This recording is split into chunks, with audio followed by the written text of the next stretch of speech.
Hello, everybody, and welcome. Welcome to the stream. Okay, how's everybody doing? Let's see, what are we doing here?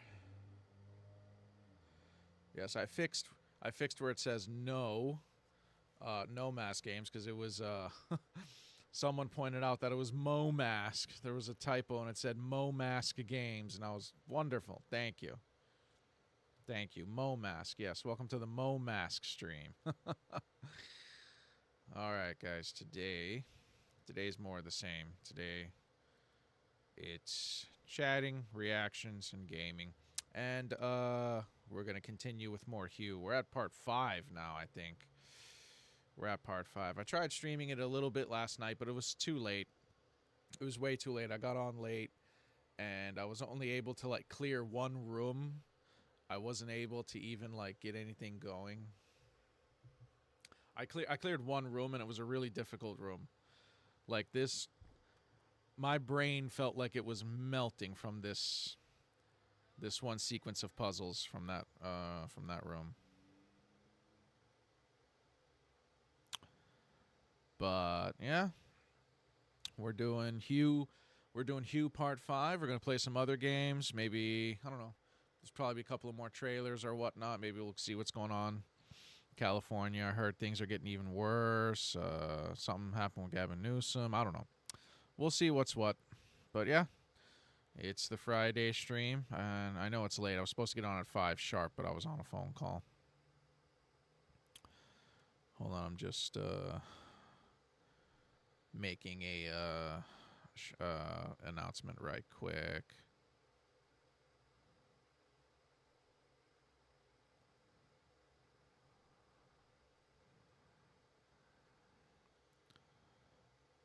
Hold on, give me 1 second here.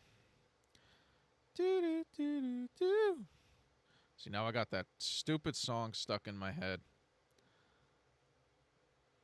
That stupid Billie Eilish song. Alright, there we go. Alright, close all that. Alright, we're good. We're ready. Sausage. Potatoes. Potatoes, thank you so much for joining. We're ready, chat. Let's change the scenes real quick. There we go. There we go. Let me switch over, make sure it's good. There we go. We're ready. We're ready. Yo, Puddle, thank you so much for joining, Puddle. We're getting started. Let's see. What do we start with, chat? It's been a while since we played some Phasmo. Let's play some Phasmo. Yeah, let's start with some Phasmo, and then we'll get into, Hello! Thank you so much for joining, Stevie. Stevie's up in purple chat. Sorry I yelled. It's okay, you don't have to yell. Lenute, thank you so much for joining. I join and make lobby? Yes, you join and make lobby. You join and make the love lobby. We're going to do some Phasmo, and then maybe we'll play some COD, play some Warzone before I uninstall it, because I'm uninstalling that, and I'm uninstalling GTA Online. I got to make some space. I got to make space on my SSD, so I'm going to delete some games today. Or not delete, but just like uninstall. Have to show off trophy. Yeah, you guys are going to see that Stevie got the trophy, and it's le shite. It's le shite, as the British say. Hold on, I gotta get my microphone. We gotta launch Discord now. We gotta launch the Discordian. Oh, it's just a whole situation. 5 minutes max? Okay. That'll give me some time to yap on about nothing. My favorite thing to do. Okay, headset is going on. Woo! Block out the world, block out the noise. IDK who I am. Neither do I, but either way, you're here on this stream, so thank you for joining. Okay, we gotta fix this. Microphone on. Mixer here. Is that in the middle? Yeah, that's in the middle. Okay, and then we gotta... What are we doing here? We're going to... We gotta... Hold on. Before we do that, I gotta minimize all this other stuff. And we have to launch the Discordian.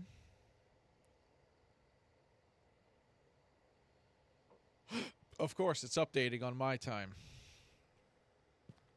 Let's just go to a single player lobby real quick. I think I unlocked some stuff. Did I unlock some stuff? Yeah. I unlocked some stuff. Puddle, reaction to a montage. I'm hella underrated. A montage that you made, Puddle?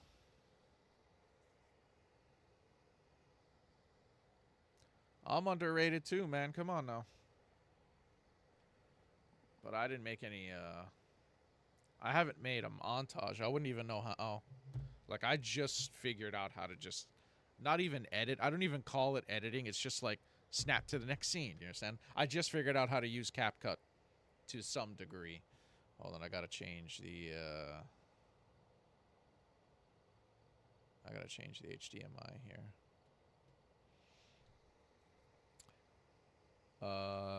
DW, you'll like and sub.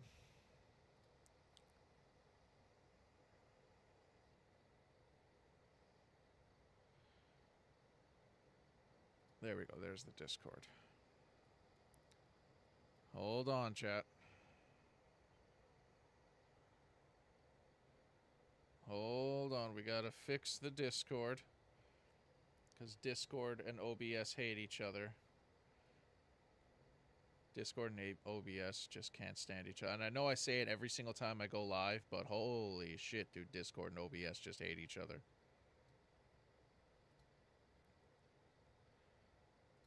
Okay. Join here.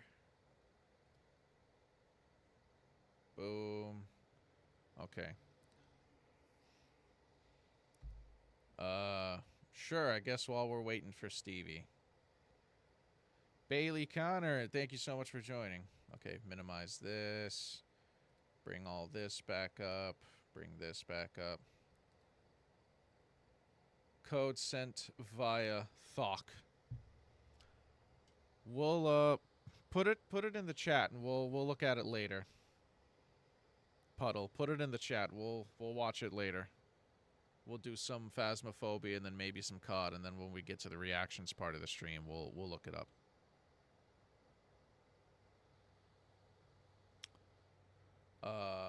What was I doing? Oh, I gotta change HDMI on my big monitor. Jeez. God, there's gotta be a better way, chat. There's gotta be a better way! Okay. You said it's in the...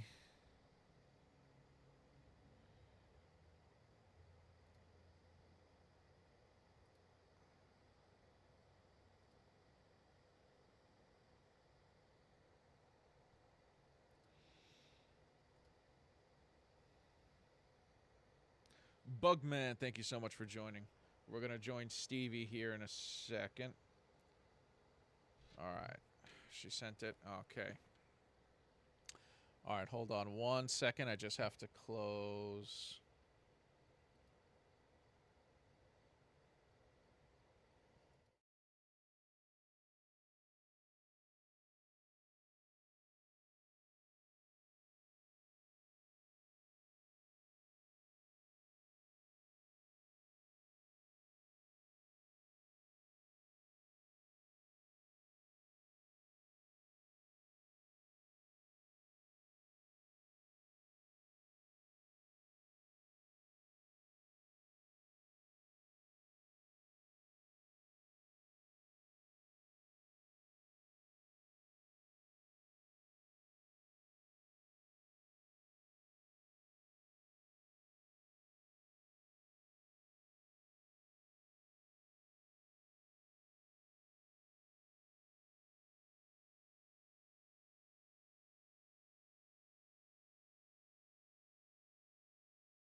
Badgie. Hello. Hello. The nice fresh badge right there. Oh, what is that?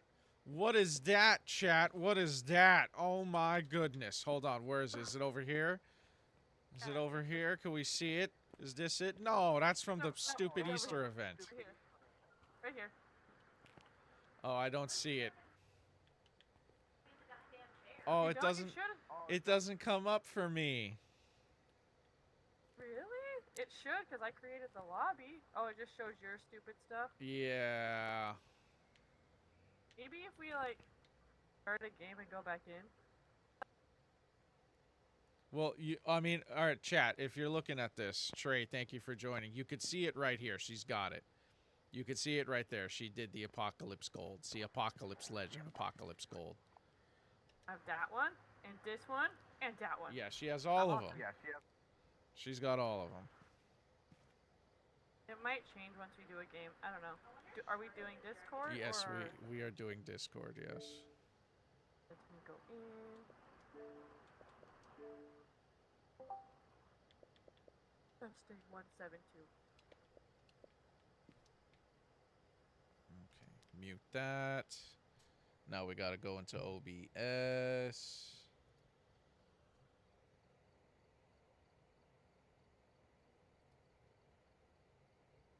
Discord.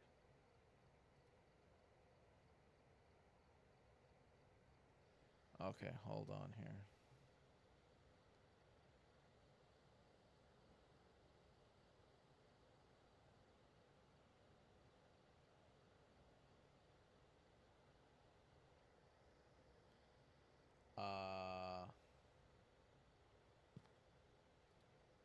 Okay. Let's see. Okay, speak. 172. Okay, they're hearing you on TikTok, but OBS. If it doesn't like anybody, don't feel bad.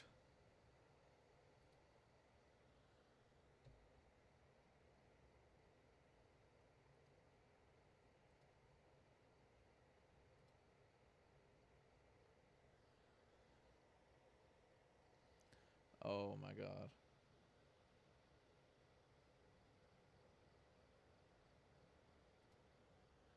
I didn't mean to.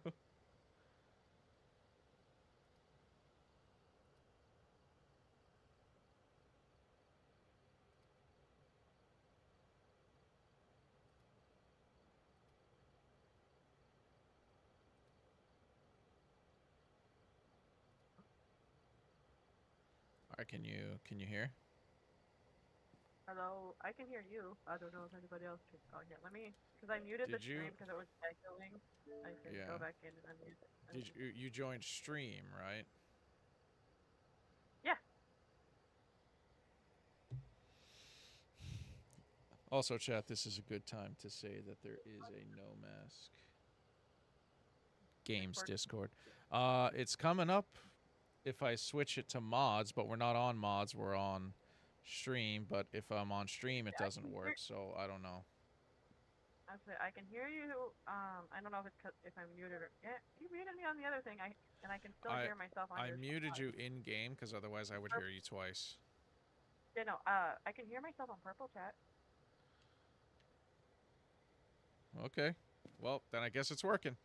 All right, No Mask and Stevie. All right, I'm excited. I had to switch it back to professional because we were playing Nightmare. Matt, Star and I. Oh yeah. Star. How's Star That's doing? what I like to play on now. She's good. Apparently, there's fires in the hills over by her, but otherwise, she's good. There's always something going on in Cali, huh? Well, I don't know if you heard yesterday, but they ICE attempted to raid outside at Disneyland. I don't know how successful it was. Why outside Disneyland? What's happening in Disneyland now? Apparently, you're not allowed to have any fun. Nope. Not allowed. No fun. Nope.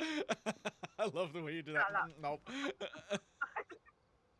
No 'cause it's fun like, for you anyone. have, well, you have to think about it. It's not just people who are like in the U.S. like living there illegally at Disneyland. It's also the traveling like from as vacation or something because it is summertime. Yeah. Summer vacation has started for a lot of people. Things I was are. reminded yesterday. Hello. That Yeah, I things are. graduated. What did you get? Oh, you graduated. Yes. I graduated high school 10 years ago. 10 years ago Yesterday. yesterday. Stop. Yeah. How old? Yeah. And then my best friend 10 years ago today. Yeah. Today. Yeah. Yeah. I never went to shul. I never had that experience. No, her graduation, like I invited her to my graduation, but her graduation was like early in the morning on like the 13th, and so I was like, I understand. Her Mm. graduation was at 6 a.m. Who has a graduation? What the fuck? Is that I see? I I don't want like. like, I don't know. Is that normal? I don't know. well, because there's a lot of high schools that want to do graduation, they had to like, and it's all at the same like place. They have to like do it in like a couple days, so they have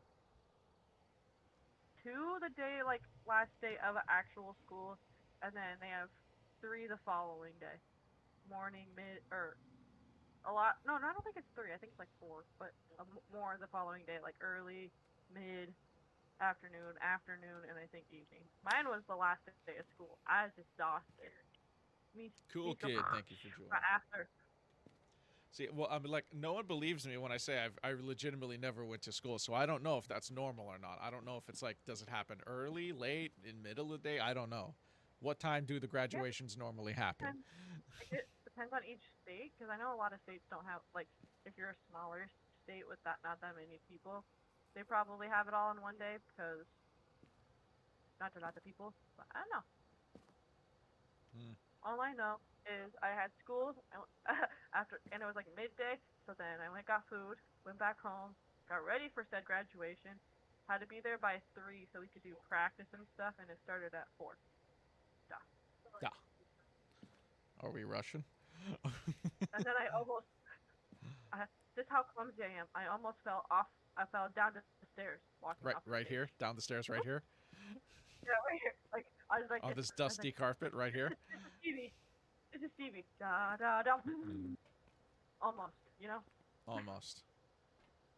Like because I was wearing wedge heels, and I don't like. I'm not a heel person, so my foot, like, as I was walking, like shook a little bit, and I almost like fell, caught myself, and I just see my dad out of the corner of my eye, just going, like holding in a laugh. I'm like, thanks, Dad.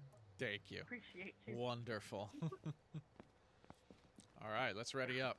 We can talk about falling down in pumps, or not pumps, wedges. Pumps, wedges. I think same thing. They're a heel. It's a heel.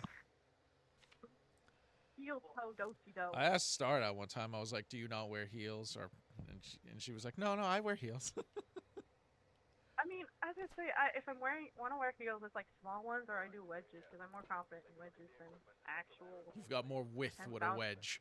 You've got Yeah. All right, everybody. Welcome to, for me at least, case number 550, Joe Taylor. Joe Taylor? Mama. There's just a... Could it be John Taylor? I don't know. Could it be John Taylor? I don't know. Is Who's it John the Taylor? spirit of John Taylor? I don't know who that is. For sure. You don't know who John Taylor is? No. He's this really cool guy in Vegas. Oh. He's like... Well, you were. He's like a you were born in nightlife... Vegas, not me. Yeah, he's like a nightlife okay. ambassador in Vegas. John Taylor, yeah. As I say, I'm from a different city. Duh. No one knows Duh. All right. Duh. So tonight we have to cleanse the area with incense for John Taylor. We have to prevent John Taylor from hunting with the crucifix, and we have to repel John Taylor with incense while he's chasing somebody. I think he's in the truck. I see my voice. I almost said it out loud. We almost see his voice. We see John's voice.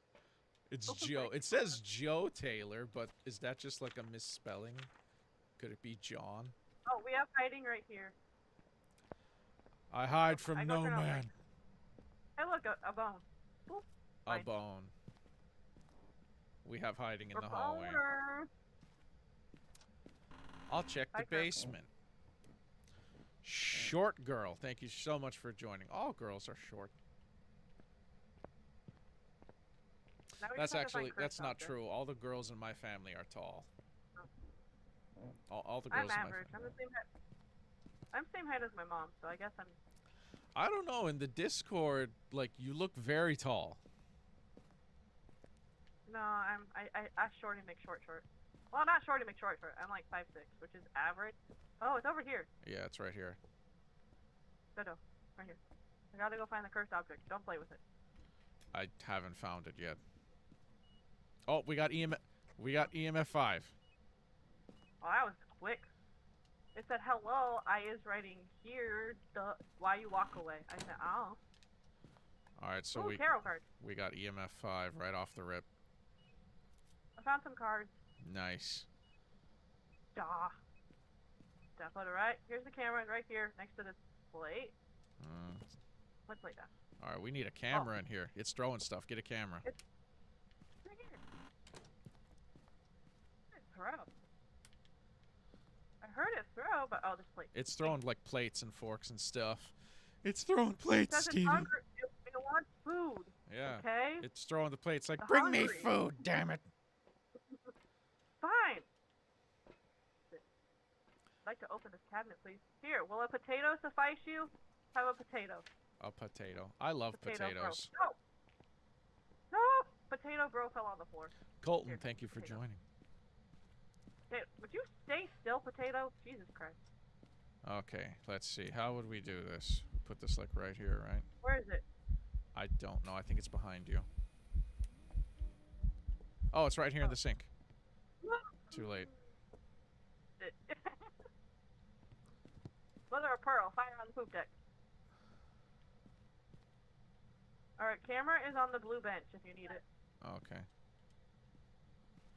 And I learned from my mistake from last time of not putting it on push to talk. Put it on push to talk this time. Oh, I forgot to do that. So you didn't learn from my mistake. I get a crucifix. Yeah, crucifix. When I was playing with Star, I died and we had tarot cards in the very next. She's like, I'll pull a card, I doubt I'll get it. And then all I hear is, oh, holy fuck! And then I was alive again. There you go. I don't think I've ever gotten High Priestess except for once. What else do we got need in UV. there? UV, okay. Yeah. Do we have salt in there? Do I need to bring salt? No, we don't have salt. Okay, so we got EMF 5, UV. If we get dots, it's a Goryo, because they can only do it on camera. So I'm in the truck at the moment, just taking a peekaroo, and I'll be back again with salt. Or at least one salt, because I'm also bringing a crucifix and an incense. Candle. Not seeing anything yet. It's through a book, a plate, or a book or something? It's very active, whatever it is. It's very active. I got the salt. Sanctuary, I'm coming with the seasoning.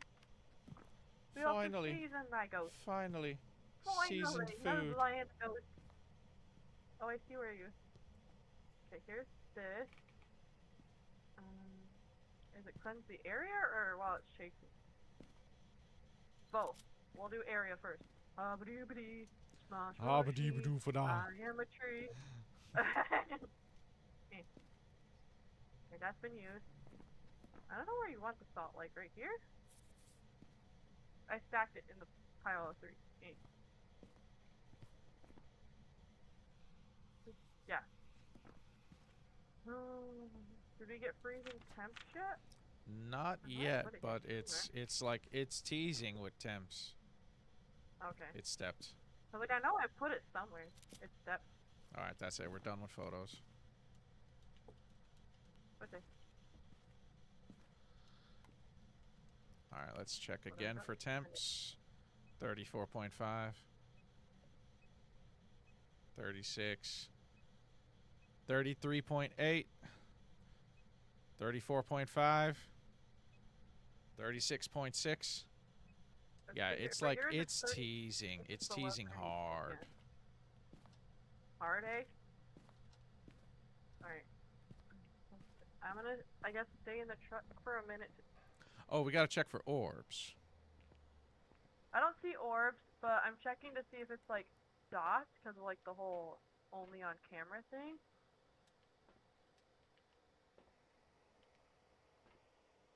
They're a picture. Well, we took all the photos, so there's nothing we could do left. No, I know, but I'm just like, as I'm watching it, just yeet. It's like, okay, I get it. You don't want that picture. Yeah.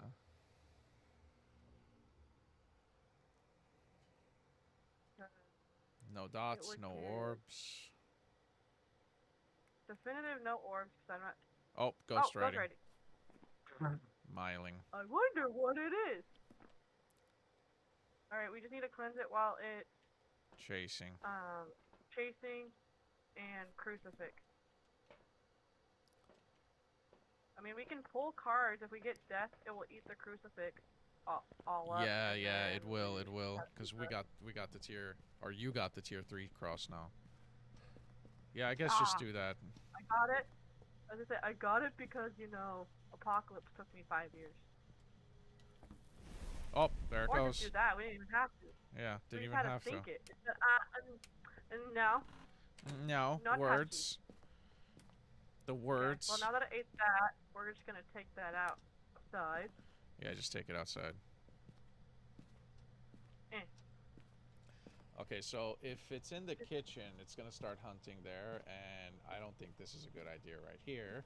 So, do we have hiding in here? Okay, what about in the nursery? Yeah, we have the nursery hiding too, so we got all the hiding spots right now.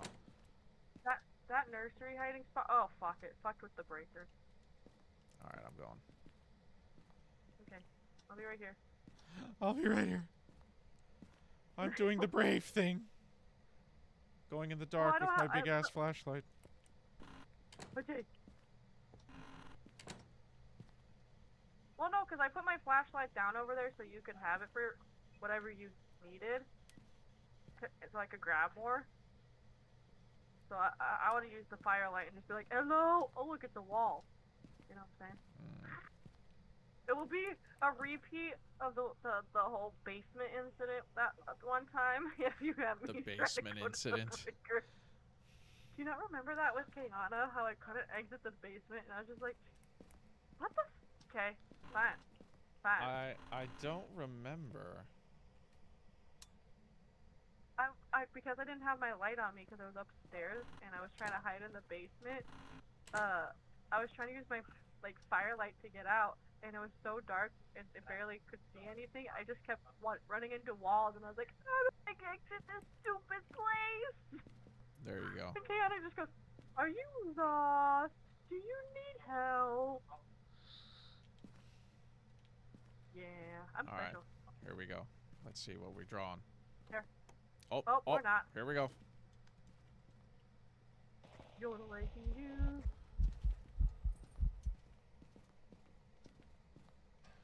Oh, get in here.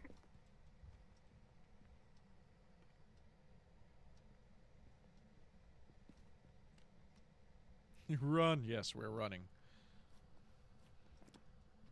Hold on, let me make sure I'm on push to talk. Yeah, I'm on push to talk. We're running. We're running, Kita. Thank you for joining. Done. Let's go. Is that it? That's everything. Get me out of here. Get me out of here. I'm so scared. I'm so freaking scared right now. I could eat a horse. Coming? If you don't get in the truck, I'm leaving you. Oh. I'm already in the truck. What are you talking about? I'm going to leave you. You're the one that's going to get left behind. No. Ohana means family. Nobody gets left I never seen that movie. Oh, yeah, that's right. Well, fuck.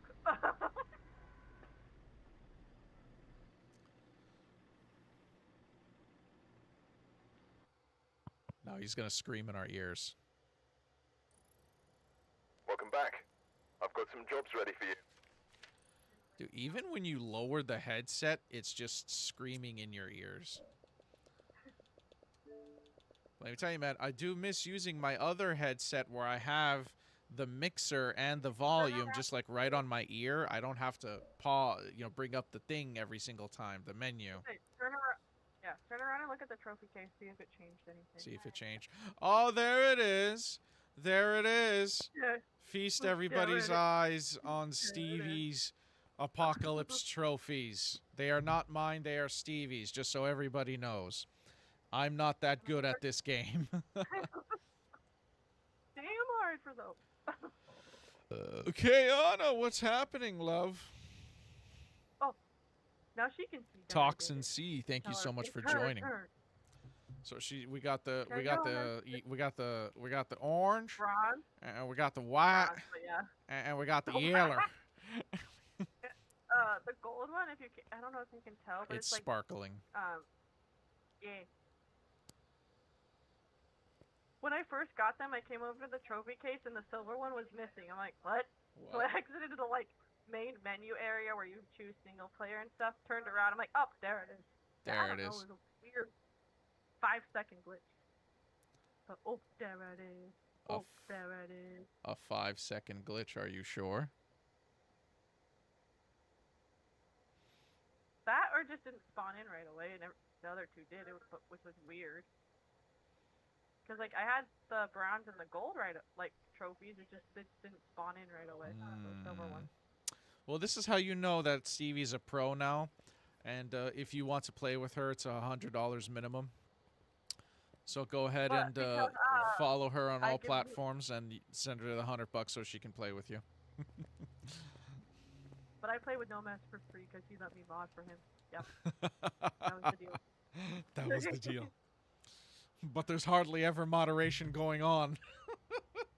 Yeah, but, well, there is one of those stupid, at that one point with the stupid bots that just kept coming in. Yeah, what was that one stream where it was just bot city over and over and over?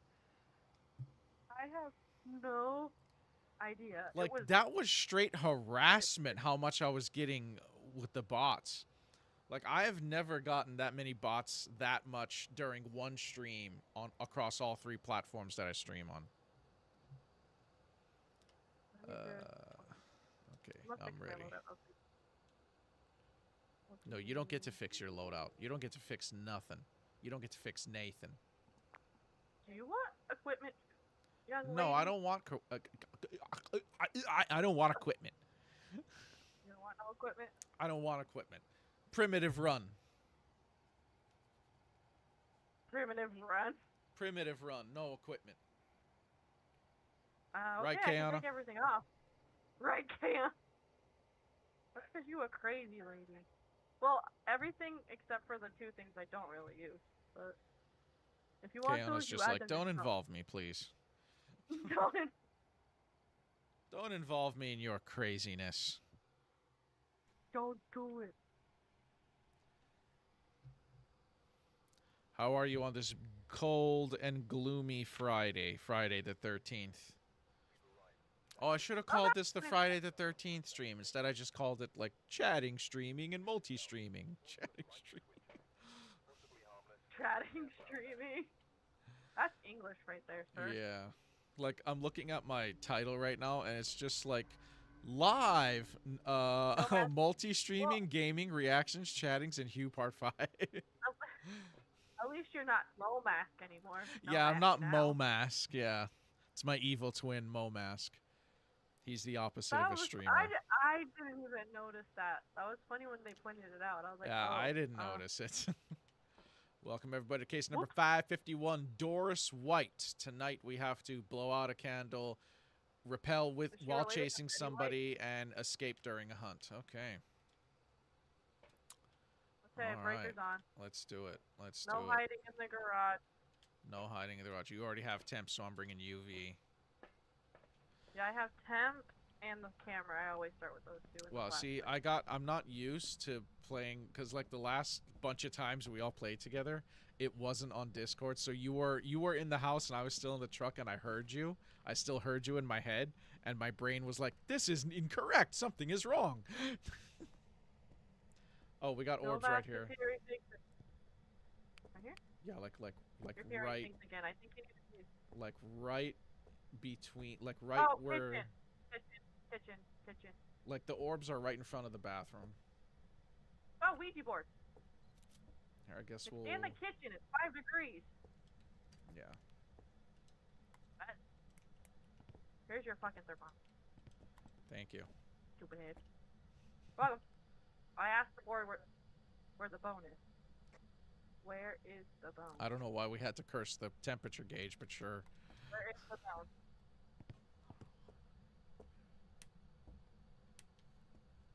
I don't mind it if I wasn't streaming on TikTok. Like I don't really. Oh, hold on. This is the ghost that curses you. I just got cursed.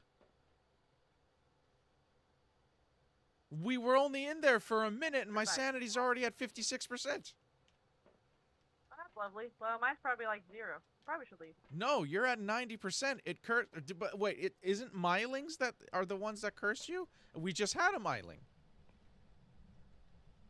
How am I asked the board a question. How am I at? Okay, whatever. Upstairs hallway. Which one is it that curses you? Hey, look, a bone.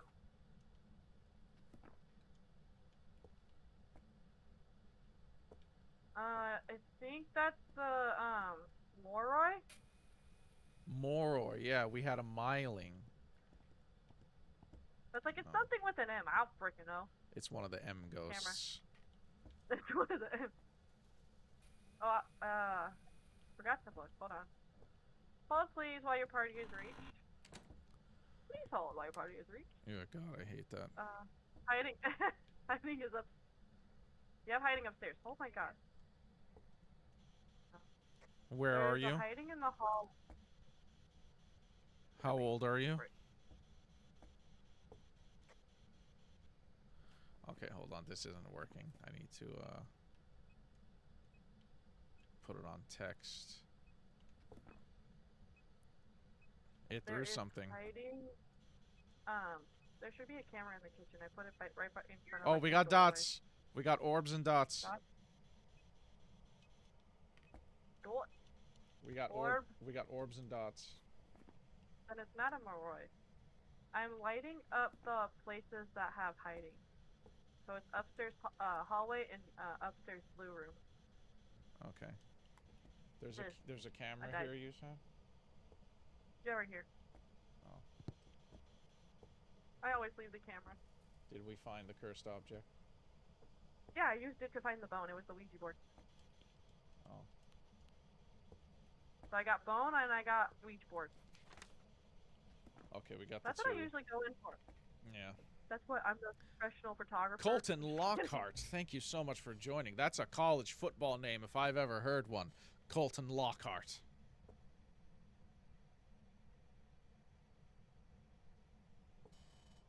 You know what? While I'm here, I should go get a cruci.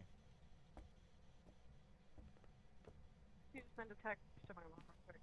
Then. Can you send a text to my dad, who's in heaven? Oh, hold on. Did you already put a cruci? Because there's one missing. No, I have it in my. I have one in my you hand. I have it in your grabbed it, hand. and then my mom tried to call me, and I was like, "Oh, Mom, I call you later." I'm playing with no mask, Mom. Yeah, I said I'm playing with. We got UV. Games with a friend.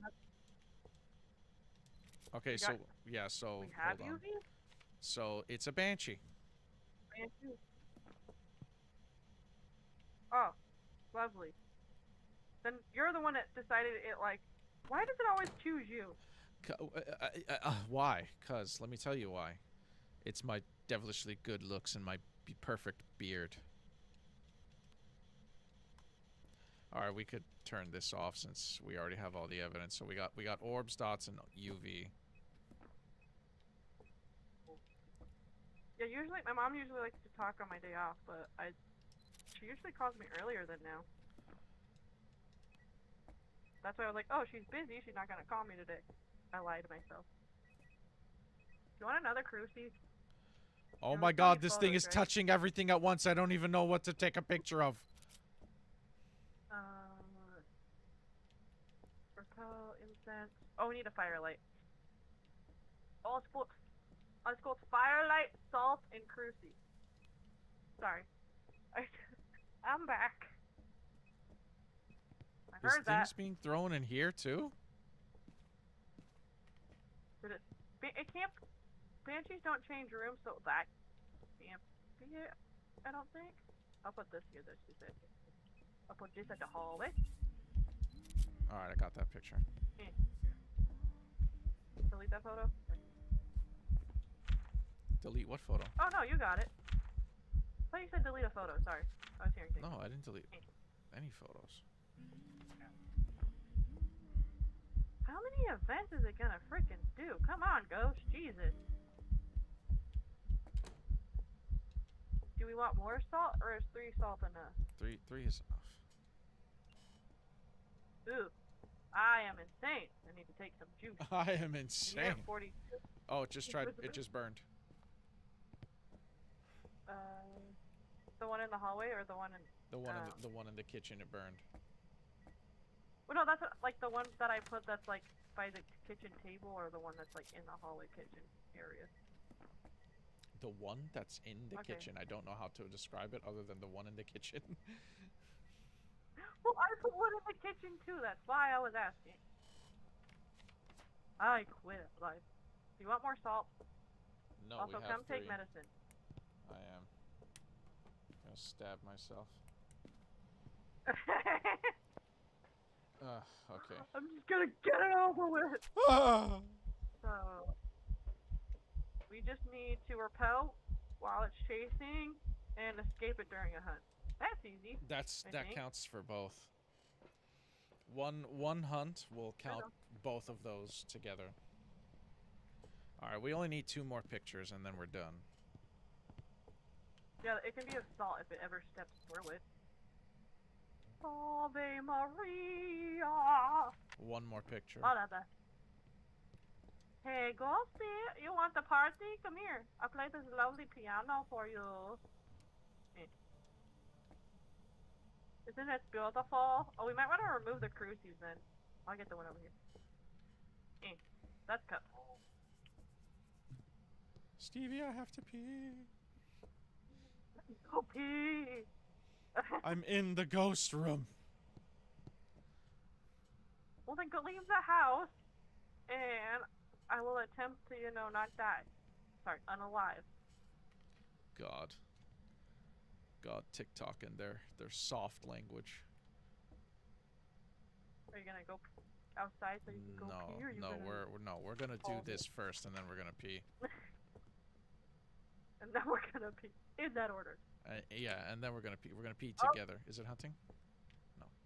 No, I thought I heard the front door close, but no, you're good. I heard something close. Do you have incense on you? Yes, I do. Okay. Okay. Okay. I just needed to do 1 more thing so we can be done with pictures. Nope. I mean, once it hunts, it should walk through the salt pile, so we can get a picture after. Do I need to do a cursed hunt? Is it being shy? Yeah, it is now. Before it was. Oh, okay. There we go. All right. That's 10 pictures. Yay. Okay, we're done on photos. We just need the objectives. Hey, Ghosty, you want to party? Watch. We can party with us. Oh yeah. Party, yeah. party. It's not doing anything. No. Do I make a curse hunt? I don't know. It was like super active, and then it just like died down. It was just like. Like, now that you're sane, I don't want to deal with you. Oh, okay. Here we go. I took a sip of my coffee. I almost spat it back out.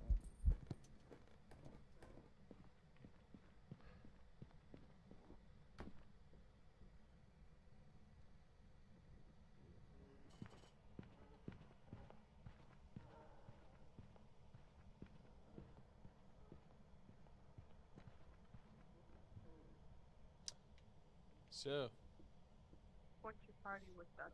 So, What's come your here favorite often. kind of pasta? Yeah, you come here often? Cause I don't know do. if I have a favorite kind. I mean, if I'm doing mac and cheese, it's got to be the like bow tie or like the ones that have the or like the spirally ones. That because then you get all the sauce in it. Oh, the sauce, The sauce. the saucy sauce, The the sauce, sauce. The sauce when it's so the saucy. sauce.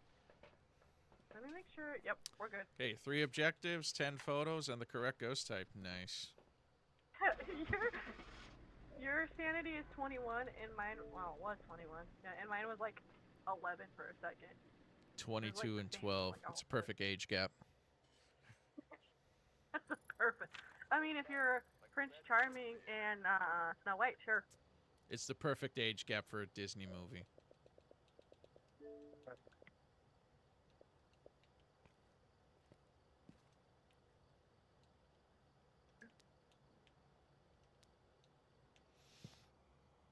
Okay, I have to go pee.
Okay, I'm back.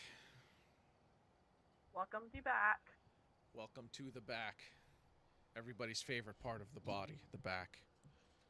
Definitely not elbows. Nobody's favorite part of the human body is elbows. There are no elbow fetishes. Okay. There are no elbow fetishes. Not allowed. First, if somebody says they have an elbow fetish, we're banning them. Ban anybody in the chat. Kayana, ban anybody in the chat that has an elbow fetish. That's a weird fetish to have, but I mean, people have crazy things. I don't know what to tell you.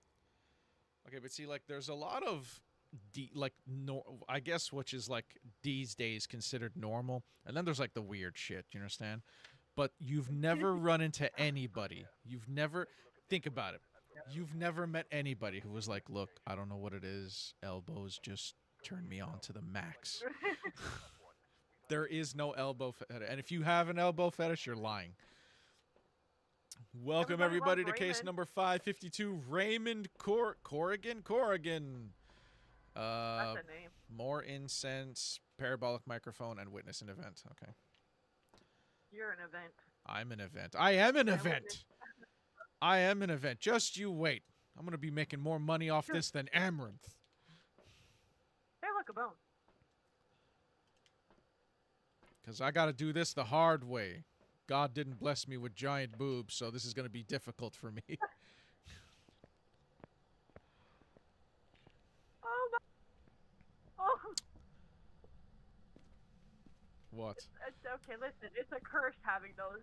Thank you very much. It's a curse having those. Not if you're trying to stream. It's very much a blessing. Get 50,000 subs after your first stream. Okay, I got the bone. I got the cursed object. Now we gotta find the room. Cursed bone. Oh, you already. Hold on. Wait. You're working too fast for me. All right. I let you do the talkie in the van while I look for things. Nope, that's it. Here? You looked for an elbow fetish, didn't you? It was a pelvis. Thank you very much. Oh, it was a pelvic fetish. Thank you. But that. But hold on. But the pelvis is located in an area where the whole meat and potatoes of it is located, if you understand what I'm trying to say. Where the pelvis is there's no reason to have a fetish for anything else, if you understand what I'm trying to say.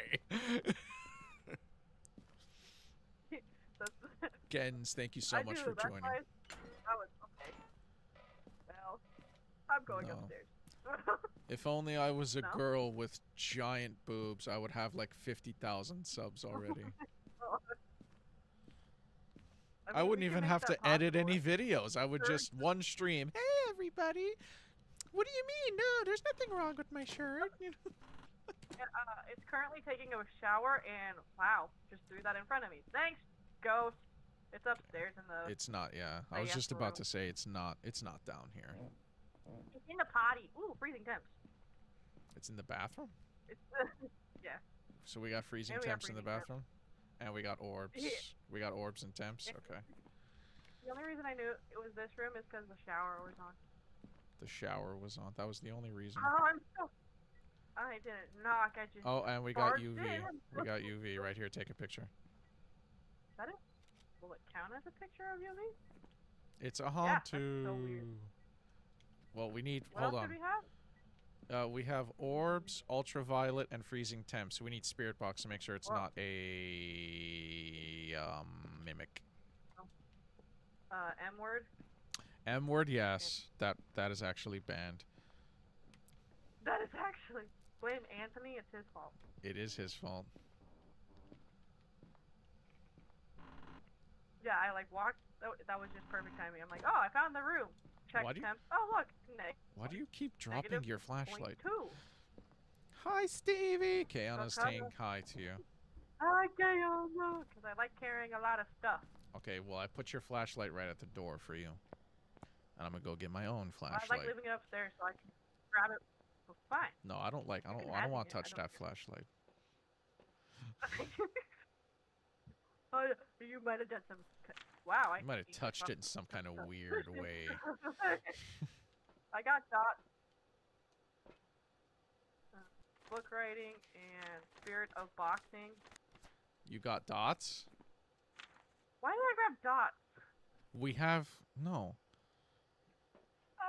Okay, listen, I don't know why I grabbed dots or book writing. We'll just, put that back. Cleanse with incense and detect parabolic. Okay, I'm bringing a microphone. All right. All right, I'm bringing incense to cleanse and the parabolic to hear if we can get something. LMAO. Here. Thank you, Keita. How Kayana old are needs you? salt. Oh, yes, salt. That's what we need. The food needs salt. The food isn't salty enough. It's not The thing I got flavorful. told on a daily, my culinary school, that thing, Who did what now? right here. I said I got told that on the daily in my class The food is not in salty. culinary school. Yeah. Are you here? Where are you? Photo camera? Give. Oh, you have one? Okay. Yes.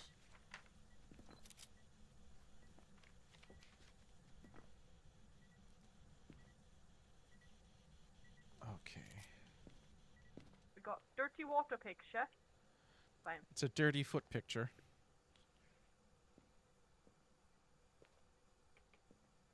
Are you here?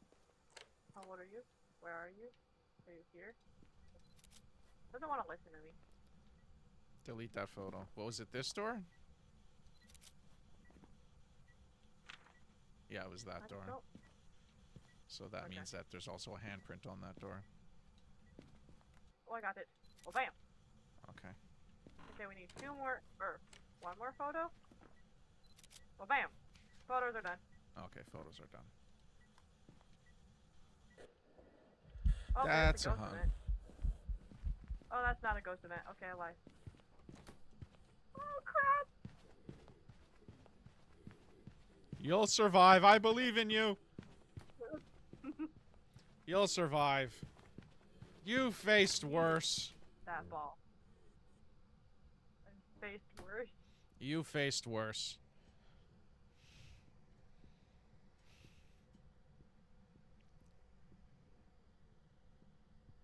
It's still hunting. I hear it stomping around. Oh, it's done. It's done. Okay. Who wants lasagna? Who wants lasagna? Random question.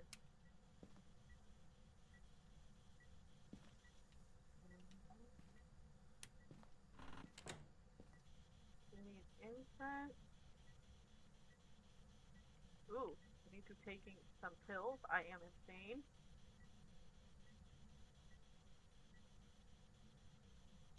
Okay, we're not getting spirit box, so I think this is a real haunt too. I agree. We just need parabolic. Grabbing incense so I can cleanse the area. You and heat then when hot, heat hot. Oh yeah. I'm grabbing incense to cleanse the area. Oh, well, you got parabolic. I literally watched it check it off on the thing. Yeah, that was great. Done. Yeah, ghost event and cleanse area. Okay, I got where's incense. my incense? I grabbed incense. No, you didn't. There was 4 in the truck. Wow, really? No, I'm a liar. I know you're a liar. Okay, Anna, you all need pictures and stuff. Yes, we know. We're getting them. Jeez. Thanks, professional Kayana. We much appreciate you. Yes, chef. We have full pictures. And we have the correct ghost type. We just need to witness an event now. Matter of fact, actually, we're done. We just need to witness an event. Yeah, the event. I cleansed the area. Okay, I'm gonna go get more stuff. Okay. I watched the door. So, can you check freezing temps? We have freezing temps. I said we did. Oh, okay. So, we're absolutely sure that there's no spirit box, because otherwise that's a mimic. Yeah. I tried a bunch. Yeah, it's negative 0.87, but I do it in Celsius, so it's going to be like, yeah, it's negative. Yeah. Yeah. Have a member witness an event. Okay. Why are you moving the camera like this? I'm sorry. I had to turn off the light because I couldn't see the... Damn, that was crazy. They're like, excuse you, I'm getting dizzy. Alright, the orbs are still there. They're still in the bathroom. They're right up against, like, the window. And then we have... to the window, to the wall, to the wall. To the sweat drip down my elbow. He touched the door. Again. Yeah, it really likes that door, doesn't it? It's like, this is my door, don't touch it. Oh, there's the event. Oh, you got the Bye. event? I'm leaving you. Uh-huh. It did the red light event. Excuse me? No. Stop. Alright, that's it. We're done. Yeah, when the Banshee first hunted that last round, I was trying to take a sip of my iced coffee I had, and I, like, almost choked on it, because I was like, oh shit, I don't want to die. Nice. Try to be unalived. Hairball. I'm a cat now. Thank you. What about a shepherd ball, like, for Elijah? Because Shepherd ball. Well, shepherd I live ball. with cats, and Elijah's all the way over there. You can have a Shepherd song. Skippity-doo-dah. Hey, look, money. Money, yes. Five. I don't Money, like cats. money, I'm not a money. cat person. I just I hate cats. So you have told me. Well, they hate you too, so it's fine. No, cats always wanted to come up to me and like rub their faces on. Like cats seem to like me, but I don't like cats. I hate cats. Yeah, my best friend's cat had bath time today. Bath time. Oh, there you go. So it was World War III and a half. Pretty much. She started with her little girl that she cat that she has, and she just comes out. She puts her on the ground, and she just starts going shiver, like shivering. I'm like, oh, poor thing. And then, because they're brother and sister, her like male cat, the brother, The brother. sees her going towards him and goes, oh fuck no, and tries to walk away. Good. Like, I know what's about to happen. Good. Go away. It didn't work. It didn't work. He knew what was up. He was like, yeah, they put her in a bathtub and got her wet. Nah, I'm good on all that, bro. No, thank you. I'm good on all that, bro.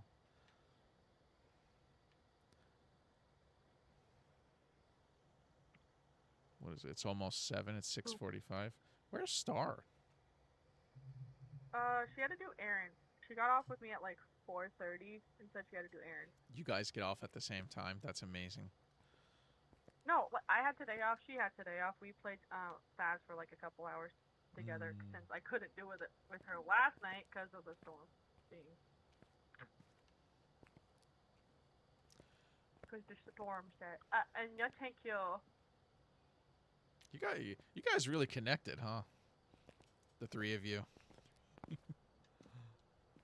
Well, you're the thing because you started. I'm the thing. Your I'm fault. the reason why. I'm the reason. It's your fault. Oh, we're just skipping Grafton. Oh, I mean, we can do Grafton if you. You want to go down the line? Let's Okay, go. let's do one more and then maybe, and then I'm gonna have to switch games. Let's do. You want to do Blaisdell? We can, yeah. You're only gonna do 5 games, really? Well, you know, like an hour of one game, an hour of another game, and then we gotta start. I gotta start Hugh. You don't have to start you. You can skip it for one day. I get it. You don't like playing nobody. No, we'll play more Phasma, I guess. We'll do one. Yeah, we'll do a couple more. We'll do a couple more. I get it. You hate me. No, I don't hate you. Or your elbows. I could be. I could be really mean and put it on the APOC 1 or APOC 3 thing. You think I'm afraid? No Do it. I wouldn't put it on Sunny Meadows. I do like the requirements, but on Tanglewood. But just like the difficulty. Yeah. Charles Knight. Somebody Dude, get Anthony on the no phone. one likes you. Someone get Anthony on the phone. Somebody find out where Anthony was last night. Somebody text Anthony. Where's Anthony in the Discord? Anthony's never around when I need him. Welcome everybody. My Case old number manager- 553. Charles Knight, not related to Anthony Knight in any way. Parabolic, candle, and photo. Okay. Hopefully it's a dots Manager's ghost. name was Charles. He was a boy's body part. He was a penile attachment. He was a Hold on, we didn't see where the thing was. I didn't know. Oh, he is. Laundry room. Laundry room. Laundry store simulator. I mean, there's a dishwashing simulator. That's beautiful. That's beautiful. It's just like being back in college. Not that I would know anything about that. Hey, how would you know? That's what I just said. Not that I would know anything about that. I turned it on. You're fine. Oh, damn it. Could this be it? Could this be the time? Is it this bathroom? Nope. No, it's not. The one time it was this bathroom, I got hugged by the ghost. Yeah, I remember that. That was funny. It was so bittersweet. I know. I remember because I was the one who told you. I was like, "You're gonna hate me when I say this." but people Buh. don't. But it's the bathroom, and you're like, no! No! I found a bone. Alright, take a No, picture of it. Mama don't want him. I already took a picture. I grabbed it too. Is the spine? The spinal column? No. Is it outside? Please tell me you're not outside. Good, you're not outside. Okay, it has to be voodoo doll, tarot, or mirror because none of the stuff is down here. Or monkey paw. I forgot about the monkey paw. Always forget about the monkey paw. I forgot about the mirror earlier when I played with Star. Hey, look, a dolly. Oh. Also, I rewatched the stream last week when we played together. Yeah, I was right on Meek saying BS for everything when I was like, sure, you need to play with the cursed object. I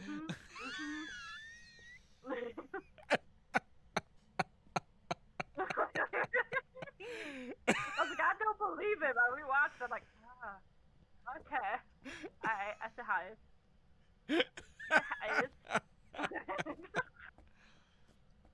Was that when I was like hiding behind the shade and I had the voodoo doll right here on Blaisdell? Yeah.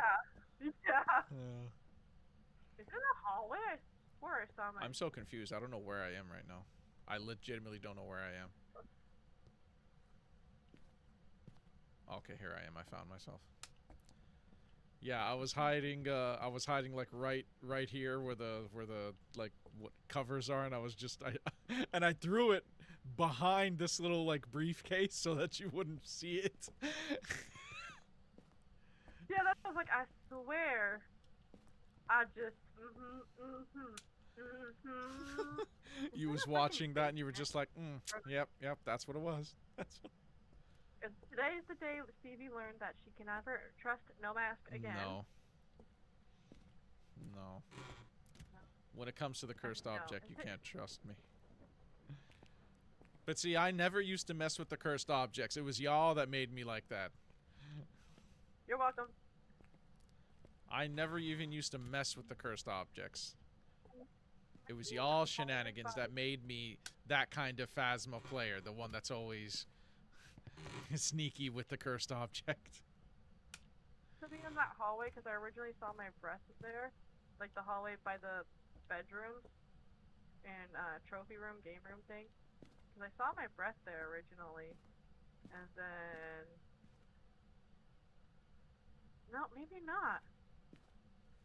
I'm not seeing orbs anywhere, and I'm not seeing my breath either. I saw it for a split second, but I don't know where.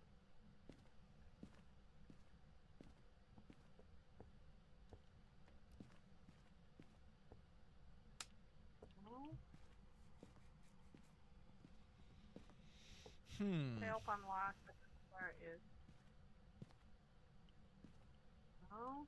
Because, yeah, it gets down to like 8 degrees in the hallway, but that's about it.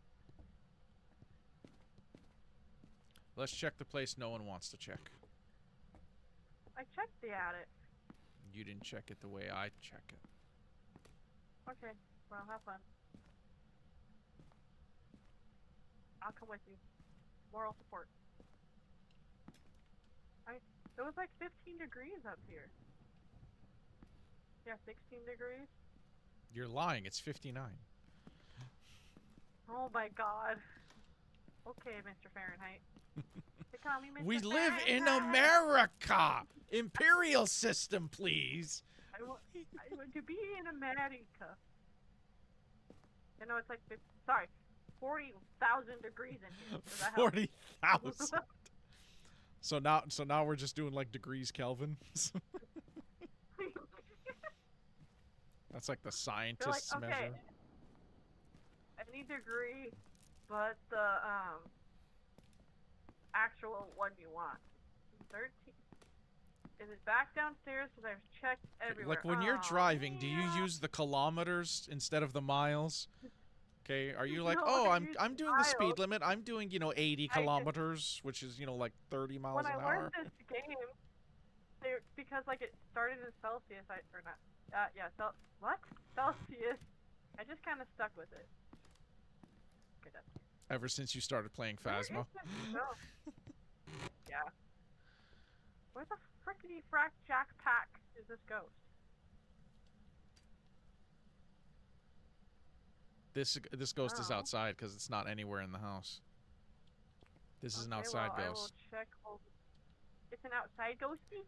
It has to be. We're not seeing any. We're not. There's no cold or orbs anywhere. No, that's 9 degrees. I'm confused. I think it's outside, but I don't know. I'm gonna go in the truck and cycle through the cameras. Okay. I think it's like by the back patio maybe, but Oh! Hey look! The shed is open. I can hide in there if I'm wanting to. Huh. Mom, I'm confused. It's hunting.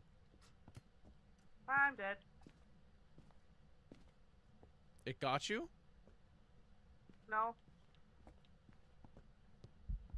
I thought it was going to because my light flickered. Yeah, it has to be outside because my lights were flickering when I went to go check by the back patio.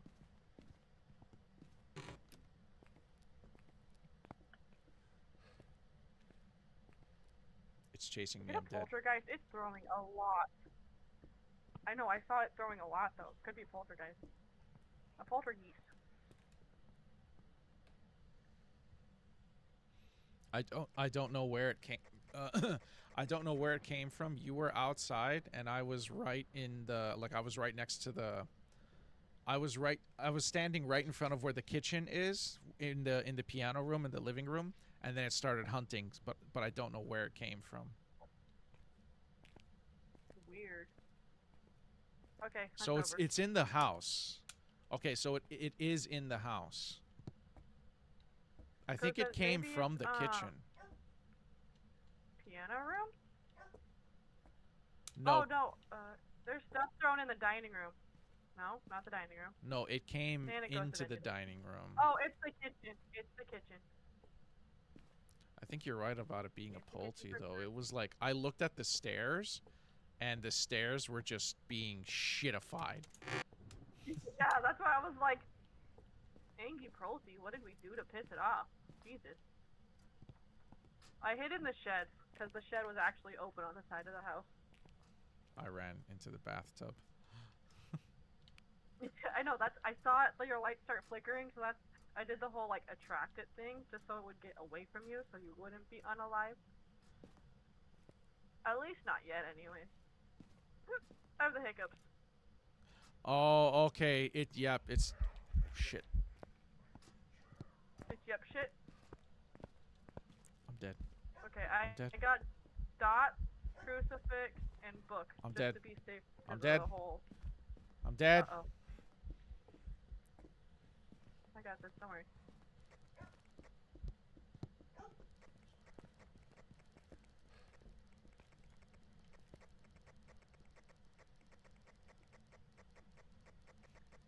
Stop. Stop.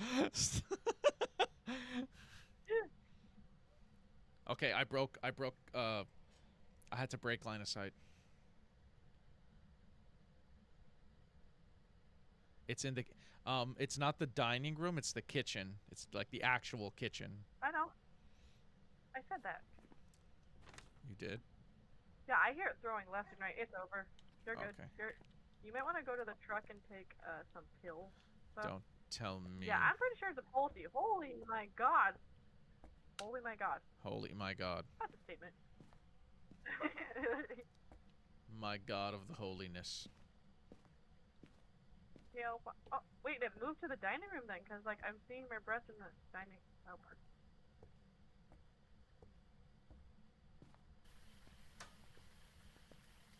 The dining room or kitchen? I freaking cannot tell. I was in the dining room with the thermometer. It's like 65 degrees, and then I moved to the kitchen, and it went to like 34 degrees. Let me see. I threw the pumpkin. Apparently it's time to do the pumpkin. 1 point. Nah, yeah, definitely still the kitchen. Set up my book. The book. Set up the dot. Can I reach the ceiling? I can. Oh, so I can reach the ceilings in this place that are really high up, but I can't reach the freaking ones in Tanglewood. Make that make sense. Okay, crucial is Okay. down, so we have that. Uh, I'll turn the light back off. I just couldn't see where I was going. yeah. Sorry. I got the camera. Oh, it's already throwing stuff. I'm not. Yeah, I'm not seeing any dots. Or not dots, orbs. Sorry. Oh, just give it a minute. I was staring at the dot projector and I was like, dot. Like the stupid ass I is. I get spirit of boxing and salt. Spirit of boxing. I guess love it. I'm taking another. Guess I'm taking another pill, cause god damn, my thing. There's one pill left for you whenever you want to take it. I guess I'll just take it now, right? We need firelight and parabolic. There's a camera in there. You want more than one camera?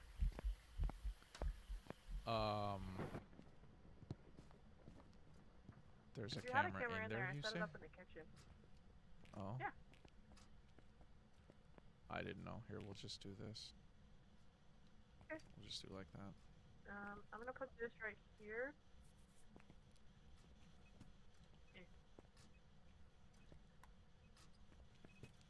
This right here. What is it doing? It's threw the steak. Why are you throwing the steak on the floor? It's throwing That's not how you lots. season it. Delete that. Yes, sir. Okay.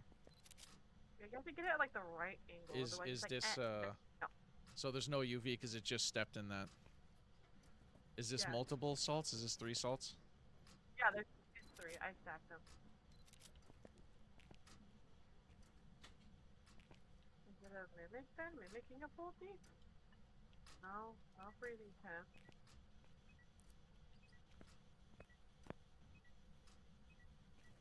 I'll be back. Really?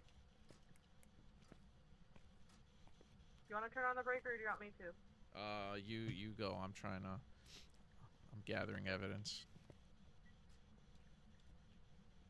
We have UV. We do have UV. Okay. Yeah, I'm pretty sure it's a multi because it's throwing a lot.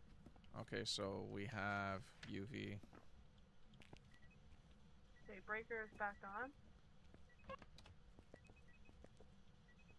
The plant's like through the wall. That's funny.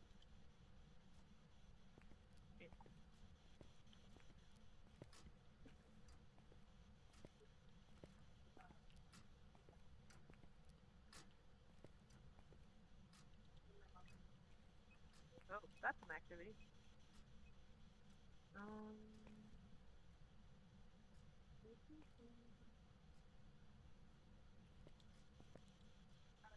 Okay, I have parabolic,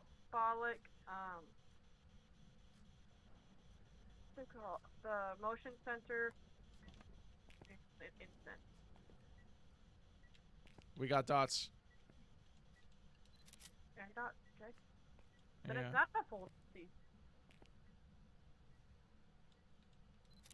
It was when you looked at it, it looked very visible. And you saw the dots in person, right? Like, not through the camera? No, I seen him in person. So we got UV and we got dots. Banshee, Phantom, Goryo. Can't be a Goryo if you saw dots in person.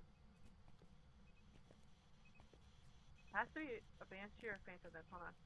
You gotta delete that. Oh, you did. Okay. I don't know what it's throwing. We're out of delete, so be careful. Yeah, I don't know what it's like throwing or what it's like touching.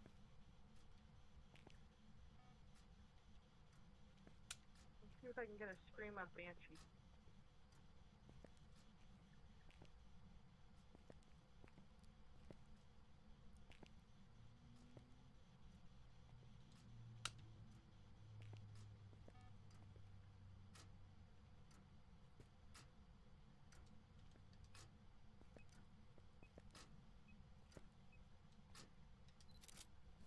Nope.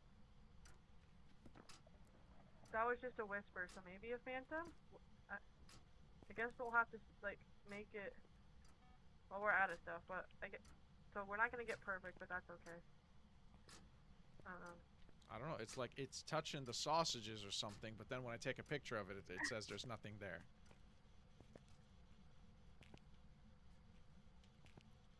I guess we make a hunt or wait for it to It's a hunt phantom. and go from It's a there and see phantom. if it's visible or not. It's a phantom. Oh, yeah, well, that was easy. Okay, let's go. Unless you want to get the objectives. Oh, we have the objectives. Yeah, we can go. We have the objectives, and we got 9 photos. Yep. I mean, it's not, like I said, it's not going to be perfect because of the whole one picture being messed up, but try to hunt, I think. Yeah, it did. Yeah, try to hunt. It told you to get out of there. It said, move, get out. Move. I don't want you in here no more. And you know what? That actually makes sense that it's a phantom, because I remember when I was staring at it at the stairs, when I was atop the stairs and I turned around to see like if it was chasing me, I didn't see anything. I just see all the pictures and everything flying off on the stairs, and I'm like, oh shit! There was no like form, so yeah, it's a phantom. It's a ghost of a ghost. Yeah.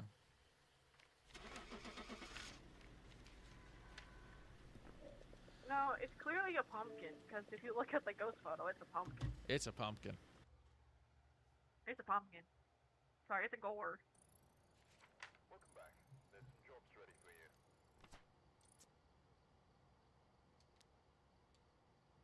Yep. Mate.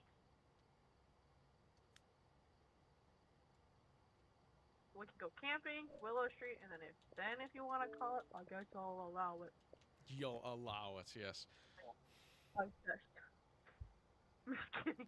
You'll allow it. It's like, oh, okay, so yeah, I'll allow it, I guess. Oh, objection! I'll allow it.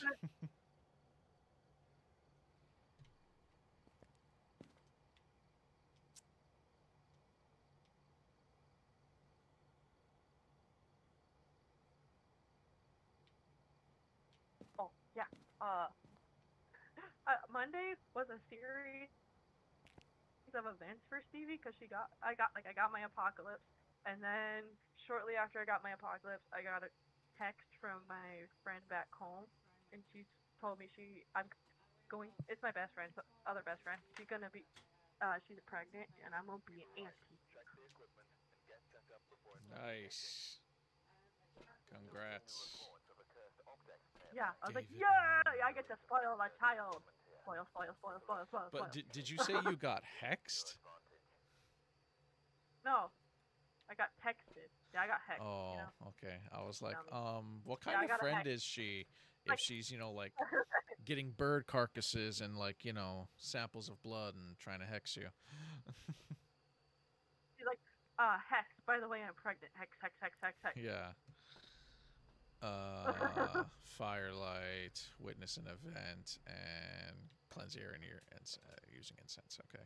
Let us consult the camera. Obscura.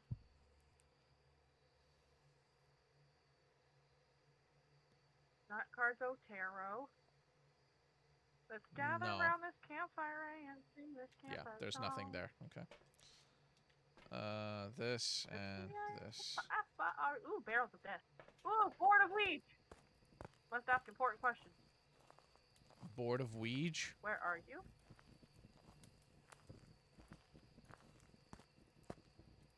It's in the yellow tent. It's always the damn yellow tent. Where is the bone?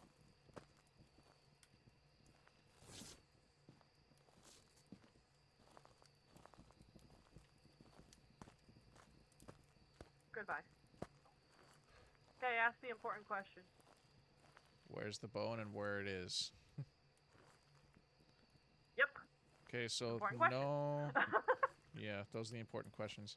No orbs, so it's not an orbs ghost, it looks like.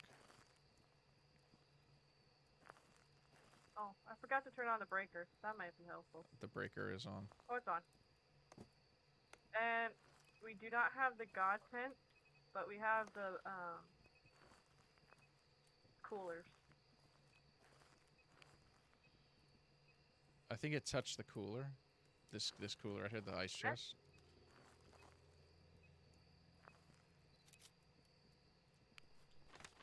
Nope, delete.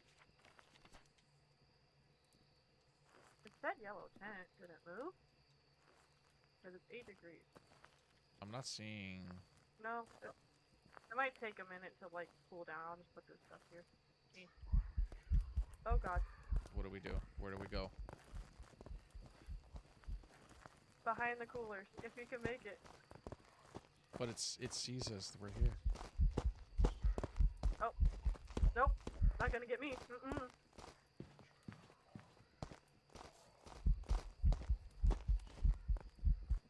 I'm dead. I thought it saw us, so I was like, It run didn't. away. It didn't. I don't know why you ran. Because I'm stupid. I was getting you content. Ready? Content. Okay. It just looks like I give up. Like, I quit. That's exactly what it looks like. There's a camera by the tent if you need it. Oh my god. I didn't even see it. Is it another phantom? I don't know. It's something.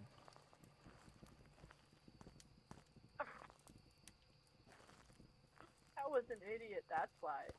I straight up thought it saw us. I was like, it's not gonna get me. Nope, not today. I don't know why. Like, I was thinking, I was like, what is she talking about?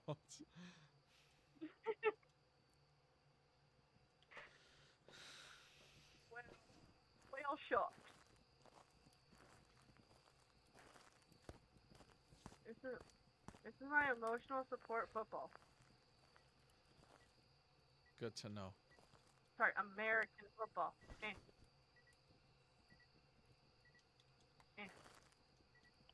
No, I need that. And then I have my European football. It's football. We live in the U.S. It's football, and if you're gonna refer to it as football, it's soccer. Okay? They want to get mad and say it's not soccer. It is football. No, it's soccer, bro. Come on now. Just think about it. You kick it with your foot, therefore football. No, there's no Dallas Cowboys. Okay? Do you see the Dallas Cowboys out there? No. Oh! How did that even happen? Well, it's staying there.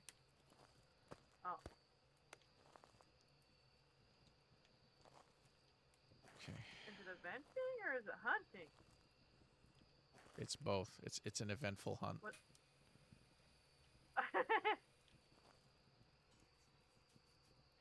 I see the soccer, and it went behind the boxes below the like monitor of the computer monitor. Ooh, teddy bear, mine. You can't have the teddy. It deserves nothing nice. I need the UV Or the light. pants. I need the UV light. Like, Or I the really need it.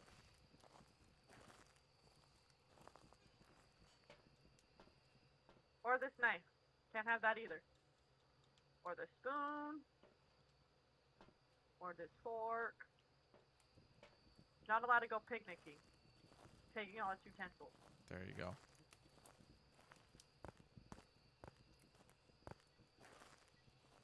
We have No UV. coffee for you. We have Okay. UV. So maybe it is another phantom then. Because I swear I didn't see it when it came after me.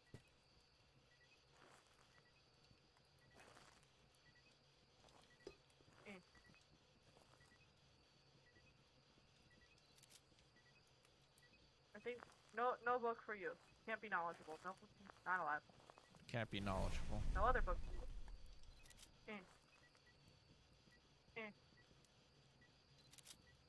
Oh, and we have ghostwriting. So we Okay. have UV Nope, and yep. ghostwriting. Poltergeist, demon, or myling. I didn't hear it hunting, so maybe I'm smiling?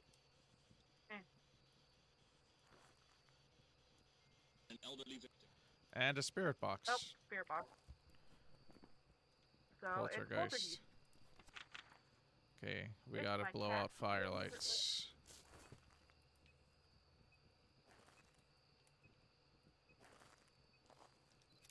I don't know what you keep touching. Delete that, please. Yes, sir. We're out of deletes after this. We are. Yeah. Cause remember that one earlier? I screwed it up. Okay. Hey, I'm making poultry pie. Poultry pile. Making a poultry pile. Poultry pile. Making a poultry pile. Making up. You got to do it in the tent. I am. Football. Oop. Beans, beans, the magical beans. Bush's beans. Part of the pile. Oopsie. Actually, we'll make it over here. Okay, what do I need to do here? I threw something and it said no because it made the like EMF go off. I'm trying to make you happy, Ghost, by making you a pile to explode. Don't take that out of context. You stop it! Not you come back. yelling at the ghost. I'm always yelling at the ghost because I don't know what it's I don't know what it's doing. Like I don't. I'm making a poultry pile. What? Another block? Part of the pile. Oh, part of the pile. Thank you. Some bush and beans. Part of the pile. Bush's beans. Part of. What else can I put in the pile? Poultry pile, make poultry pile. Because it keeps What do the you mean I EMF can't pick that reader. up? The EMF reader keeps saying like, "Oh, it's throwing this, it's touching this," and it's like I don't see it. Well, I seen you for like 1 second. you see me for like 1 second. What do you mean? Poultry pile. Oh, I'm making a poultry pile. Anything in here I can take? More beans. More bushes. Blaine. Blaine. Oh, I hate. Yeah. I take this shoe. I got a shoe. good for you. Yeah, part of the pile. Whoever shoe that was, they got big feet. It's like a size 12. Oh, I threw something outside the tent. Oh no, Where? that was you. Just kidding. No, it was the incense you threw. I thought. Oh, I didn't even see the pin, but I saw you throw the incense down, and I thought it threw a shoe, but No, never mind. it threw. It actually did throw Aw, something.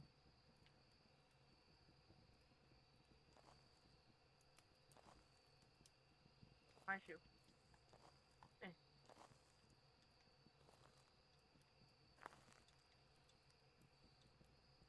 Oh, it fell off the pile. Okay. This thing just loves Well, eventing. it's like draining your sanity Yeah. with all its stupid ass events.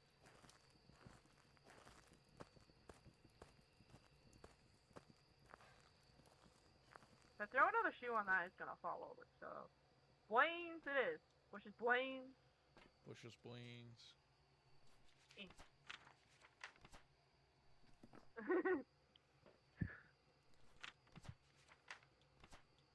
I just need 2 more I photos. could keep making the poultry. You can make the poultry pile bigger, but if you witness that, your sanity's gone. Yeah, like So, you I'd lose leave a it as point for every item that's in there, or something like that, right? And I currently have probably like 10 items there. If I use every item in the camp, that'd be a lot, and you wouldn't have any sanity after. This ghost is boring. Yeah. They're not touching my poultry pile.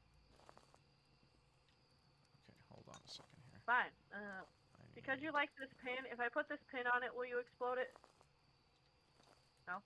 Oh, okay, that's right.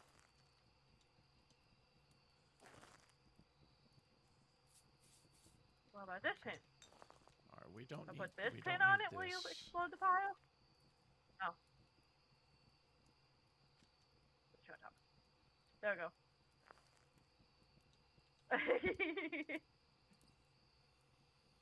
Oh, how'd that get over there? Part of the pile.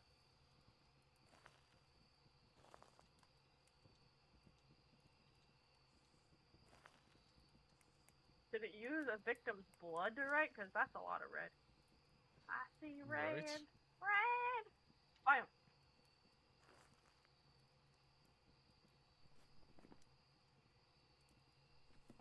It's just funny because, like, I have your stream up, obviously, so I just keep, like, seeing me slowly making the pile, and it's like, Yeah. the ghost is just making its own multi-pile. That's weird. Yeah. There you go. Now it doesn't want to step in the Did it salt move here. 10? Well, Did it move 10? Because there was a pan thrown in the blue tent when I went to go grab something. Yeah, it's not here no more. It's 50 degrees. Oh, you son of a... Okay, I'll put it over here. Yeah, because it turned on the light over here, too. That's how I noticed. Where? The big... Thank you, blue tent.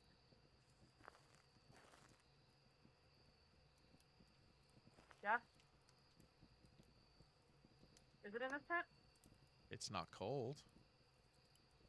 Maybe, is it just out in, like, the hall-ish? Well, it's not hall, but, like, I say hall because, like, open area. Yeah. Okay. Make it move my multi-pile. Let's do a roasty. It just touched something. I don't know what. Went through all this trouble to make you a pile in your old room. Now I gotta move it. So rude. It touched something somewhere. Oh, my veins! They're going away! Come back! Oh no, sorry. This is tomato soup. You cooperate, you stew tomato soup. What? Oh, I was trying to make the poultry pile out here, and the can of soup just kept rolling away.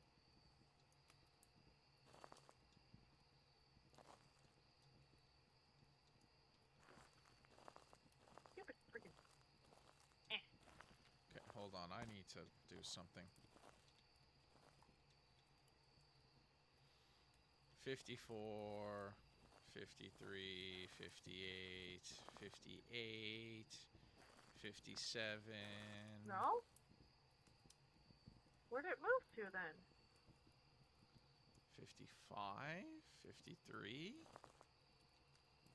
It's a little colder in the blue tent, but not by much.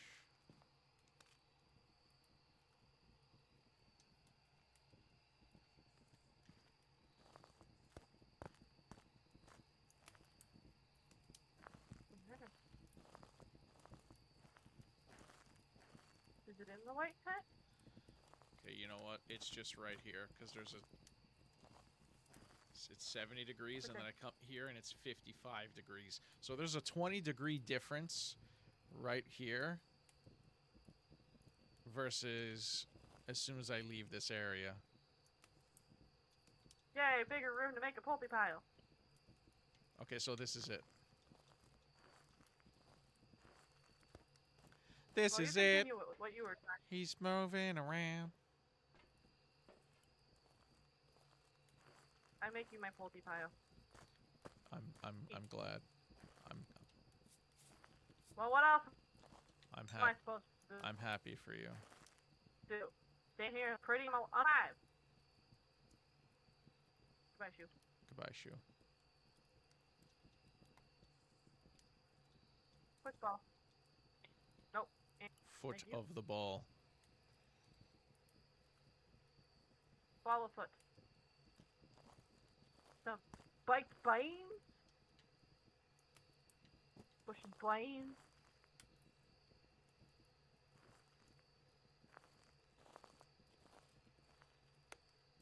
Block.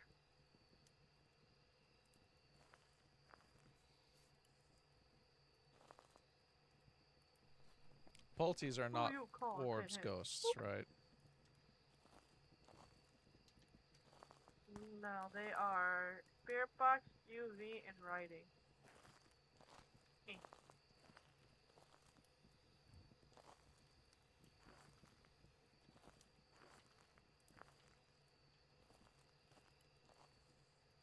We got all the objectives. We just need the photos, pretty much. That's it. I literally just need 2 photos. That's all I need. You can use another salt because we have more in the truck, I believe. We have 1 more in the truck. Then yeah, you can just put it like not all on top of each other, but like in a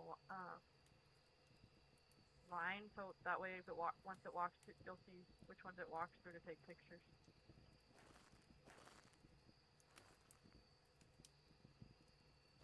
Cellular device. Oop.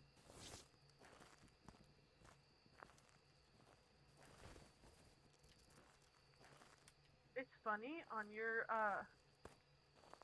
stream. It obviously showed you like closing the white tent back up, but because I'm unalive, doesn't even look like you did it. It looked like you walked straight through the freaking flap when it was closed.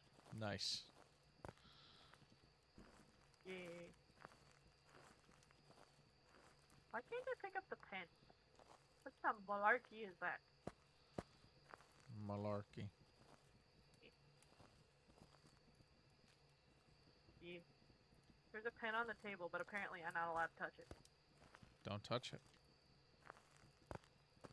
No touchy. Shoot.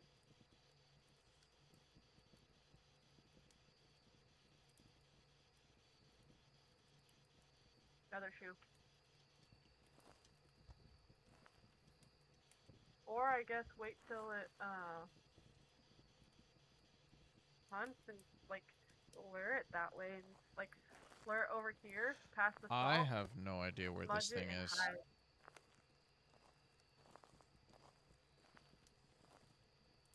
Because, like I said, I saw a few things thrown in the blue tent when I was grabbing, but you said that was too high in there. Did you get it? You got it. I literally only got it right when it was disappearing, but it said.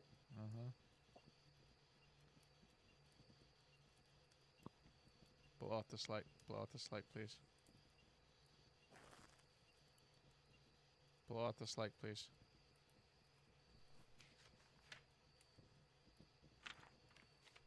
Please blow out the light.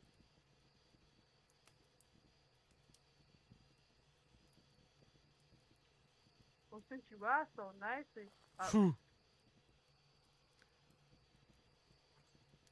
Fuck.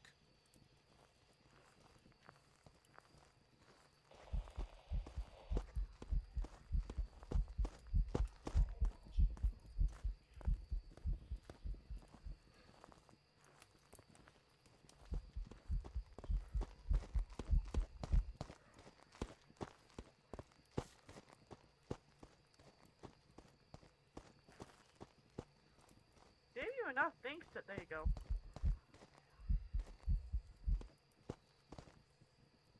UV, run real quick and get the photos of the UV. Or salt. It's stuck in the salt. Or my body. My body works too.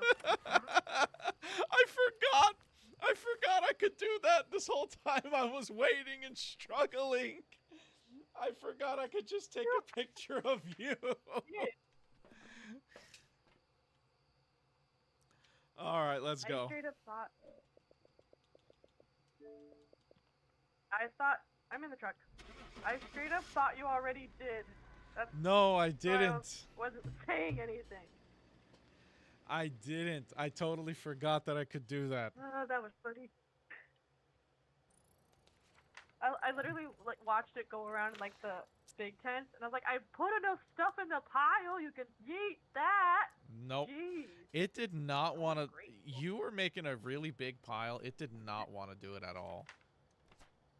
It said, I want nothing to do with that. No.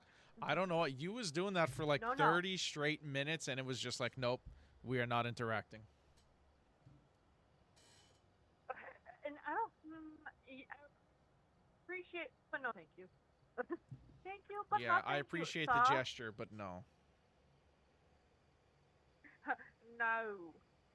Or in Australia, no. No. No. No, thank you. Arr.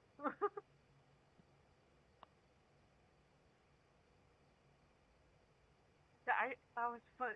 I just heard click and I was like, oh, he got a picture of my body.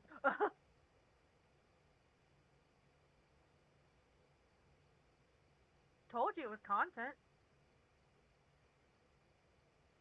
Mm-hmm. You were totally right.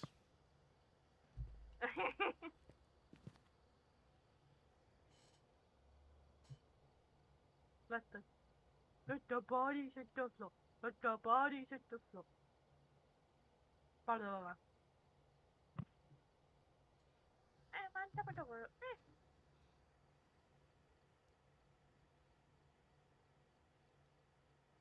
You spin me right round. Right now, baby, right round. Okay, now what? Willow Street. I'll take a nap. We beat Willow, and then if you, like I said, if you want to quitting, you can quitting. Me.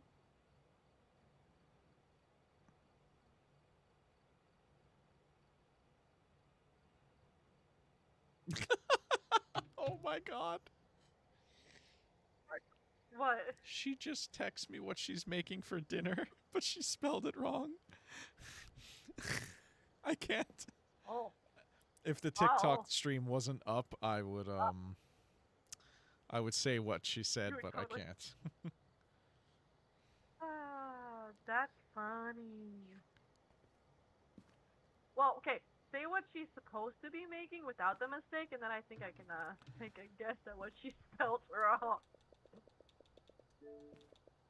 Beef stroganoff. Ah!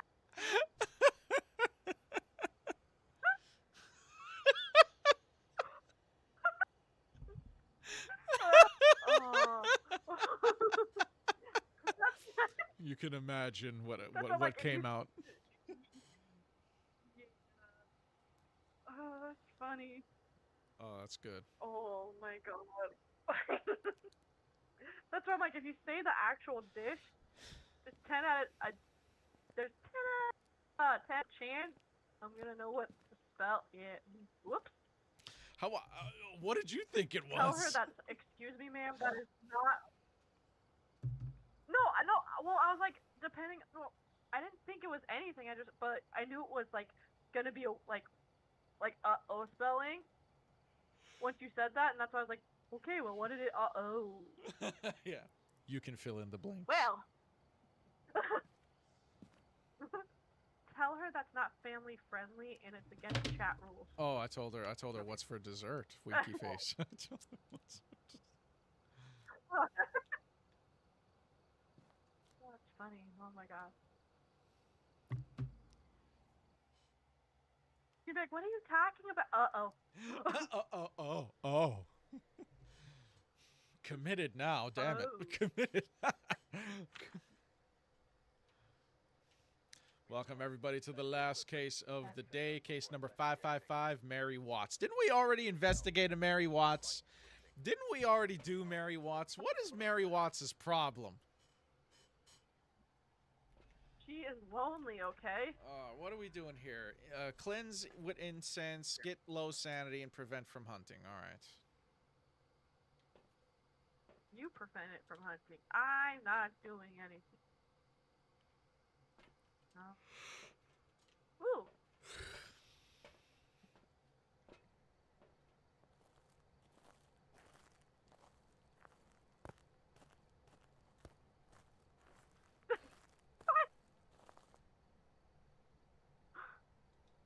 And what are you doing? Not hiding the cursed object, obviously. No. Not doing such a thing, right? Okay.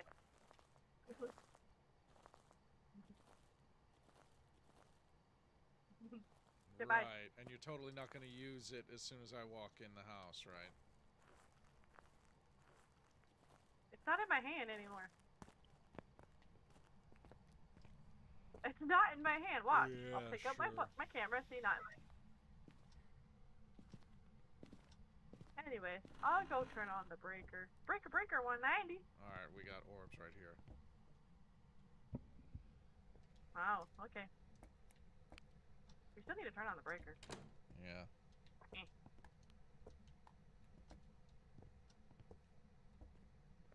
I can go looking for bones.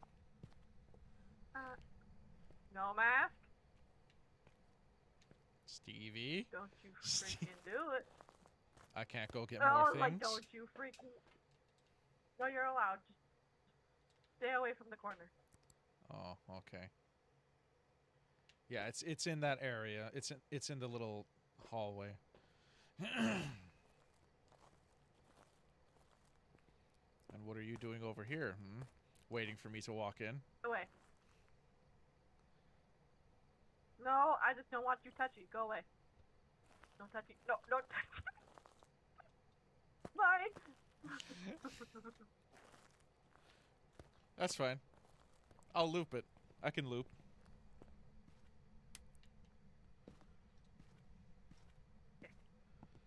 That's fine. I can loop. Sure you can. I'll loop it. I could loop the shit I'll put out it of back. it. Question mark? There is hiding, in the living room? It touched the door. Oh, jeez. Where's the phone? Oh, here. Okay, I need the light on. Nope, delete that photo. Just kidding. Okay. Well, then go turn it on! Also, I screwed up a photo. Can you delete it, please? I revoke my, photography skill ability.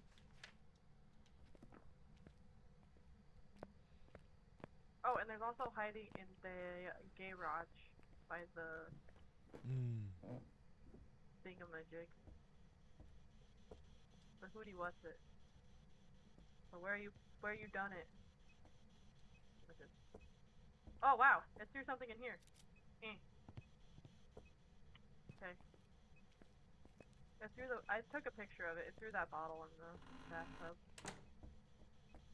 Splishy splash, it was taking a bath. Ba-da-da-da, on a Friday night. Ba-da-da-da. Hiding in boys' room, but it's questionable. I've used it one time and I got... We got dots. Dots! I got a picture Okay, of it. so orbs and dots. It's not a phantom. That's rude. Oh, there's the bone. Well, that was easy. Dot. Orb. Yeah, we got orbs and dots. Here's the photo. Yeah, I saw it. I sees it with my own eyeballs. 3 degrees. It's doing stuff. You gotta take pictures. I gotta go get more stuff. Okay.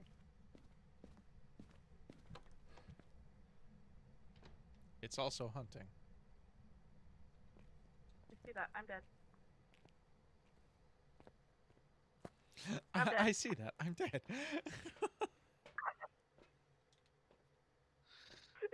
I think it's a Raiju. It's sped up. You Well, think it's a Raiju? Because it's sped up when went past the cameras and stuff. Also, it's almost done hunting. If you wanna see my unalived body, it's in the hiding spot in the garage, like by the little washer dryer area. If you want a photo, the photo cam's on my unalived body. Well, because it wasn't fast enough to be a stay, because they're super freaking fast.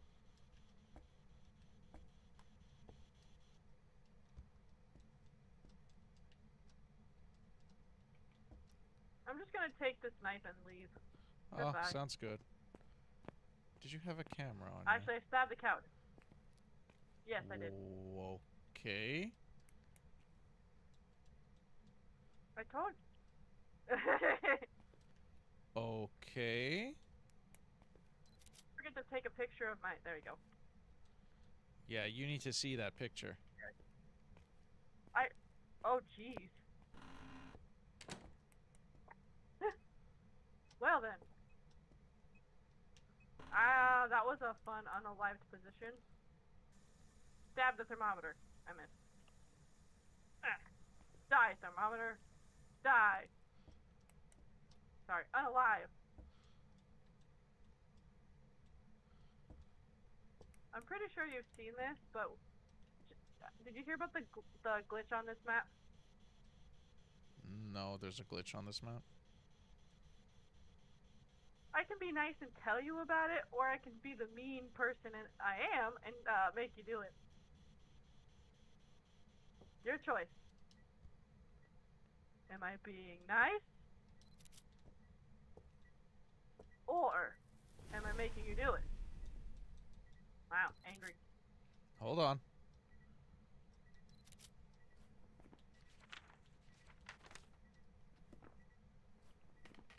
Okay, so there's no UV. There's for sure no UV. It's through this photo. It's through this photo on the wall. Which Right here. one?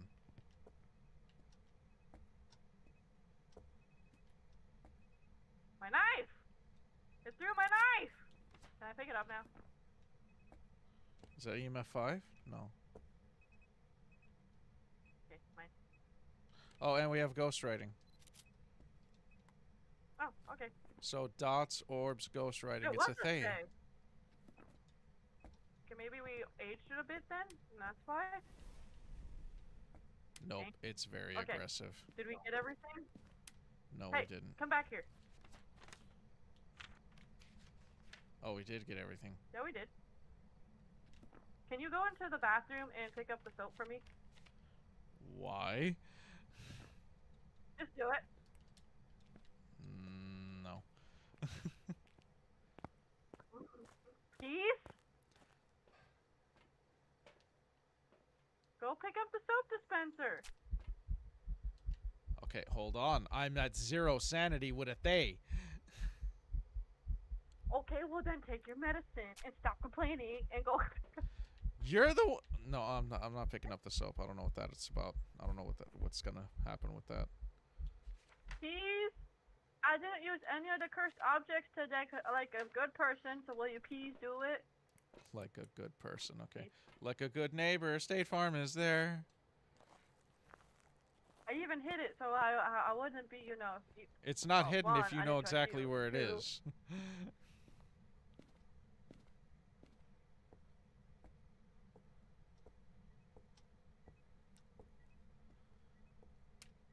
Where you? Yeah, soap dispenser by. Yep. Okay, and what I am said I by doing the with it? sink. Not the pink bottle. I said by the. No, the soap dispenser. This like brownish. Okay, what am I doing with it? Now try to get rid of it.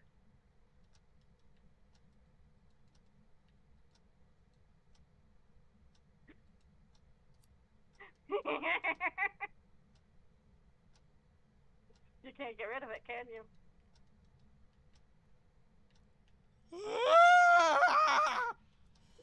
What magic is this?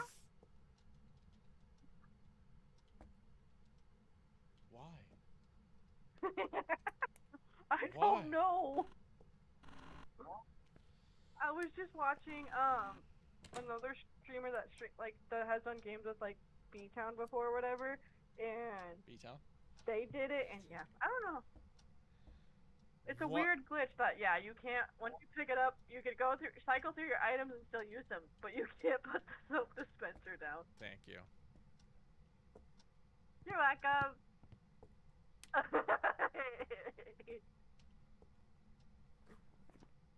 It was the last game. You gotta get content somehow, right?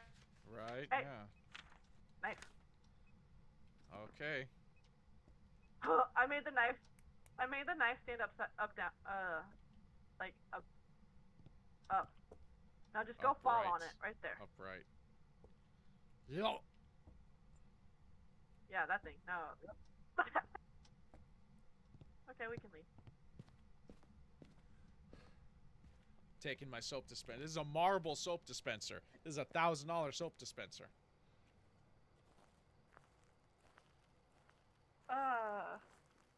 a weird glitch, but it's hilarious. Hilarious. It's a laugh riot. It's funny as it goes. When you pick it up, it still just sits on the counter. It doesn't even look like you like picked it up. But I can tell it's in your hand. You're welcome. My God. You're like, I hate it here. I hate it here.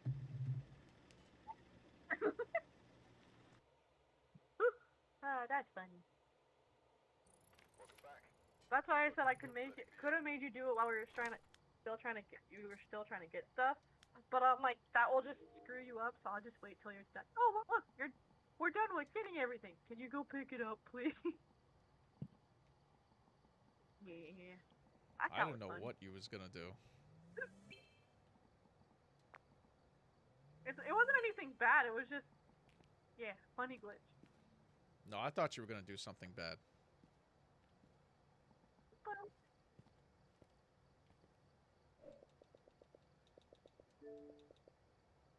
Oh, look, you have all tier 2, except for the flashlight. Now you have tier 3 with that.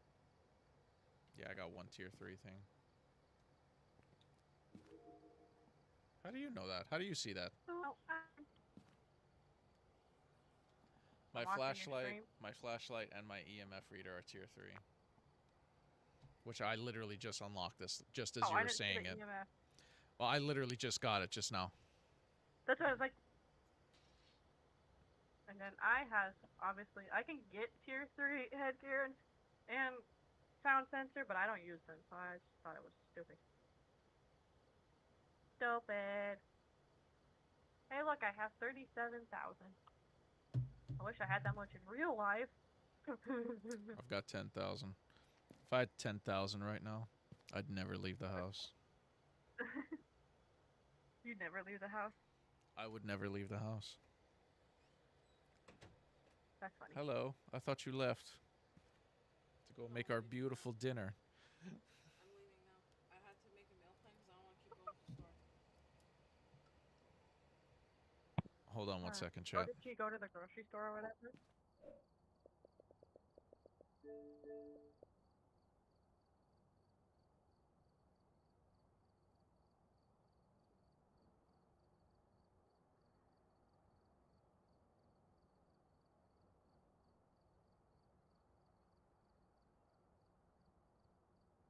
Herb, are you up?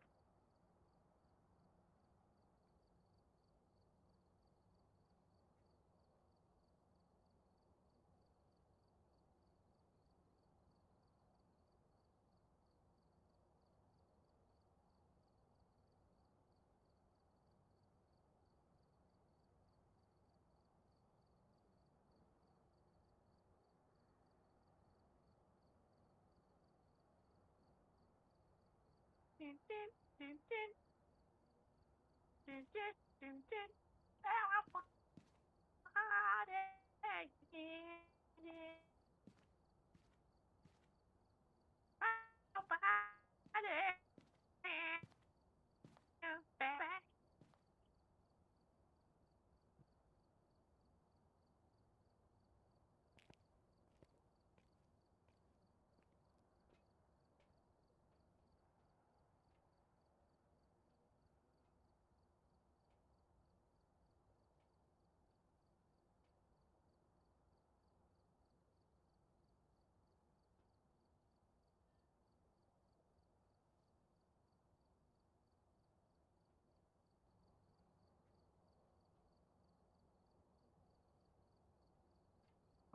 Knock over!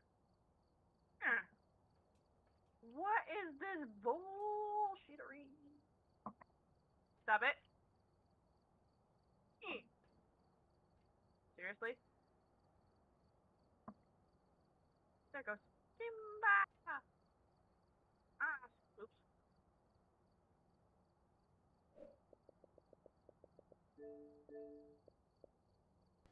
Okay, I'm back. Hello. How are we doing?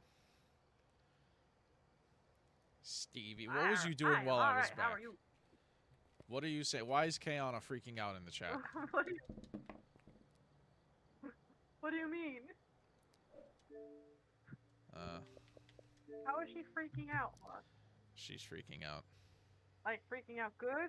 She's like Or, putting like, like laughing? laughing crying faces, like you know when you're laughing so hard you're crying. What did you say? What did you do? Because I was like, everybody, and I was going back and forth. Yeah, yeah. Rock your body. Yeah. Back streets back. All right.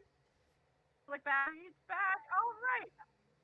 As I sprinted to the freaking stairs. As That's you probably why she's laughing, sprinted to the 'cause I'm going stairs. crackhead mode. She's like, something's wrong with this lady. Something's wrong with her. I think she needs to be investigated. She needs to be what? That's Investigated. funny. Mr. Knight, thank you for joining. We were looking for you earlier. We was looking for you Okay. earlier, Anthony. But now, you have to question. You know, I have Anymore. Subnautica here, but I never played it. You stacked I stacked. the blocks and then left. Okay. Yes, I stacked the blocks I and said then you left. stacked the blocks and then left. Yes, that is what I did. And you can't say anything about it. Well, I can do something about it. Knocked over. Nope. How dare you? Knocked over. How dare you? How dare I? How dare you? How dare I? How dare you? I forget how loud Hey, this look, game I is. completed the weekly task. Weekly tasks are done for me on Phasmophobia. Boop, boop, boop. All right, Oh, chat. well, Welcome like, what game back are we going to Hugh. So this is where we were, where we Alright. ended it last night. I'm going to leave and do my own thing. You're gonna leave and do your own thing. Have you in the background for your stream. Well, Yeah. you don't want to be a part of it. I mean, I'll watch your stream. I just let you do your own like talking thing.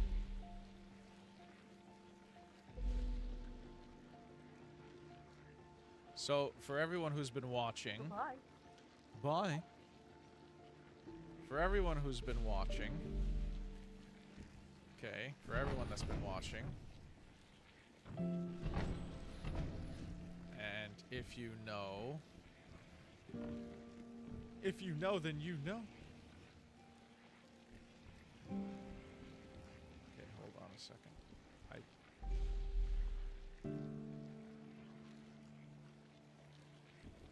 I think I know what's going on.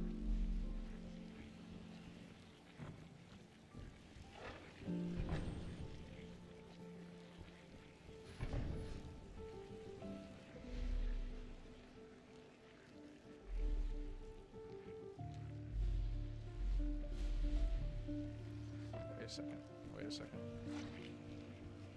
Have that stay yellow.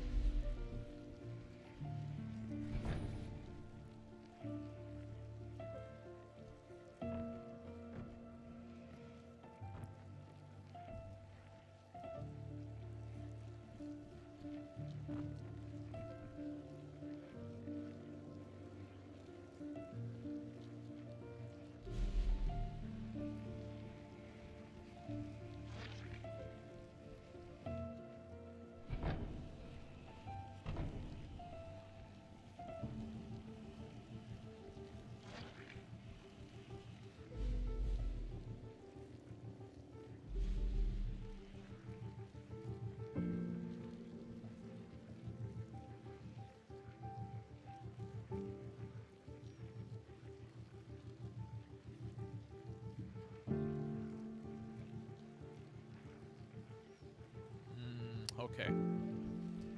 I think I just have to do it like this.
chat.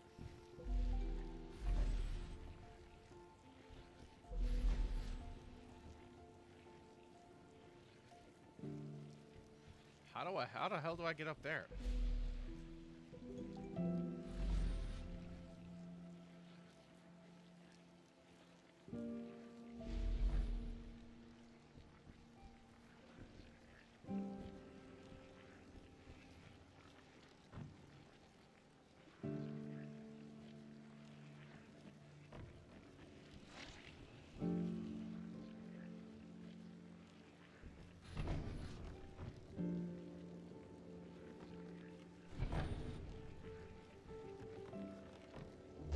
Damn it.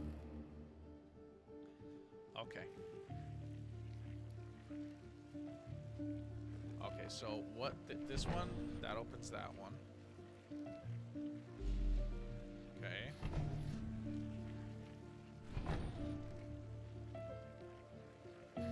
Okay.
Okay. Okay.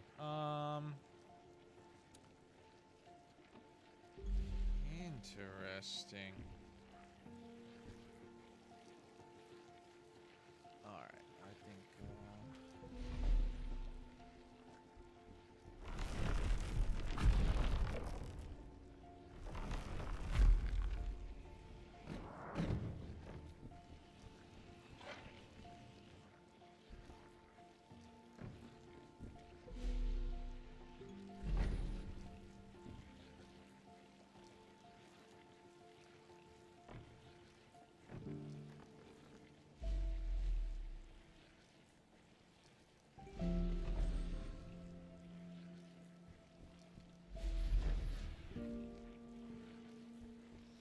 Okay.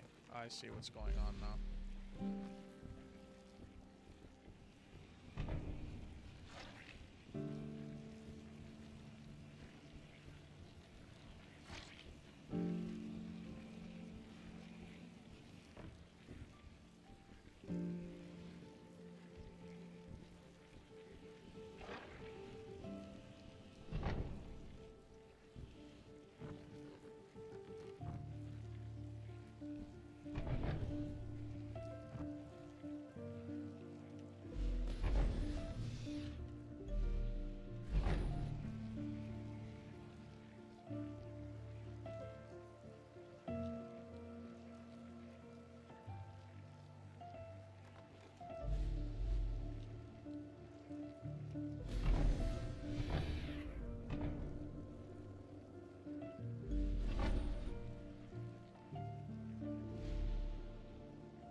I don't know if this is how we do it, but I don't know. I'm trying things right now.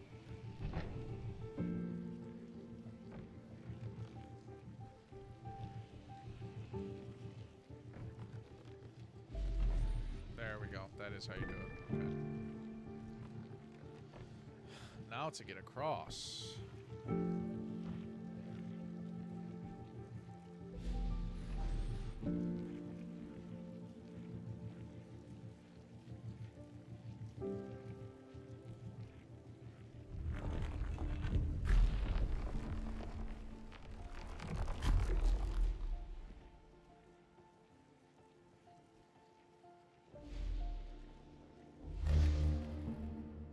Damn it. All that for nothing. Okay. Alright, well, at least we know what to do now. At least we know what to do.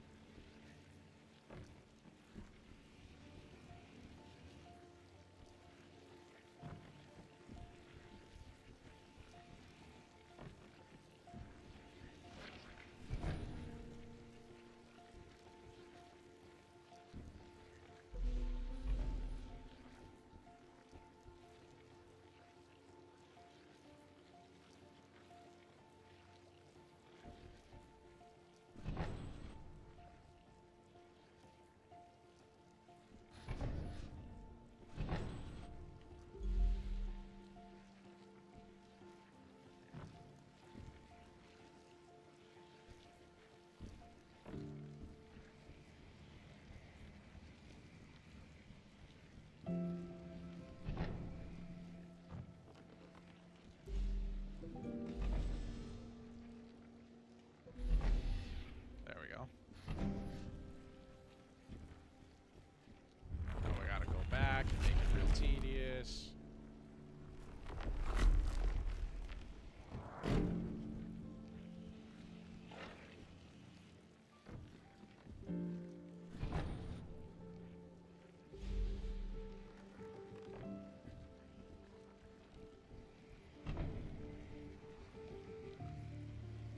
Brian May, thank you so much for joining.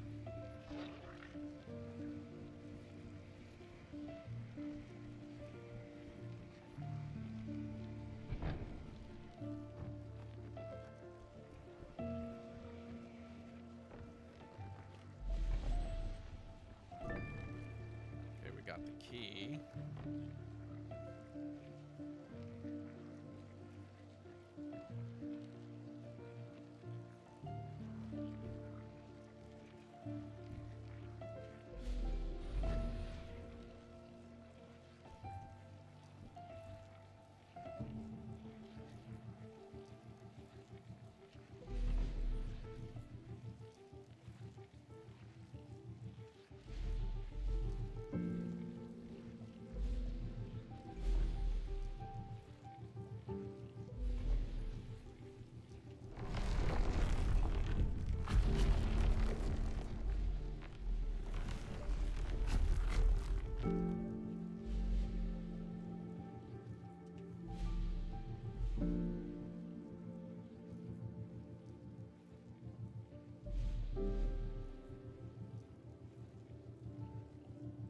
I did not see that.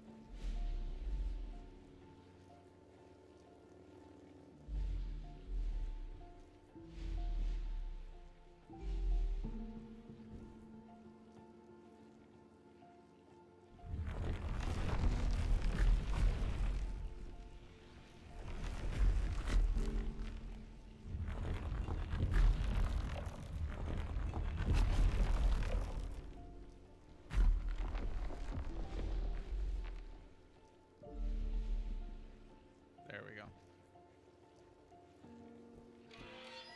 All right, we got it. Nice. Make it pink. No, make it blue. I'm glad you're enjoying this game. Enjoying. Yeah, no, I really like this game. Oh, it's another one of these.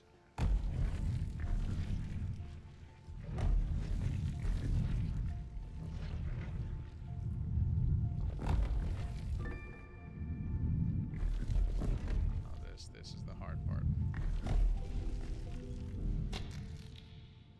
Great. All right, here we go. Okay, so it's red, blue, cyan, and what was that other one? What? Come on, man. Oh.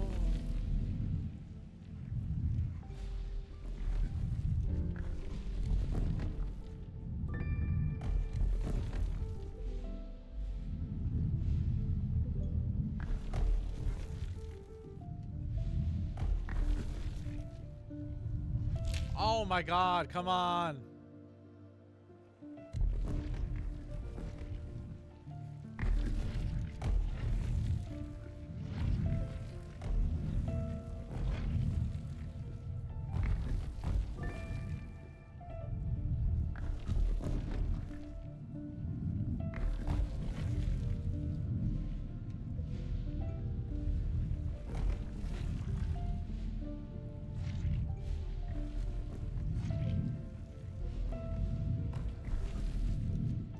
All right, hold on. I'm doing it too early. I'm doing it too early. I have to wait till it transforms. Okay.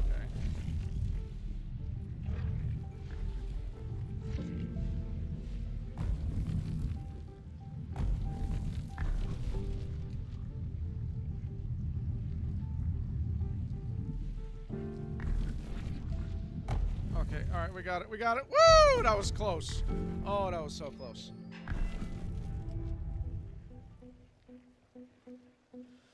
Oh, geez, another one of these.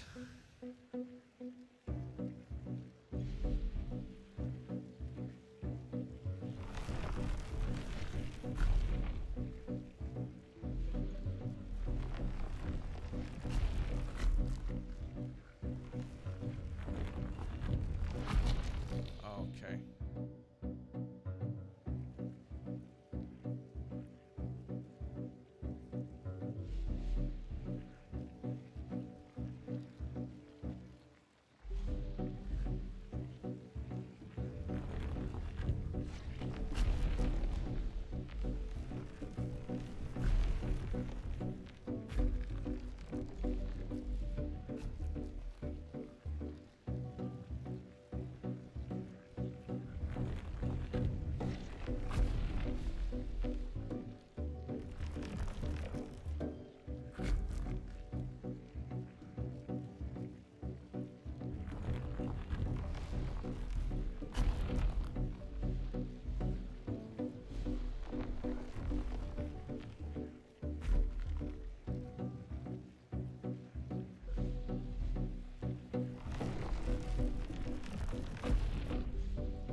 Okay.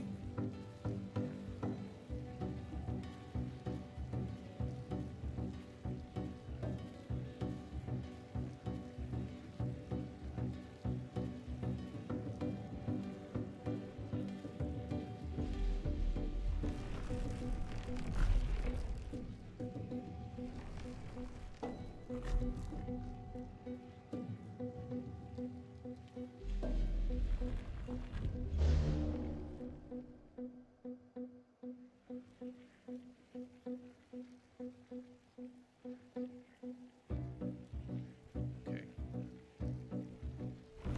All right. I think I know. I think I know what to do.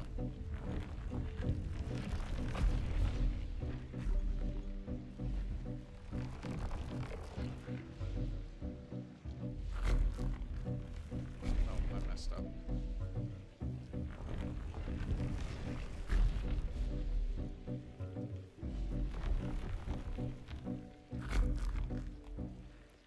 Cool. I glitched.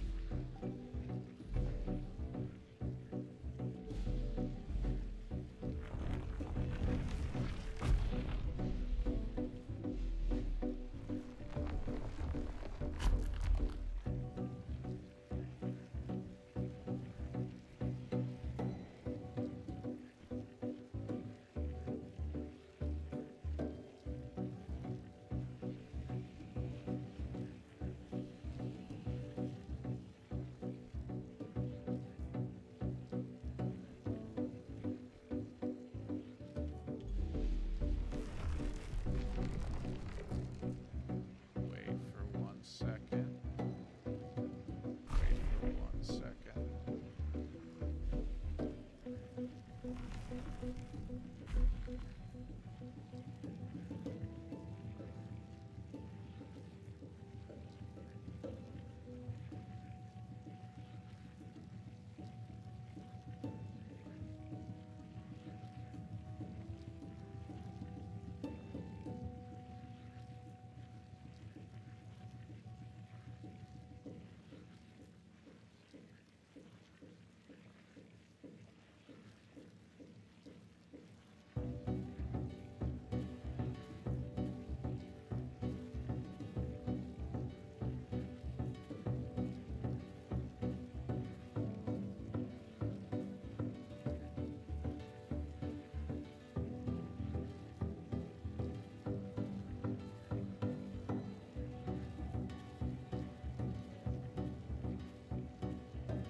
Sorry, Chad. Wife called me again. Okay, I have no clues. I have no nothing.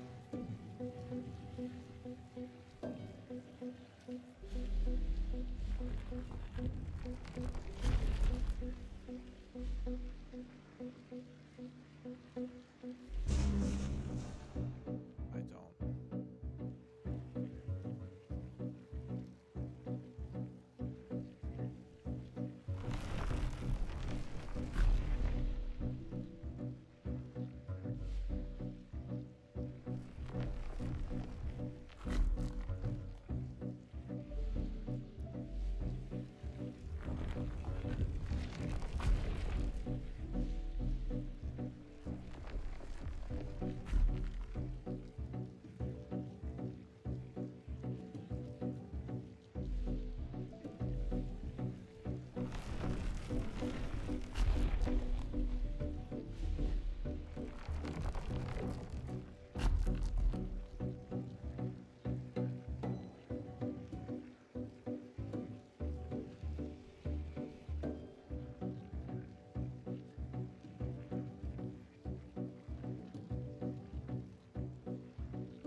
Come on. Okay.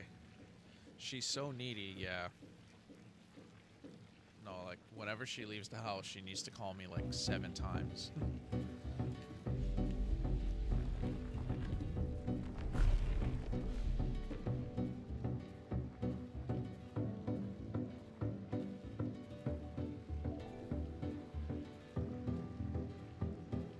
I don't know how to do what I need to do right here.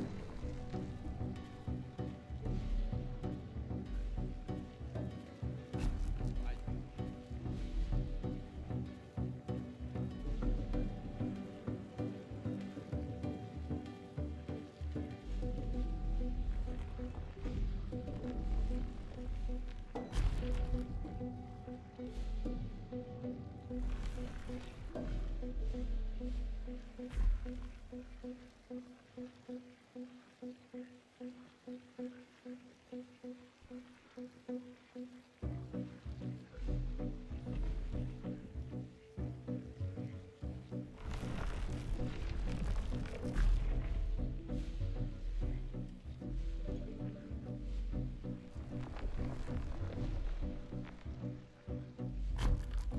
okay, I messed up.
There's no key?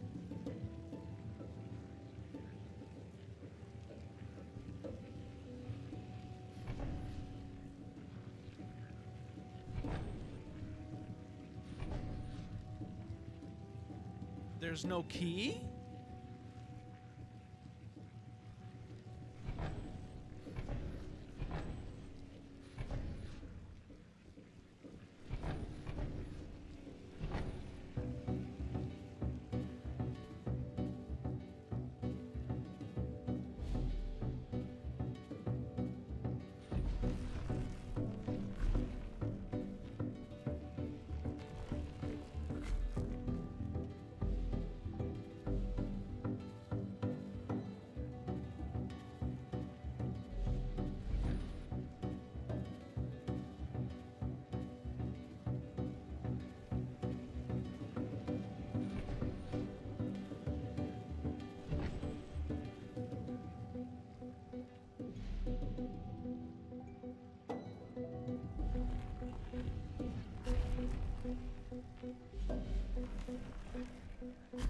I'm not understanding this at all.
I don't know. I almost had it.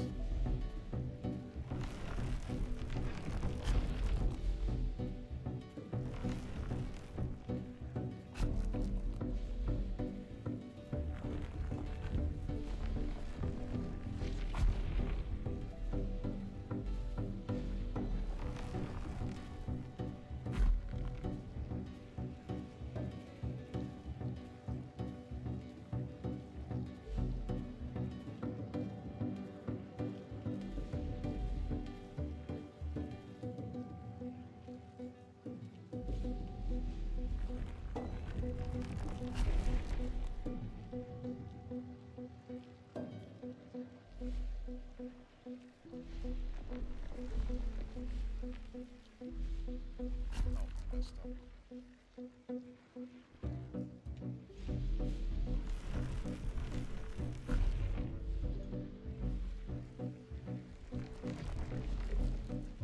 There we go. Okay, that's how we do it. Now.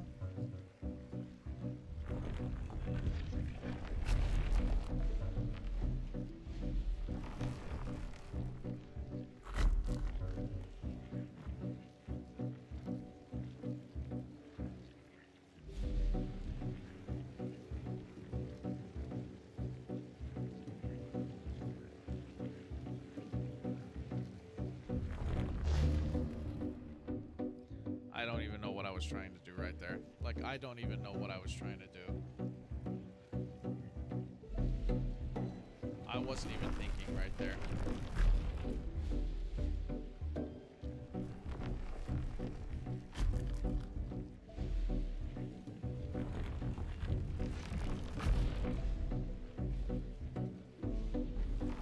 I don't even know what was going on in my brain right there.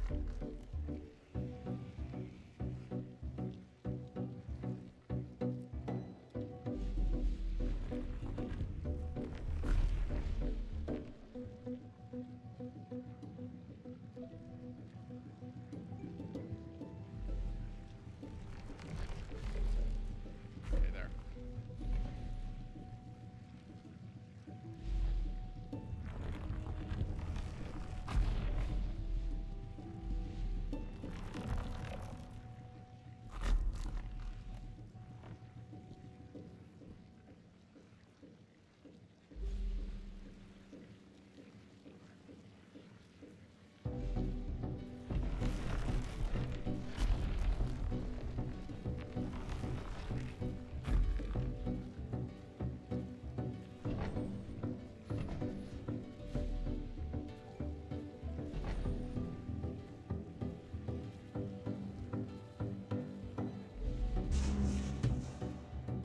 Oh my god. This one's ridiculous. This one's ridiculous.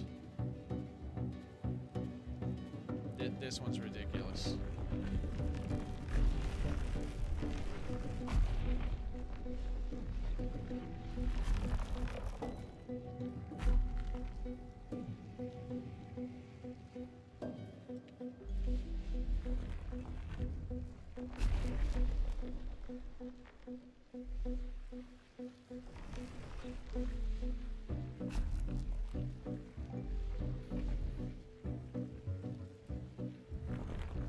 struggling. Yeah, huge. Majorly. Major struggle. This one's bad. This is a bad one.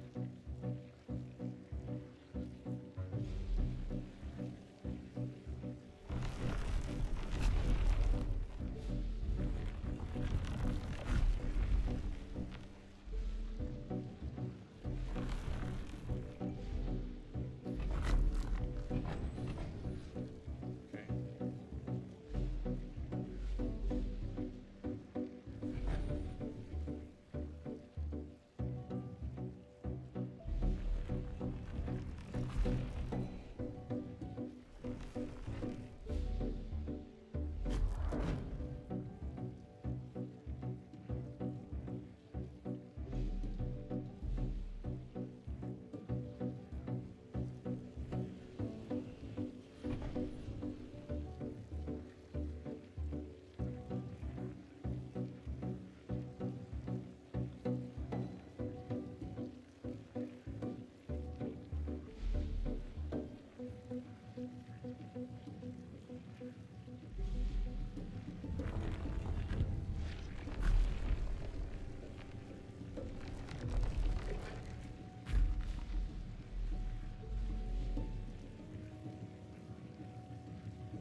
man. Jeez.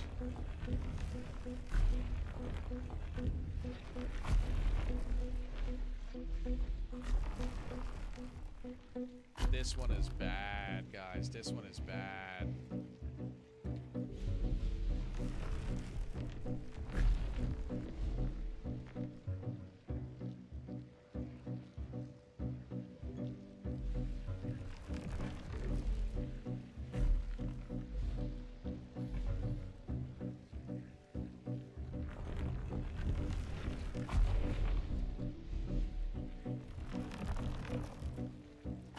This one is bad.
Okay.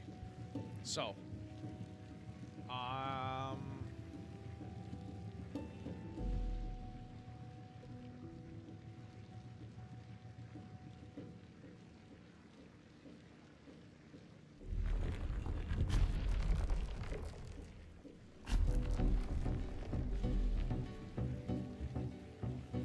I gotta make that one green again.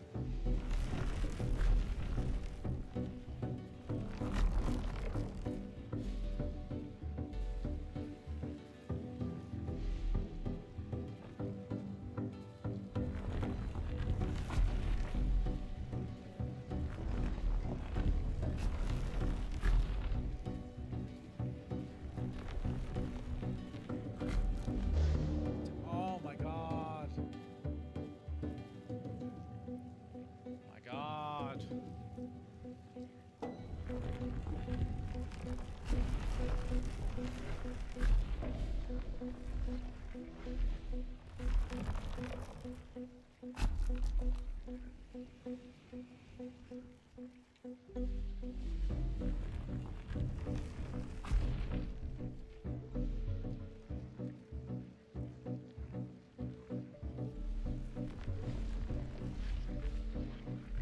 Oh my, oh, come on. What the hell was that?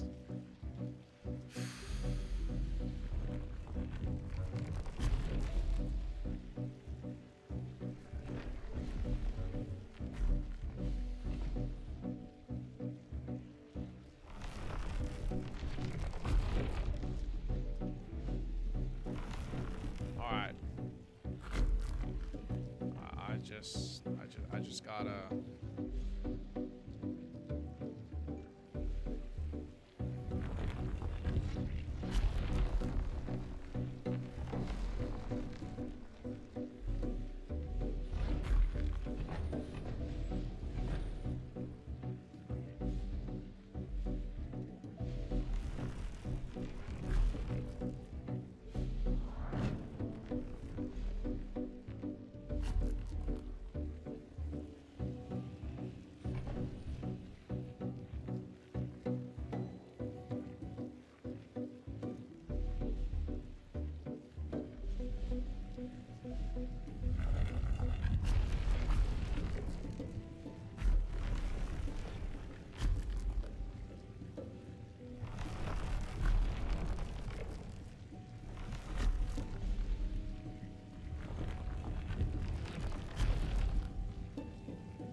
I'm losing my mind over here.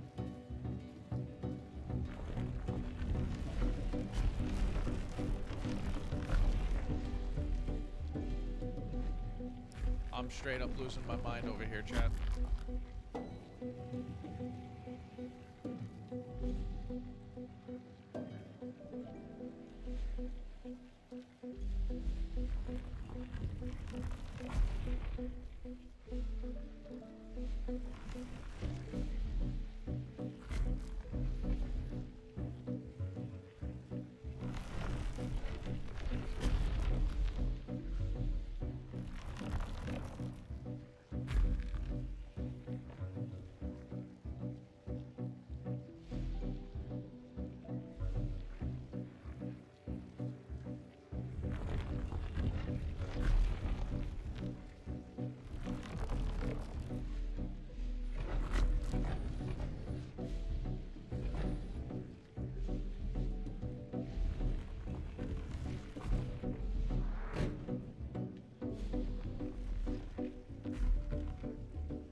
Okay.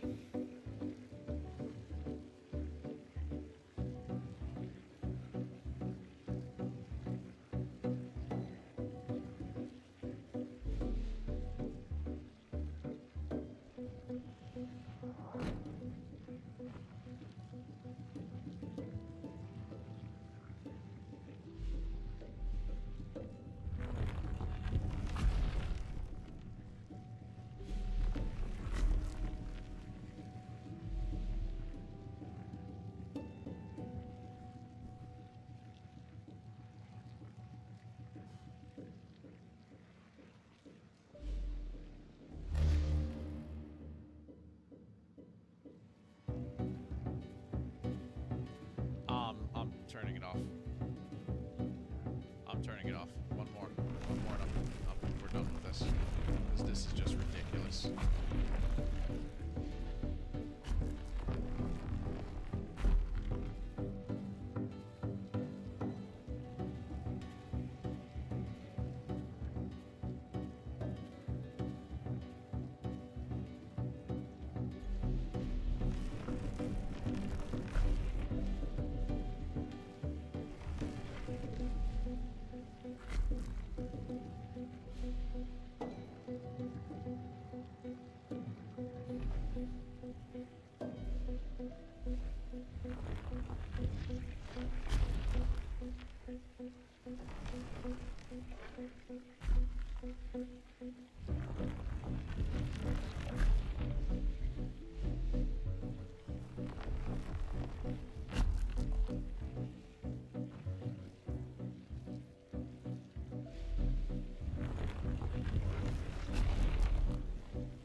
I think we got it here.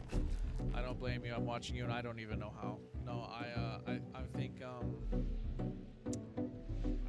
I got it here. I think I got it here.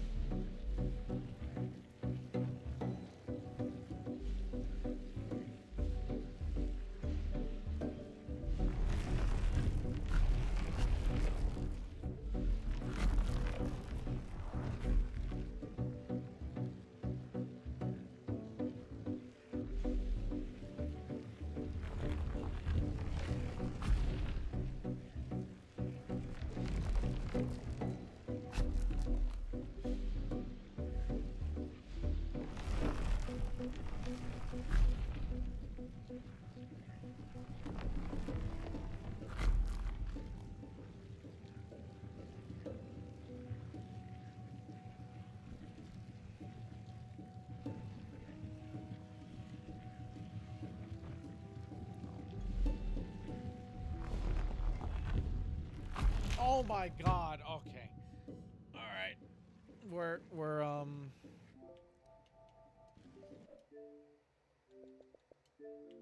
done with that. So that one that's a toughie. Oh, that one. Let me tell you about that one.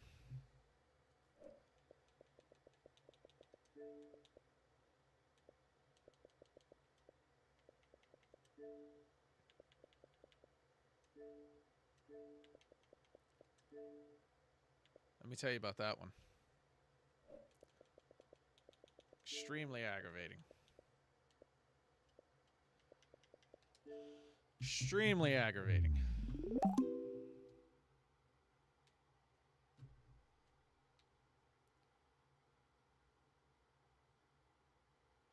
The most hated game dev? Who's this? Personally, I'd go with Sparkle. It cleans everyday messes, and it won't clean out your... The most hated game dev. Do you guys think that Neil Druckmann is actually the most hated game dev? I think that with Western audiences, he may in fact be the most hated most hated guy. Yeah. Neil Druckmann. Neil Druckmann did The Last of Us. He did The Last of Us 1 and 2 and Uncharted 4. And then he ruined the Last of Us show, so is he the most hated game dev because of that? 2025 and the gaming world is at war. The year's 2025 and the gaming world is at war. Yeah. On one side, the general public, who doesn't get what the big deal is. If there truly are people that are dropping off of the show, they're cowards. They didn't like strong women. What? They're afraid of a TV show? What? So let me get this. They're afraid of a TV show. I mean, they don't like a lesbian. And on the other side, gamers. Well, the attacks on gamers are just beginning. The wokest episode in television history. At the center stands Neil Druckmann. And all I'll say is at the end of the day, you're way less important. And some of you are not important at all. It's laughable. We send it to each other as jokes some of the time. The beta male, the male feminist. A once universally respected visionary. What? The most divisive figure in gaming. This is hilarious. I saw this on Reddit. I'm gonna kill your kid in front of you. What? What? How vile. Turning a game studio known for only making classics into one that only makes remasters and news headlines. This to me does feel actually disrespectful, and I mean that legitimately. And to think that it all started with an idea he had in college. It's 2004, and Neil needs to pitch a zombie game to the father of zombie movies, George Romero. We had a school project where we had to pitch game ideas to George Romero. So the idea was for this kind of the story. His idea is about a cop protecting a young girl. In the game, the player switches between the two characters to force I think empathy. I heard of this. I pitched it to George, and he hated it. So I just sat on it. After getting a job as a programmer at the game studio Naughty Dog, he continues to work on these ideas in the background. Until Naughty Dog promotes Neil, along with Uncharted 2 director Bruce Straley, to direct a new project. Our task was to reboot Jak and Daxter. We started to realize Wait, that never happened though, right? I don't remember that ever happening. I never played Jak and Daxter. Not gonna... I never played Jak and Daxter, so I don't know. Kayana, am I okay? I need to cool off. That last puzzle was getting to me. I never played Jak and Daxter, so I wouldn't know. And if it was remastered, I wouldn't care. Do justice to the franchise that the fans had fallen in love with. It would be shifting it so far in a new direction. Yeah. Well, I have this thing I've been working on. What if we try to do this? Eventually, this turns into a game based on his zombie idea. The old cop becomes a smuggler named Joel, who's tasked with escorting a girl that's immune to the virus named Ellie across the country to people that are working on a cure. Some of Neil's other pitches include Joel being a hardened criminal seeking redemption, a virus that only infects women. And you found the one... They already have that. It's called feminism. Girl that it didn't infect, and that was Ellie. And the reason it failed is because it was a misogynistic idea.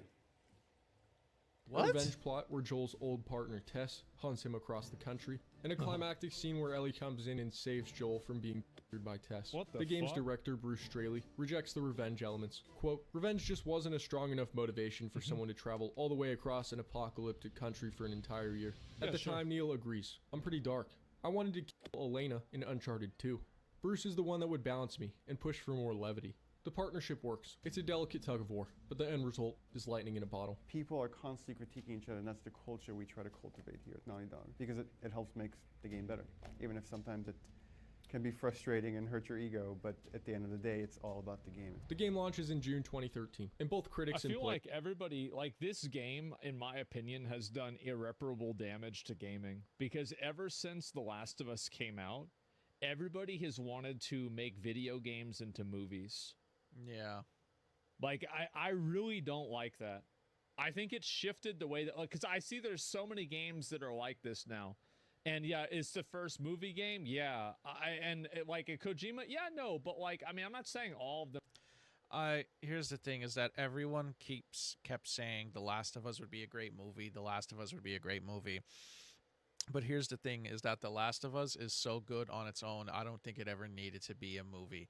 The Last of Us is better than most movies you go and watch. You understand? Like, The Last of Us has... The Last of Us... It did things and showed things and told a story in a way that you don't even see anymore. Do you understand? Like, the last time you seen something as deep as that was like Logan. Like, Last of Us and Logan are pretty similar. But... I don't think it ever needed to be a movie or let alone a show even. And they're just, I never seen the show, but I've seen clips. I've seen like what people are saying about it. I've seen lots of like little snippets here and there, and I'm not interested. Some are bad. Like, some of them are good. I mean, I heard The Last of Us Part 1 was good, but I think that a lot of people have tried to copy this because I think that people always try to emulate Hollywood because they want to be Hollywood. Which I think it's a bad idea. Hollywood. Players are floored. Making this the 4th game ever to earn my highest rating. The gameplay is pretty similar to their Uncharted games. It's like a movie. Actually, my involvement is nothing. But the story? That's the problem. Is universally praised as a step forward for video games. Sarah is dead. Don't do this to me, baby. The zombie win. By the end of the game, players are empathizing so hard, to the point of it almost feeling traumatic. Could you put your life on the line for me? Could you be the last of us? And the ambiguous ending sparks countless debates online. And so we don't want to come out and say this is what we intend, or this is definitely the answer, because it is open. Suddenly, Neil gets universally praised as a storytelling genius. Yep, storytelling genius. It does. He did. One level, then He did. I mean, even not that long ago, I would have been saying, "Oh, Neil Druckmann's a freaking genius."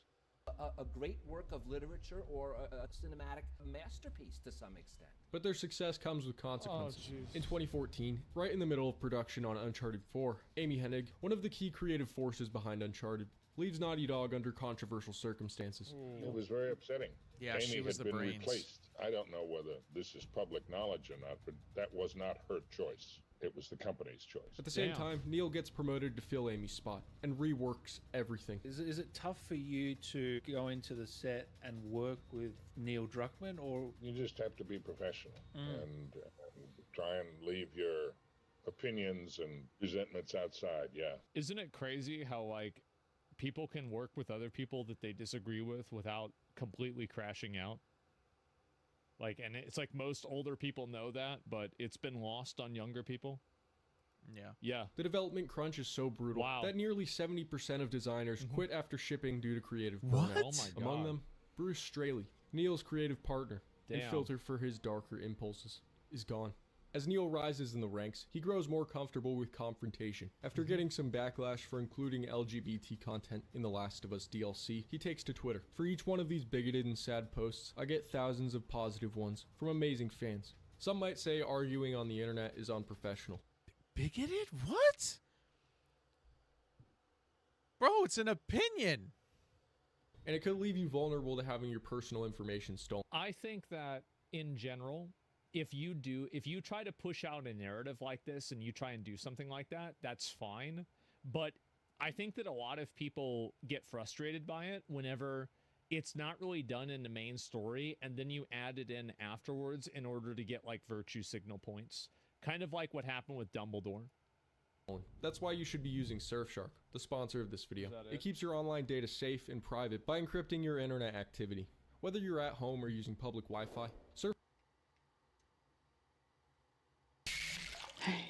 Of course, an ad. Are you in there? It's the 1 minute unskippable ad, too. Is this part of it? What did you do? Did I do it right? You wash your whole body every day. Mouthwash commercial. So why don't you wash your whole mouth? Listerine. Wash your mouth. I love it. That's their new slogan. Just wash your mouth, damn it. Hey, Meta, I need more acidity. You got any ideas? You typically use lemon. You know, it needs like a zhuzh of brightness. Last time you used honey. Honey? Yeah. Good, but it's not special. I need it to be special. Light, airy textures can add a special feel. Yes, I want it to feel as though I'm biting into a cloud. Whipped cream can add an ethereal quality to your dish. Done. Thank you. How can I get my 2-year-old eat his breakfast? He likes it when you make silly faces.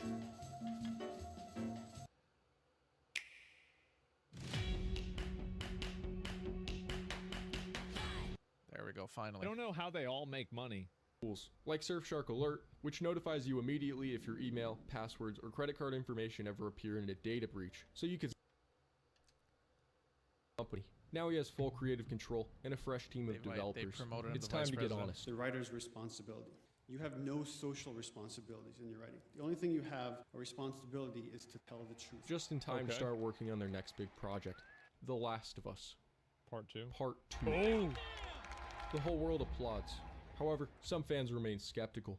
Did they even need to make a second game? Wasn't the ambiguous ending part of the point? And so we don't want to come out and say it's, oh, this is what we intend, or this is definitely the answer, because it is open.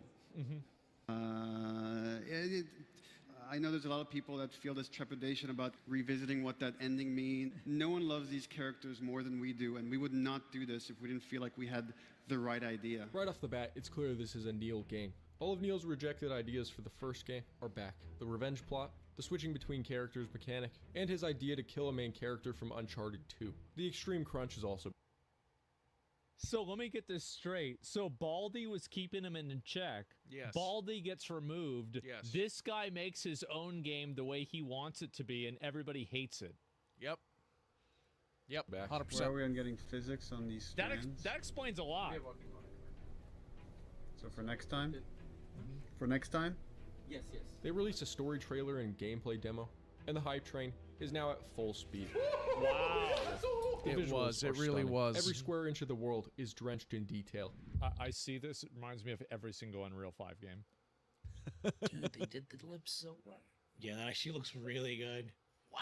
So they're making out with each other. Yeah, Wow. some tumbling in there. Every single guy in that room is the exact same copy and paste. The hair, the face, the glasses, and the outfit. They all have the exact same hairstyle. They all have the exact same facial hair. They're all wearing glasses. Those are not real people. That's actually, like, seriously, that's really, really good attention to detail. And oh god. Nevertheless, even with just breadcrumbs, the online debates are already heating up. There started to be these rumors about the game, false narratives that the game has homophobic Christians, and that's who you fight.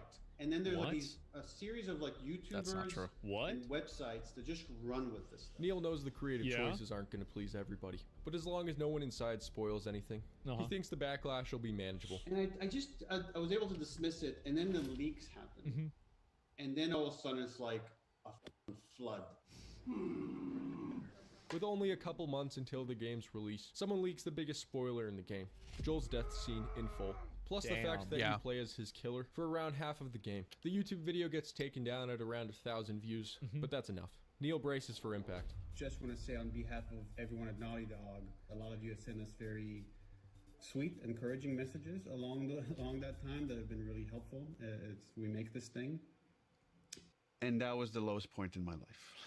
If the leaks are true, This game can kiss my ass. The destruction of several characters that people are very attached to. And like those voices jumped. Everybody's trying to be George R.R. Martin. People are trying to be that guy that kills the really important character.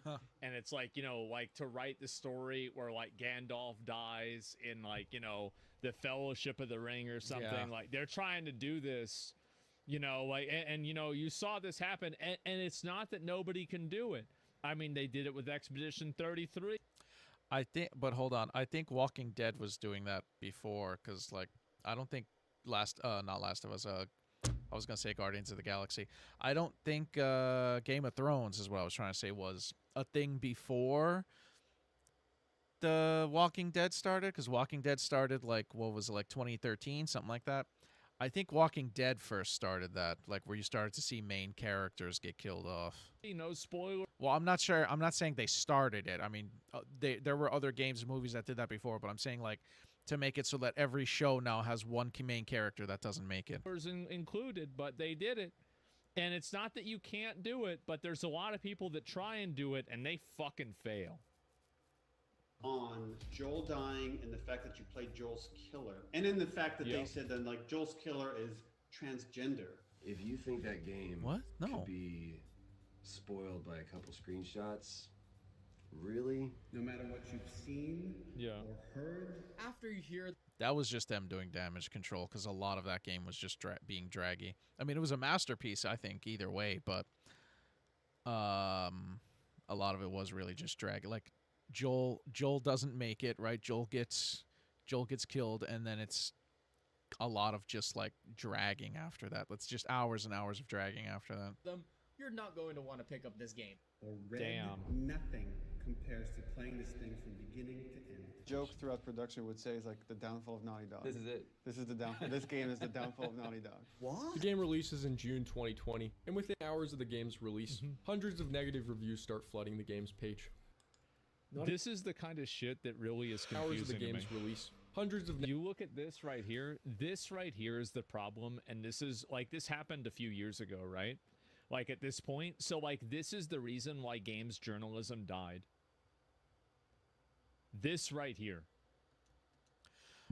Maybe other people might say that's an accurate representation of how people feel about this game, but I would say no. I would say that The Last of Us 2 is still an incredible game, and to everyone who hasn't played it, it's worth playing. I think that game is amazing. I think a lot of that is just what you're seeing right there is people boycotting it because Joel died, their favorite character died. They wanted to play as Joel and continue doing, you know, badass stuff as Joel. I don't think that's a true reflection of the game, because I played and beat both of them. And I can tell you right now, I think Last of Us 1 and 2 are both amazing. I definitely do think I prefer part 1 over 2, because like I said, 2 is pretty draggy. 2 is pretty draggy, and a lot of it is just like this super drawn out revenge story. But it's a lot of that, I think, is just because people were mad about their favorite character not making it. It's much better than a 3.4 out of 10 or 100, whatever their ranking system is, but it does definitely feel different. Like if you play in B Part 1 than you play in B Part 2, you could tell these were either different people, or you know, that somebody kind of just let him. Nobody was there to say, should we do this or should we not do it? They kind of just let him do whatever he wanted. Which is, I mean, you heard it right there. The guy that quote unquote kept him in check was gone. So at the end of the day, that is exactly what happened. What point does a review serve? What purpose does a review serve other than to inform the customer? And it is very obvious that for whatever reason, whether you agree with it or not, these professional reviews certainly did not represent the fucking customer. I mean, that's just my negative opinion. Reviews start flooding the game's page. Naughty Dog just went full The Last Jedi on this one.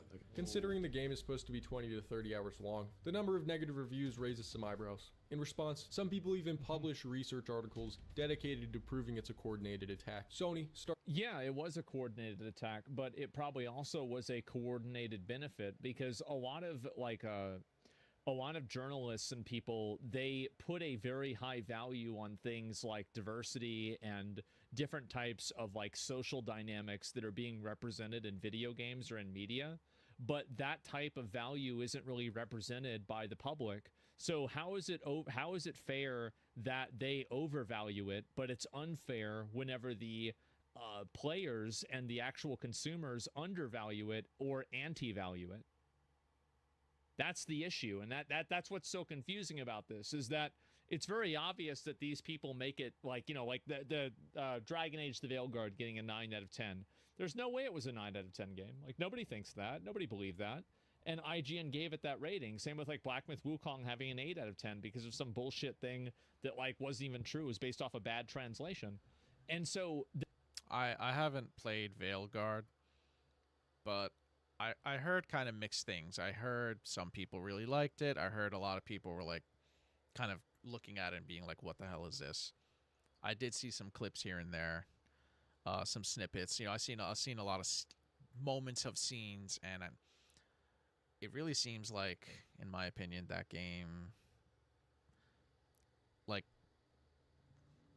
you ever heard the saying, like, a bad script can make even good actors bad? It's like, that's kind of what it seems like to me. The big issue is that I think, yeah, you're right that you have a lot of negative reviews. This is a 27-minute video, and most of it is just this guy talking. Reviews that happen, but if somebody gives a negative review for a reason why you're not going to consume a product, it doesn't matter as much as a review, in my opinion, of like somebody who actually played it and knew for sure, but it does matter. Like, you absolutely should be able to discuss, this is why I chose not to play this game. Starts allegedly taking down hundreds of reviews. Attacking gamers again, which, who's surprised? It's kind of funny that they'll delete the negative ones, right? But they won't delete the positive ones. This guy's really salty that the game didn't go the way he wanted it. Metacritic also implements a 72-hour waiting period for future reviews. Attacks are coming at Neil from all sides, but rather than letting it pass over, Neil goes full offense. And all I'll say is, at the end of the day, to all our critics, we listen to that stuff and we digest a lot of it, but you're way less important. And some of you are not important at all when you're kind of shout and threaten and doing all that stuff. The problem is that the game sucked. Okay? If Kojima said this, everybody would be spamming based. The problem is not that you're acting this way. The problem is that you're acting this way after your game flopped. That's the issue. Laughable. We send it to each other as jokes. I can agree with that. Look, I get it. You love these fictional characters. I mean, most people did not like Last of Us 2. Most people did not like Last of Us 2. And I think otherwise it is considered a bomb. It is considered, you know, total flop house. I do think 1 was better, yes, but I don't... I remember when I played it, I didn't think it was as bad as everybody was saying it is. I still thought, like, I called my friends, I called Y2 and Anthony Knight afterwards, and I said, like, this game is, I said, it's Neil Druckmann and it's Naughty Dog. This is still a masterpiece. Like, yeah, this happened, yeah, that happened, yeah, it was super draggy, kind of boring at times, but otherwise, I said, this game was great, and they wouldn't touch it with a 10-foot pole. And years and years and years later, when the game went on like a crazy, crazy sale, Y2 played it, and he said, you know what, I was wrong. This game is a masterpiece. Anthony still hasn't played it. He won't touch it.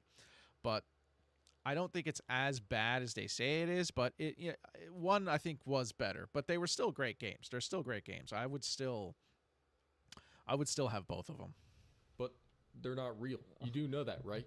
Guys, don't be... The point I was trying to make with what I just said was... commercially, I don't know how to say it, whatever.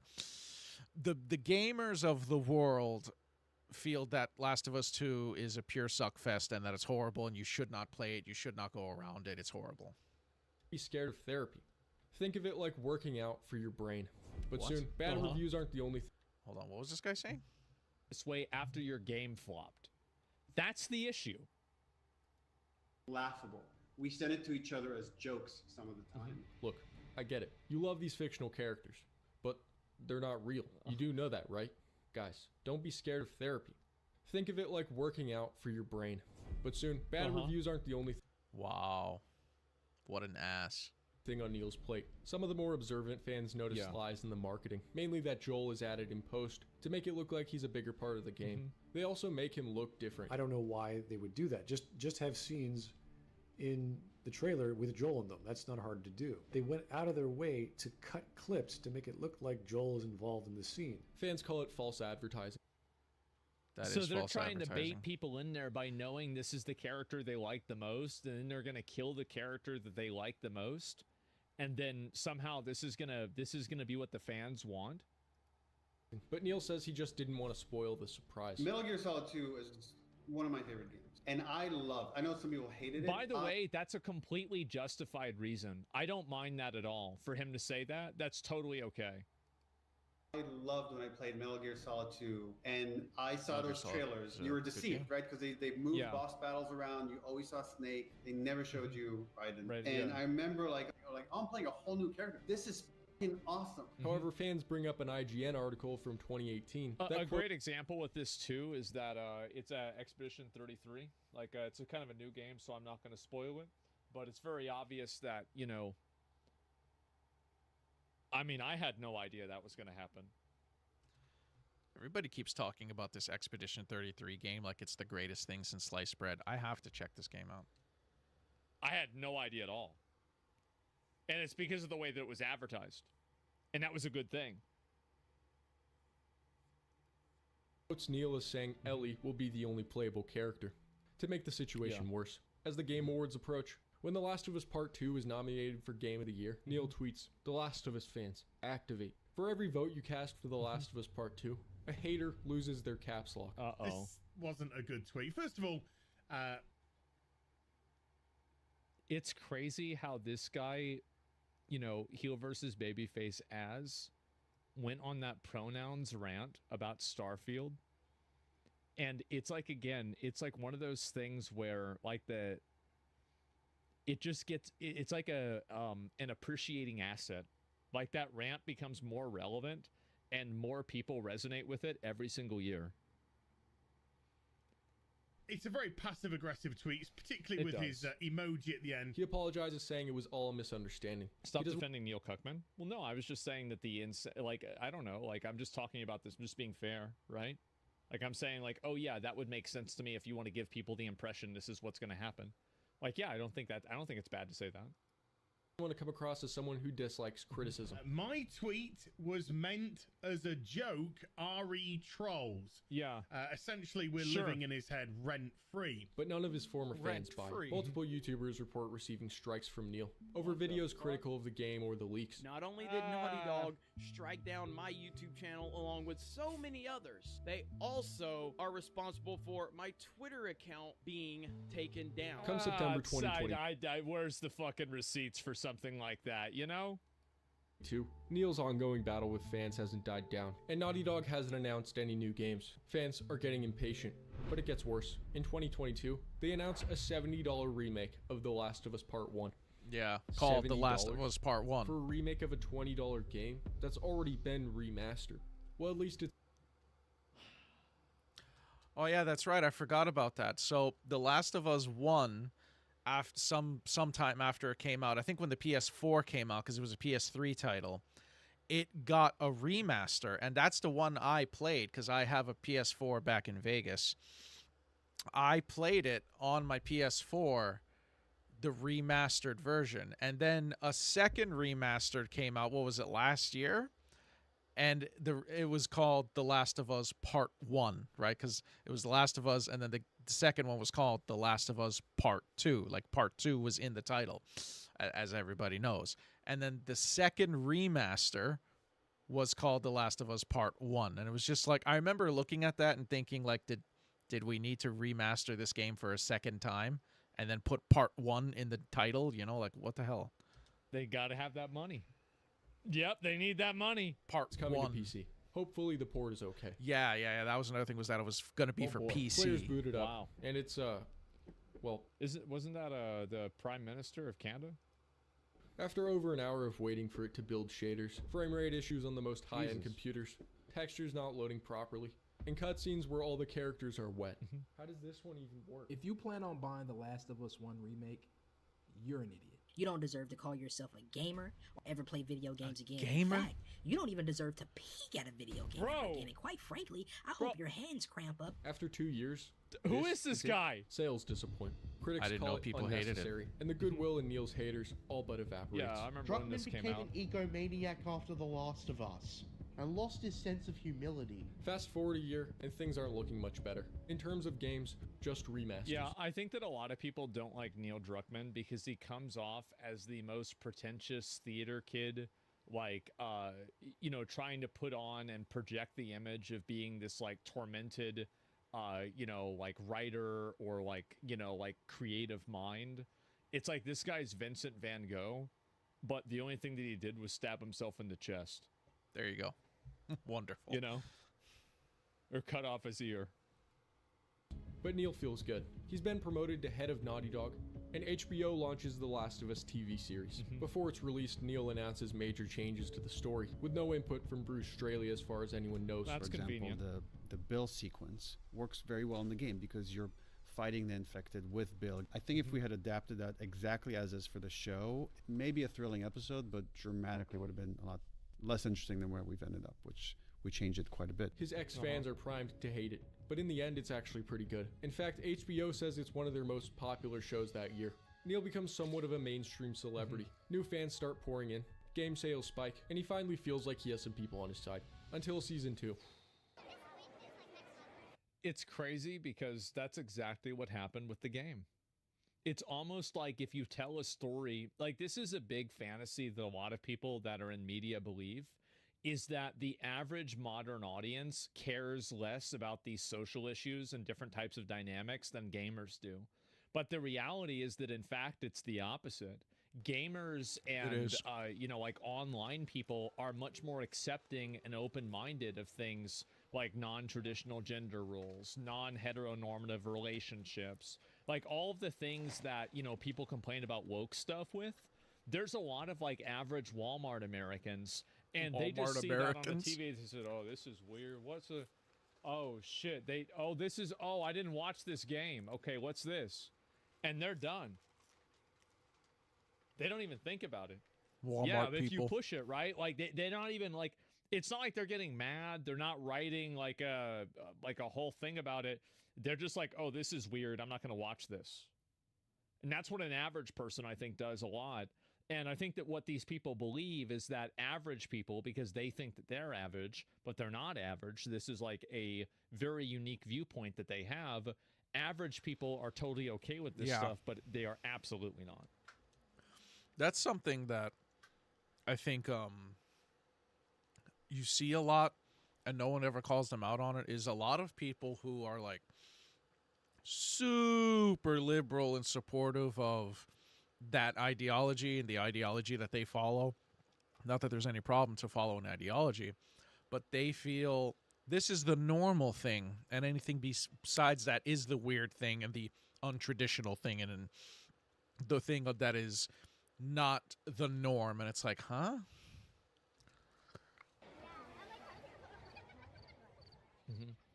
Why people didn't like the second game in season has nothing to do with woke. It did in the game. People didn't like that Abby character because she had a non-female body, and they thought that it was a weird type of like representation. And I think that that definitely was a big reason why. Like, I didn't even play the game, and I know that. I mean, I'm just saying. You didn't like, play it? That is the reason. Like, it goes beyond that. No. But what I'm saying is that you're right. You're right. Maybe it's not woke stuff. It's the story is what you guys are saying. You're right about that. But I'm saying also, whenever you're talking about putting these ideas out to the public dislikes them more than you'd imagine. It turns out fans of the show who haven't played the games have no idea what's in store. Yeah. No idea what's in store. Guys, I don't know what to do right now. I don't know what to do right now. I don't know what to do right now. And after Joel's big moment, public opinion. Yeah, I've been seeing that all over the internet. People who haven't played the game, they have no idea how to react to Joel not making it. And it's just like, if only you knew. Do you understand? Shifts. IGN gives the episode their lowest rating in history. The result is a competent, often thrilling hour of television, but one that ultimately underserves the larger story and the characters it forever changes. Viewership starts to fall off, and the season finale sees a 55% drop from the first season. You have to expect that some people would just switch off after that, and people have switched off in their droves. But not only that, in December 2024, fans finally get a brief glimpse of something. It just keeps getting worse. New. This time Neil has an executive producer role, but that doesn't make it void of controversy. Bro, I saw that Intergalactic the Heretic Prophet literally had more dislikes than Concord. Actress for Naughty Dog's upcoming game Intergalactic More Heretic dislikes? Prophet. More dislikes than Concord? That's bad. That's bad. That's how you know you've got something bad. Mocked gamers by sharing pro DEI fan art. These are games that definitely are anti. I love how this happens, and like what's really funny is that the current reality is that this game is underwater, and they have to they apparently are telling people at the studio not to go on the internet and not to talk about it or think about it. And then this game, they totally changed the way that Siri looked from the original video, or at least Siri looks it's very hard to say whether they changed it or not, but Siri looks totally different than the way she did from the original video. And look at this. Look at this, chat. This is what game developers and like movie studios and shit like that and executives, this is what they do now. This is what they do now. Then they expect us to just trot along and be okay with it. Look at that shit. Sorry, I'm eating a sandwich before, a small sandwich before dinner because I am starving. I never ate today. But look at this shit. This is what they do now. And then expect us to just, oh, okay, yeah, that's understandable. Do you understand? That's not okay. That is not okay in any, whether it's on one side or the other. It doesn't matter what side of it is. This is not okay. You can't do this to either side and expect it to just be okay. No one's going to trot along when you do stupid shit like that. She is 100% hotter. So, like, this is literally an L and an L. Gamer, these companies It'll get shadow dropped. Have to be boycotted. But Neil says not to worry, that this next game is going to deal with a much less controversial subject matter. Oh, we made a game with The Last of Us 2. We made certain creative decisions that got us a lot of hate. So the joke is like, you know what? Let's do something that people won't care as much about. Let's make a game about faith and religion. Whether it's any good or not, we've That's yet to funny. see. But it's clear Neil's not taking his foot off the brake anytime soon. I can respect a guy that's got his ideas, you know, and he has his creative vision and he wants to do it. But at the same time, I don't really think this is going to go anywhere. And I feel like, honestly, with a lot of studios, there's a video, give it a like. I've never actually watched one of this guy's videos, Sir W. And yeah, his 89,000 subscribers. This is a good video. And it's funny for me to see this, but I do think that Neil Druckmann has become like the fucking... like, he has become the spirit animal of every pretentious, annoying, woke, theater kid, pretend, tormented artist, writer that just makes shitty stories that people don't like. Tortured poet. I feel like this is the guy, right? The anti-Kojima. Yeah, because everybody wants to be Kojima. And like, this is like our, you know how like, you know how like sometimes they have like a fucking store brand of something, like the Great Value. This is like our Great Value Kojima. And it's sad. And I think also there's a lot of people Great that write Value great stories, Kojima, and they just wow. don't do like all the self-aggrandizement. You know, like Shadowbringer's story was written by a woman apparently in Final Fantasy. People love that. You've got the... Final Fantasy was written by a woman? I never knew that. Especially because it's Japanese, you know? But Final Fantasy is great. There are no bad Final Fantasies. There are only better Final Fantasies. Expedition 33, people love that. So, like, the entire premise of this is bullshit. I'll be right back. Give me a minute. I have an itch in my throat that I cannot scratch. Or can I? Claritin Liquid is powerful allergy relief and it... That was messed up. That was crazy. That was a good video. But to be called great value brand Kojima, that's a burn and a half, sir. That's a burn and a half. That's bad.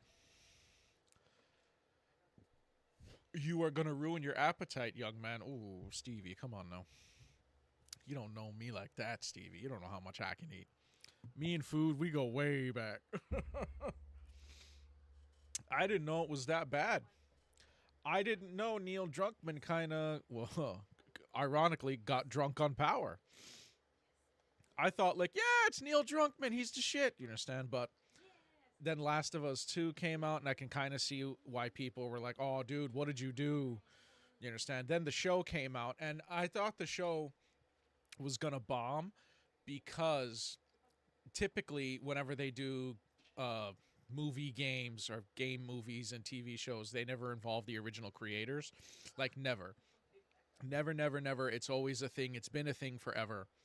And then when I seen that Druckmann was going to be involved personally, I thought, well, here you go.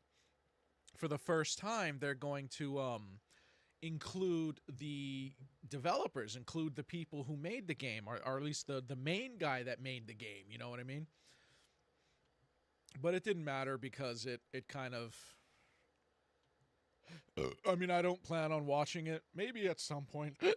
excuse me, indigestion. Maybe at some point I will, but not right now. But I didn't know he was getting that crazy on people. I didn't know he was sitting there making videos saying, you don't matter, you're a joke, you're a this, you're a that. But see, chat, here's the thing, though.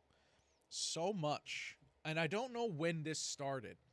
I don't know where this started. I don't know when it happened. I don't know where companies decided that this was okay to do. But it's been happening for years. It's been happening for years where something will happen online, something will come out, a movie, a game, a product, a something, anything will come out. People that don't like it will say, this is not good. This is not a good product. This is not a good game. This is not a good movie. This is not a good whatever. Somewhere along the way, a few years ago, companies decided to publicly state on social media or make videos or whatever that if you don't agree with them or you don't see the same vision that they have or that you don't think some product that they make is amazing, you're no good. You're a son of a bitch. And they tell it to you straight out. And what all that does, and you would think after years of companies doing this, and people that represent the companies and people that run the social medias for the companies, that they would see that all that does is make things worse for them, because they don't realize that they're dealing with people that when it's like, yeah, this product sucks, I would never use it. I tried using it one time and it fell apart on me. And then for the CEO of that company to say, you're just dumb and you're just stupid and you don't understand how to use the product and you're all these things because you're just stupid and you don't get it and we don't want people like you to use our product anyway. All that does is make it to where it's like, now it's fucking on, dude. It's on like Donkey Kong. Do you understand what I mean? And that gets spread like wildfire. And then it reaches millions of people, and then millions of people see, oh, this company is just stupid.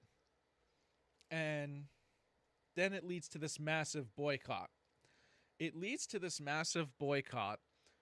Where then the company is experiencing a huge surge of negativity, right? Negativity being put their way. And then they sit there and they wonder why. They sit there and they think, what happened? things were going so good. And I don't know how we're at a point where this has been happening for years now, and they're still wondering why. I didn't know Neil Druckmann was going crazy like that on fans, on people. I just thought he was just like, yeah, I'm Neil Druckmann and I can do whatever I want.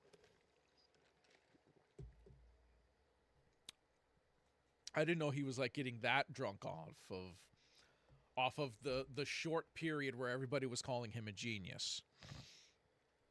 He really needed that other guy to balance him out. And he even said it. He even admitted it. You seen it in the video. Even he was saying, like, I needed that guy. That guy kept it so that his more crazy ideas, his more out there ideas that would have been the death of the game, were not at implemented. Sierra, Jack discovered great pickleball gear at incredible prices, which led to another discovery. If you've been exploring, because so many great relationships, like if we think back to the two guys that made Doom, they're both named John, right? The two Johns that made Doom. One John was very technical, right? One John was very like, we're gonna get very, you know, he was the brains. Do you understand? He was the brains behind the operation between all the Doom and Quake games. And then the other John was, you could say, the heart, right? He was the guy who had crazy ideas that you couldn't do back in the 90s. Like, he was someone who wanted to make a game that was not technologically possible to make back in the 90s. Do you understand? And the other guy was more grounded and more like technical. Do you understand? And what happened was they created some of the best games ever. They did Doom 1 and 2, and then they did Quake. And you look at the original Quake, and you would be, how do I say this? The original Quake came out in 1996, and you see that game now, and you think to yourself, like, damn, this was 1996. This game looks insane, and it plays insane. What happened was, they left each other, right? They left. He one the John that always had the crazy ideas, he left to start his own company, and the John that was more technical and grounded stayed. And what happened was he made Quake 2. And here's what people basically say about it is, together they were the heart and soul of id, which that was the name of the company that did the first Doom games and the first Quake games, was id. They said, the first John was the brains, the other John was the heart. Without both of them, you have no brains and you have no heart. You understand? And they made games on their own where this is how people have described it. Quake 2 was a technically proficient game. Quake 2 came out in 1997, and if you see it now, you think, no way that game came out in 1997. That game looks too great. It plays too great. The soundtrack is too amazing. That game was doing things that you didn't even know were possible in games during the 90s. Do you understand? But it had no heart, is what people say. You see Quake 2, and it's a technical masterpiece, but it's very much just run in this room, kill a guy, grab a key, go in the next room, you beat the game. You understand? The other game, the other John, made a game that was conceptually amazing. There did not exist a game like this at the time. But when it came out, it was full of crap. It was crap beyond all belief. It was crap on top of crap with a side of crap, and to drink was ice cold crap. It was crap. It's one of the worst games ever made. But on paper, this was a game that was like gonna blow people's minds. It was like, what do you mean? We can do this? Do you understand? Together, they were great, is what I'm trying to say. Together, they were great. Separate, they weren't. And that's what happened with this guy. This guy Neil Druckmann needed that other guy to keep him in check. Because Neil Druckmann genuinely has some amazing ideas, but if left unchecked, if left to his own devices, we get The Last of Us 2. And then we get all of that stuff that comes with it. We get him saying, well, you're just stupid and you're just a bigot and you don't understand. No one's going to want to play your games, even if your next game is a 10 out of 10 masterpiece that everyone agrees that's exactly what it is. People still aren't going to play it because, oh, that's Neil Druckmann's game. Well, according to him, just because I don't agree with him, I'm stupid, I'm an idiot, I'm a bigot, I'm a racist, I'm a whatever. Do you understand? The point I'm trying to make with all this, because I tend to just rant on and ramble on, is for some reason I don't understand why companies can't figure it out and why people who are representatives and all that, why they can't figure out. Don't say shit like that. Don't do that. We need a huge shift where we go back to where companies and CEOs and chairmen never acknowledged us. Never acknowledged us. We need to go back to where we can kill ourselves online about how much we hate something, and the company that makes it never even responds to it. Do you understand? We need to go back to that. Good chat, LOL. I'm off to bed. Catch you later next time. Sure. See you. Good night. Good night, Stevie. See you tomorrow. But yeah, I still think Last of Us 2 is a good game. I'm not like a lot of people that say Last of Us 2 is horrible. I don't think it's horrible. I think it's a great game. I'd actually like to replay it at some point, do some stuff differently. But I think they're both great games.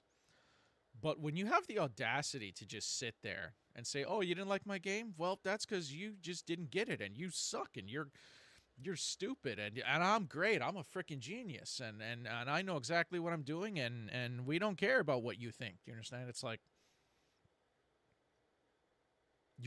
at that point, you're just inviting boycotting. You're inviting the internet to lose its mind on you and say, "All right, everybody don't mess with this guy's games," because you're not allowed to disagree with him. There's 7 or what? I think we're at 8 now. 8 billion people in the world. You can't please everybody. If you make something, even if it's something great, you have to know that you're not going to, and not everyone is going to think it's great. There's 8 billion people in the world. You can't please everybody. Not everybody's going to look at what you did or what you made and say, "Yeah, that's great." And when that does happen, it should be that you look at it and go, "All right, well, whatever, I can't please everybody." Instead of, "Nope, you're stupid, you don't get it." Let's see what the big Oblivion news is, because I'm still conflicted. I don't know if I want to play Oblivion Remastered or not. Cyrodiil again in the Oblivion Remaster, you're not alone. Over 4 million players have already jumped in since the game's shadow dropped earlier this year in April. It's been a massive success for the studio. But let's be real, the remaster has its fair share of issues. Earlier this week, Bethesda released the first patch for the game titled Update 1.1, and it's available right now on Steam Beta and comes to all platforms on June 11th. It fixes a lot of annoying bugs and improves the overall experience, but here's the catch. Performance problems, the thing that most of us have been complaining about, are still hanging around in the game. Those won't get touched on until patch 2, and we don't even know when that's coming yet. Before we get into it, if you enjoy the video, be sure to leave a like and subscribe to the channel to stay up to date with all the latest Elder Scrolls news. And if you're interested, consider becoming a member on the channel for early access on every video, members only content, your name in the credits, the ability to write in and have your comments featured, and access to the Discord community. Alright, let's start off with some good news. This update fixes a bunch of the stuff that's been frustrating me. Is that what was going on? Is that why I kept getting that little like static in the background? When you're inside buildings. Hold on. Before this patch, it would either appear or open up blank. Pretty inconvenient when you're trying to navigate a dungeon. They've also fixed a weird issue with the first-person camera where it was floating above your head. It was like playing as a GoPro mounted on a stick. That's now sorted out in this new update. And if you've noticed that certain NPCs looked a little bit off, well, you weren't exactly imagining it. The Empiric Assassin. Okay, hold on, we gotta go back. Access on every video, members only content, your name in the credits, the ability to write in and have your comments featured, and access to the Discord community. Discord. Alright, let's start off with some good news. This update fixes a bunch of the stuff that's been frustrating many of us players from release. For example, the local map now actually works when you're inside buildings. Before this patch, it would either appear or open up blank. Pretty inconvenient when you're trying to navigate a dungeon. They've also fixed a weird issue with the first-person camera where it was floating above your head. It was like playing as a GoPro mounted on a stick. That's now sorted out in this new update. And if you've noticed that certain NPCs looked a little bit off, well, you weren't exactly imagining it. Vampiric assassin Vincente Valtieri had mysteriously gone bald, and the High Chancellor couldn't move his arms. Both of those bugs have now been fixed in this most recent patch. Vicente's got his hair back, and the Chancellor is no longer standing around like a mannequin. Bethesda also added some new console commands like toggle HUD visibility and show HUD, which are perfect for anyone who... See, look at that. Look at that. See, for me, look at that right there, chat. For me, that's pure nightmare fuel. I see that enemy, I can't do it. I'm severely arachnophobic. So now you attach a human torso to a giant spider body, and that's nightmare fuel to me. I'm not going to be like this guy running towards it, trying to kill it with a sword and be like, come here. No, I'm running away from it. Love snapping scenic screenshots. If you're trying to get that perfect hero shot, these will definitely just help. looking at it is making me like queasy. Solid cleanup work. It's the first step towards stabilizing the game, but it's just that. That's one reason I don't want to play the game, because that enemy's in it. Everyone said I'd have to put my life on hold to earn a teaching degree. Everyone except WGU. WGU. Now, here's the not so great news. The #1 issue players are facing is performance, and that hasn't changed much. According to Digital Foundry, the game is struggling across the board. It doesn't matter if you're on PS5, Xbox Series X, or a tricked out gaming PC.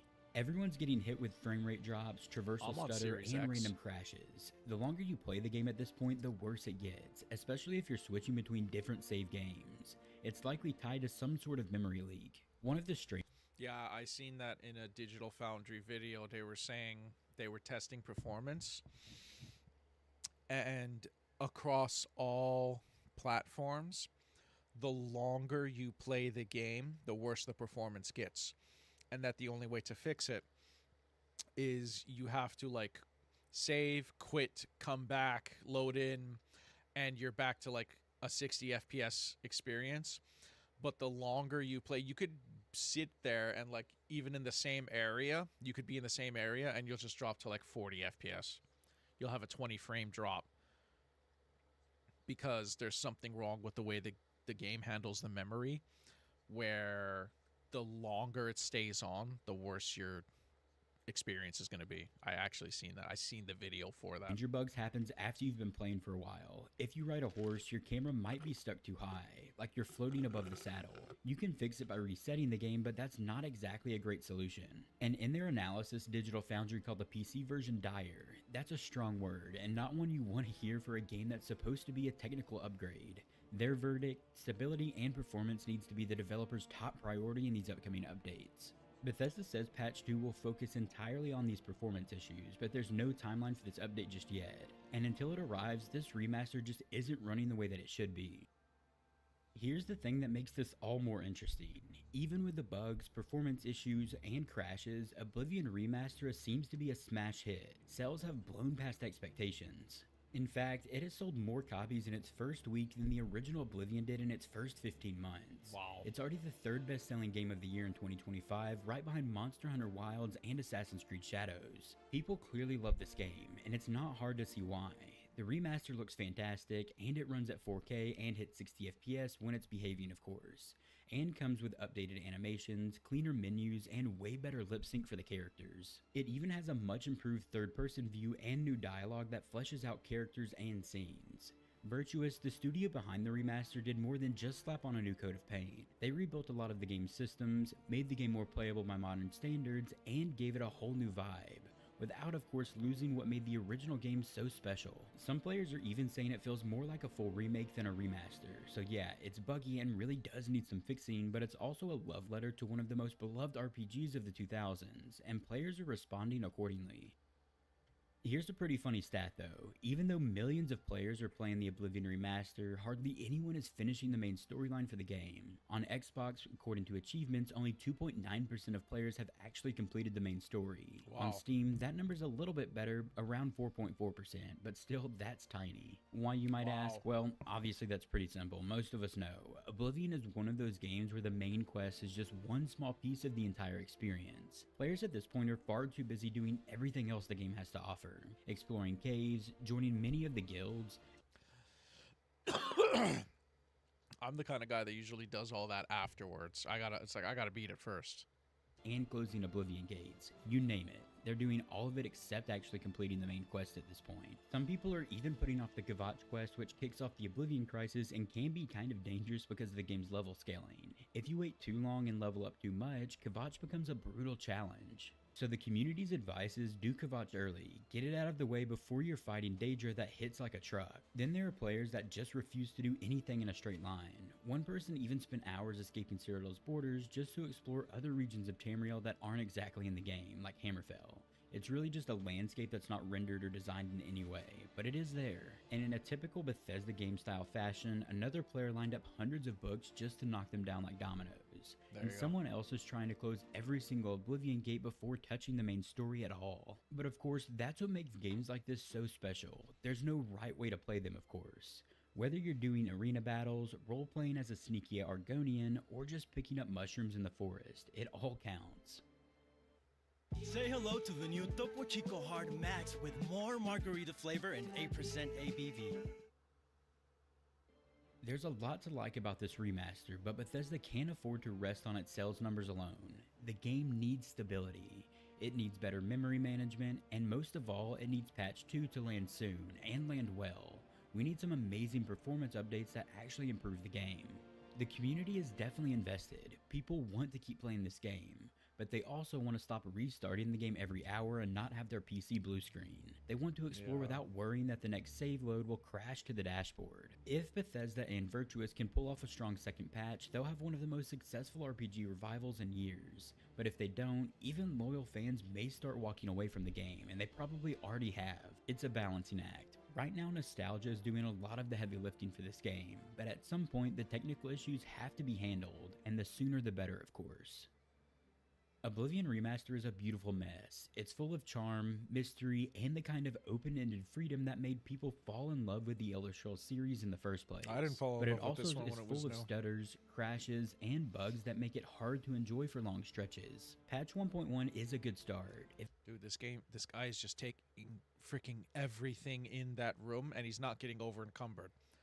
This guy's item carry weight number is like 15,000. Fixes a lot of the smaller stuff and shows that Bethesda is definitely paying attention. He's literally taking somewhat, everything in the room. Eyes are on patch 2 right now, because performance isn't just a nice bonus. It's the one thing that's keeping this remaster from being truly great. So of course, if you're playing right now, save often and maybe don't marathon it for 6 hours straight. And if you're waiting on the sidelines, it might be smart to hold off just a bit longer. The bones are definitely solid.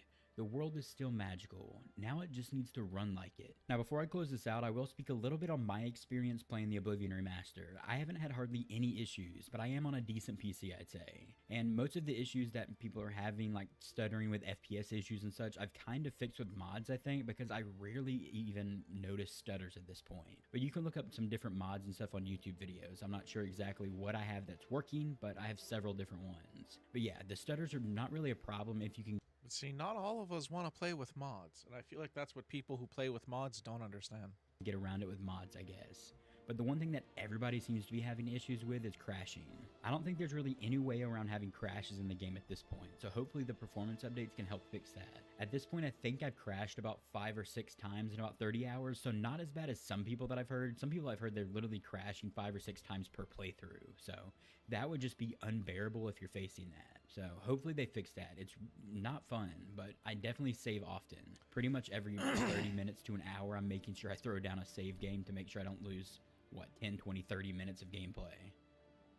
Usually to end these videos in the last section, we do audience write-ins, but with all the craziness going around Summer Games Fest and all the news this week just in general, I didn't have time to actually make the post and solicit the write-ins. So the write-ins will be back at some point probably next week, but if you do want to write in, head over to the post tab on my channel. That's where the thread for all upcoming videos will be posted, when I have the chance of course. If you enjoyed the video, be sure to leave a like and subscribe to the channel to stay up to date with all the latest Elder Scrolls news. See, that, you know what? I'll tell you what then. If that's the case, if the game is struggling that hard with performance, I'll just wait till patch 2 comes out, because they said that, you heard the man, they said that they're going to focus entirely on performance for patch 2. Maybe patch 3. That's probably when I'll play it. Maybe patch 3, because if it's struggling that bad, because I seen it was bad, but I didn't know it was that bad. That's the theme of this whole video, is I knew it was bad, but not this bad. Then,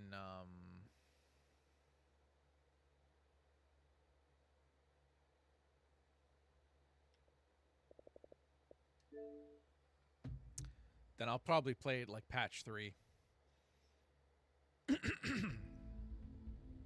Because even people on PC are struggling, from what I've heard and from what he's saying.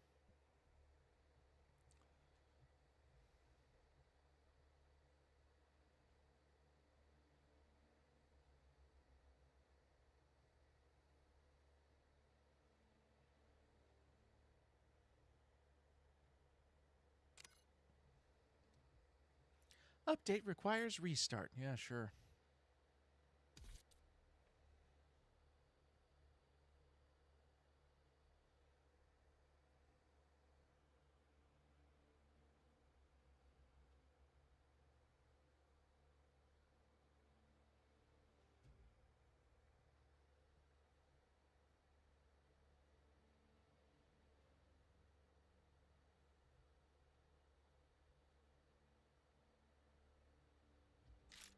We'll watch that later. I've got to go wash my hands real quick, chat.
Okay, I'm back. Let's do a couple of warm-up matches because I'm pretty much done with this. I don't care to see it. We're skipping it. Or uninstall, because you can't delete games anymore. Like, you can't delete a game out of your hard drive. Like, it's there forever, or your SSD. No one has hard drives anymore. But you can uninstall it and just, like, put it on the back burner.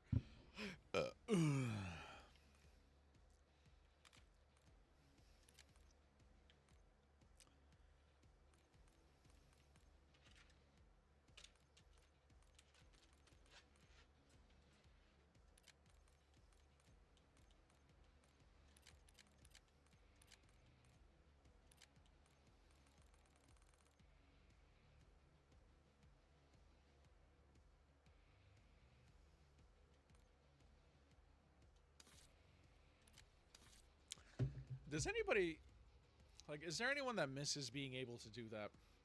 To just, like, permanently delete a game out of your system? Or are you okay with the fact that once you kind of have a game, it's there forever and it's just a matter of, are you having it physically downloaded or not?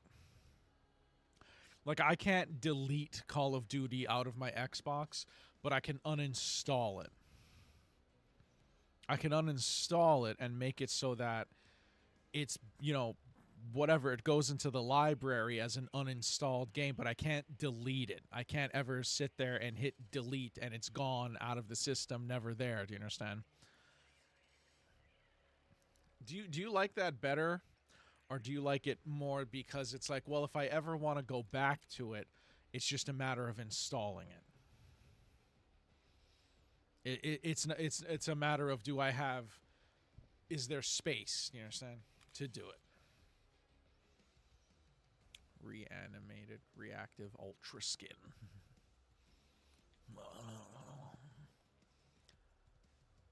Dressed to grill. Whatever happens, we've got a barbecue to do. They put the ballerina in.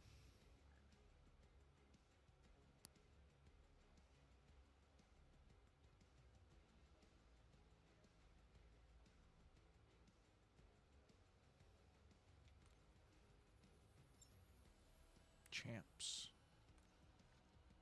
What the hell? Arcade champ? Ultra skin classified. He's got something covering his face.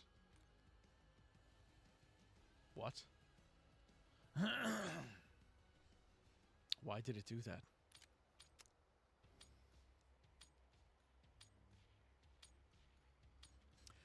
Team Deathmatch Fugitive. I haven't played this map.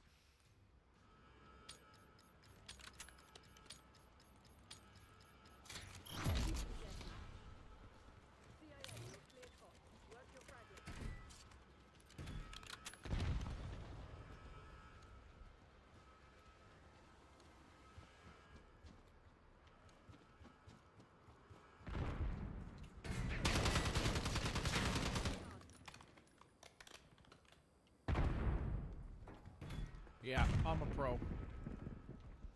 Total pro.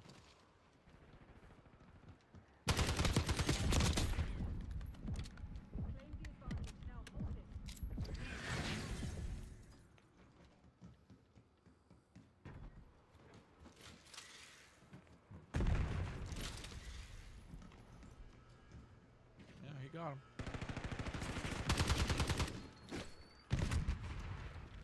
I don't like this map. This map is very weird.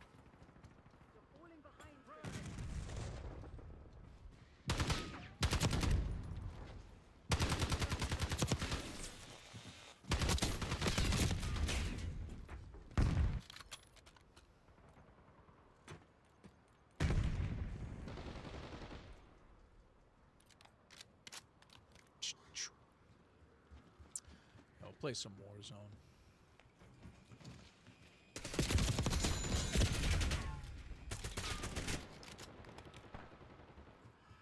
Because this is such a big download that it just takes forever. Like, once I do want to reinstall it, it's just like, Especially because I'm not hardwired anymore.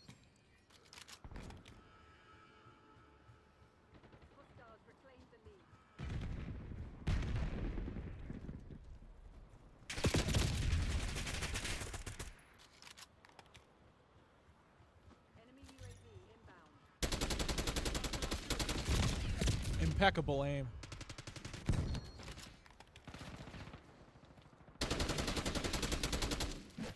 Hold on. Why can't... Where's the dot on their head?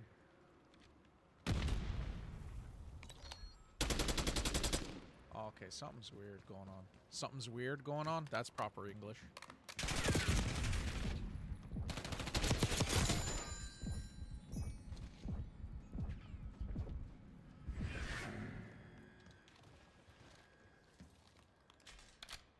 Here you go. There you go. It's burning hot.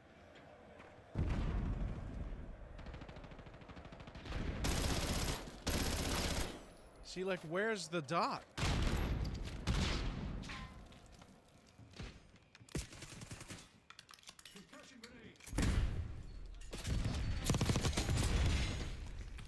What is... I don't get what's happening here. They don't have a blue dot on their head for me to know that that's friendly.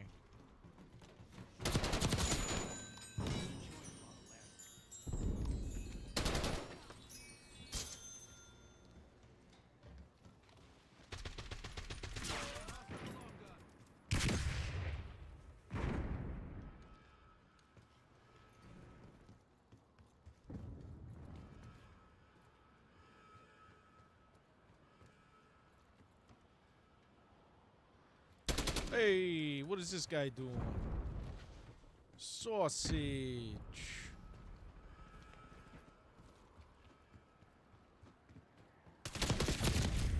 Hey.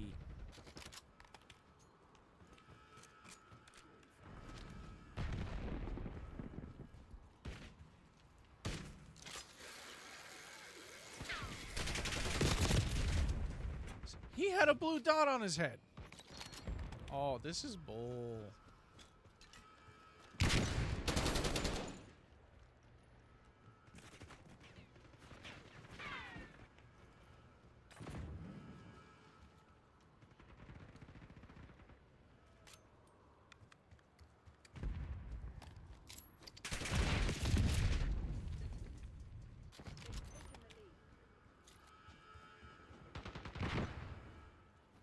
I think it's glitched or something.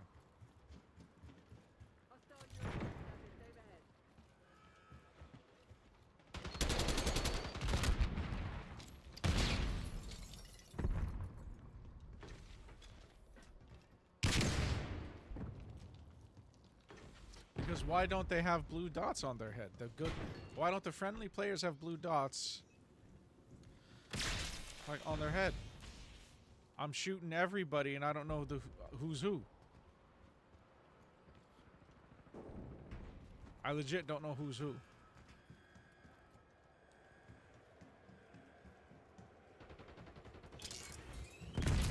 Of course.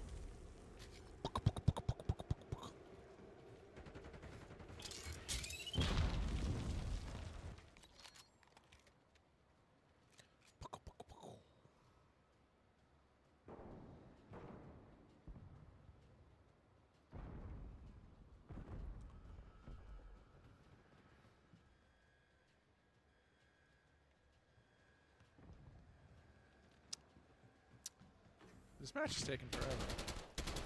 See, like, alright, on the map he's a friendly, but right in front of me, he's not... He doesn't have the blue dot. I don't know what's going on, man. This match, that map sucks. That Mac, Jesus, I can't talk. That map sucks. Jeez. So much effort to say that. I'm gonna find a different map here.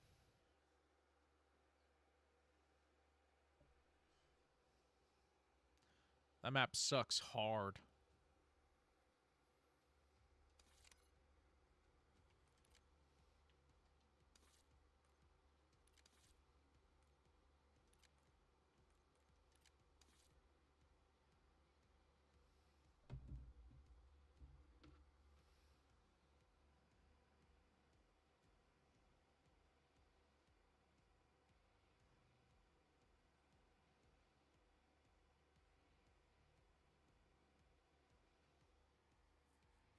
hell is this?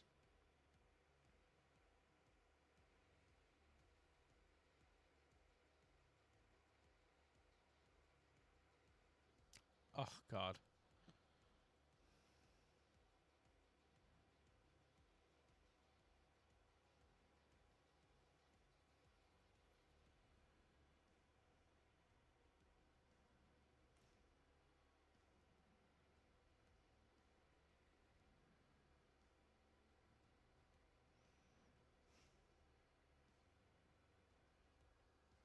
What is taking so long?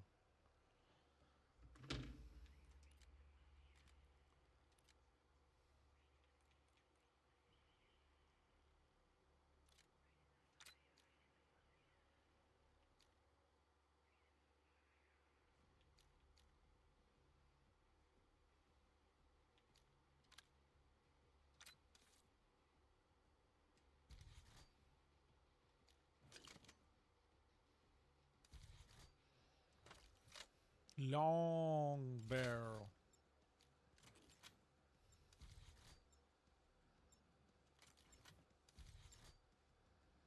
That's it? We only got the long barrel?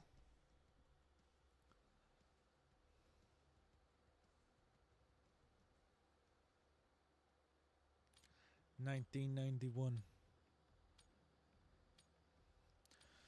Where were you in the summer of 1991? All right.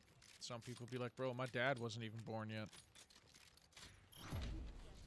If that's the case, you need to get off the game.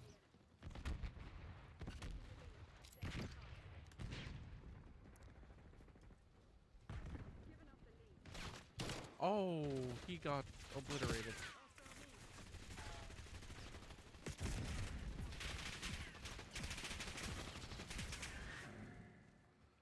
Okay.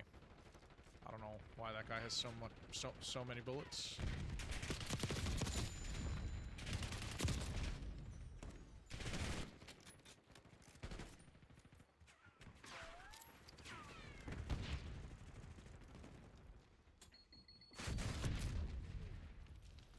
He hides behind corners with a shotgun.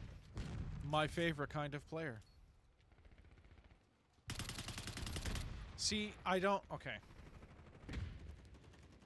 I gotta find... It must be a setting or something, like why they don't have the blue dots on their heads.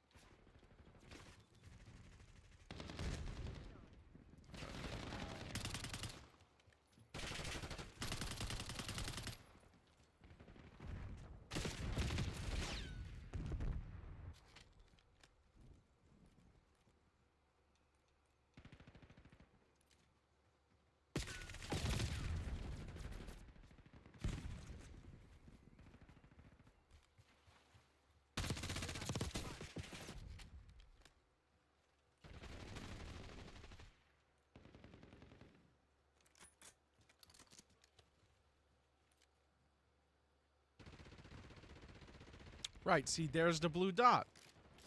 Icon only.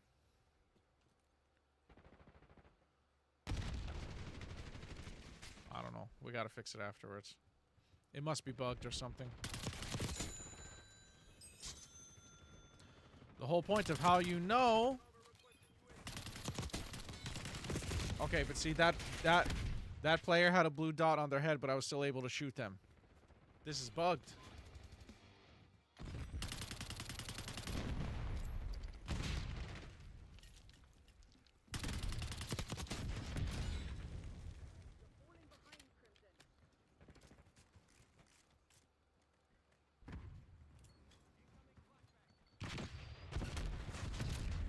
How do you play it? Look at that. Enemy player, red name. He can shoot me, and he had a blue dot on his head. This is all messed up.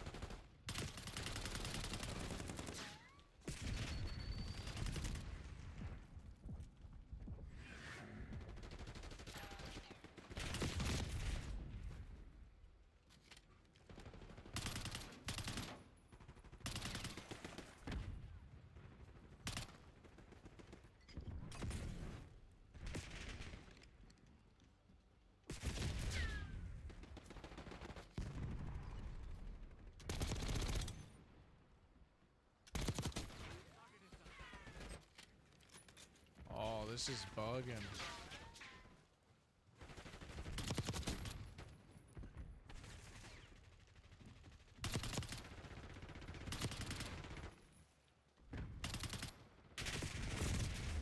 This is bugging.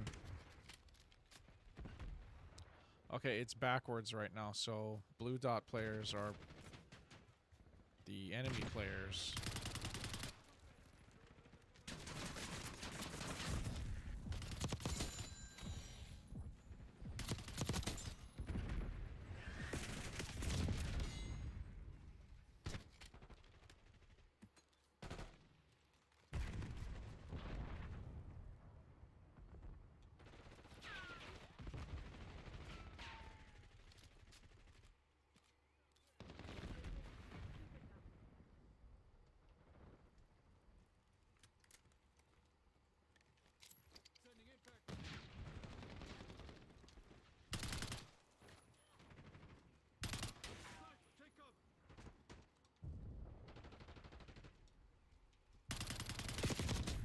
This is crazy. You gotta do the opposite of what you've been doing for 20 years.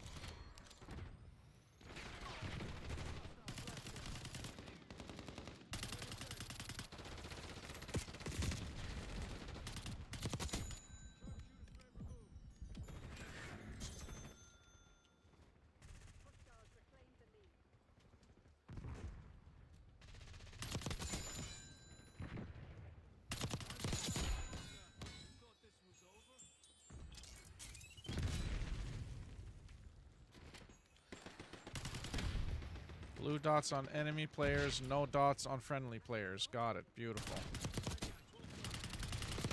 Just do the backwards of what it's been for 20 years.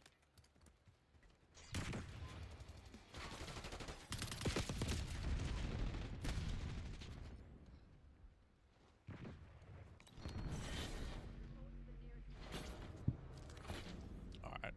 We gotta go in the settings or something, because something's backwards, something flipped, something's going on.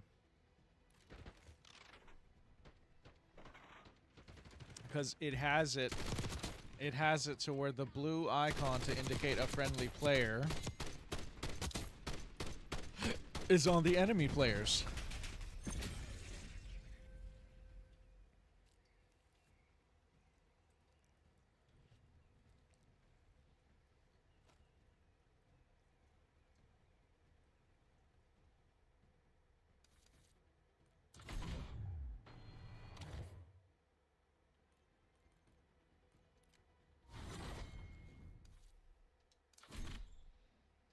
Okay, we gotta leave the lobby.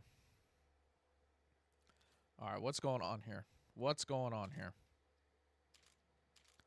Settings. What would this even be under? Interface? Gameplay HUD.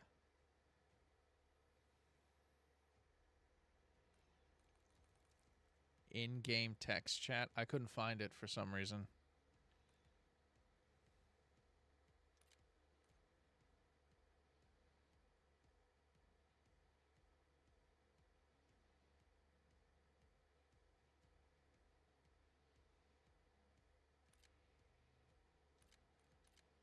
Okay.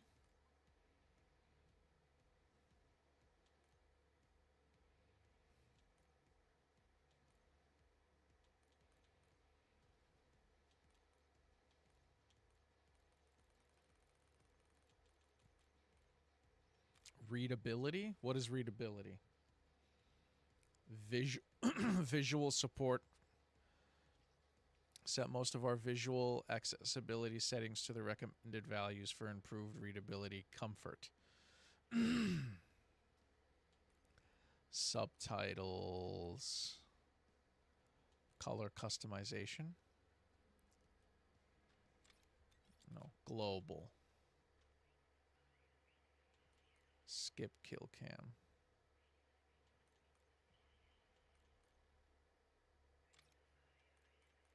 Would this be under graphics?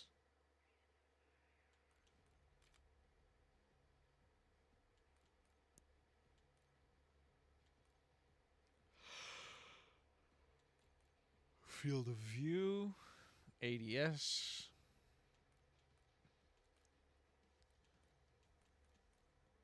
Inverted flashbang.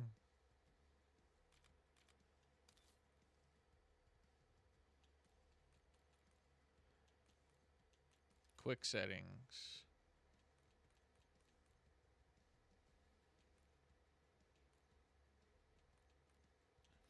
Color customization.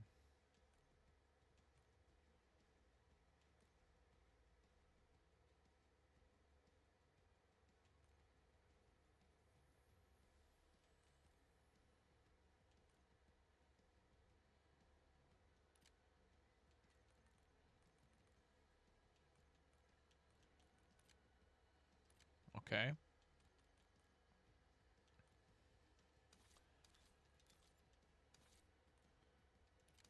All right, let's try something now. I don't know what's going on. I don't know what was going on with that.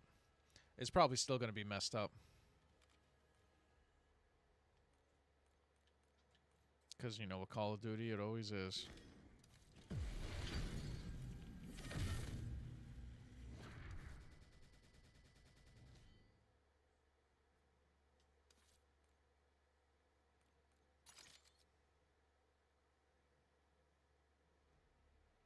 That looks nothing like Ana de Armas.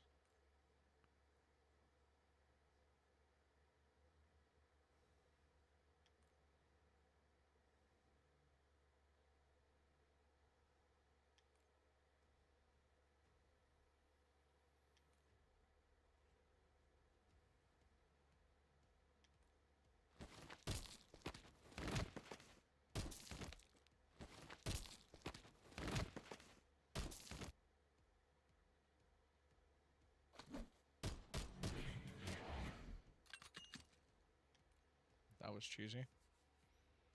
Keepsake. A little ballerina.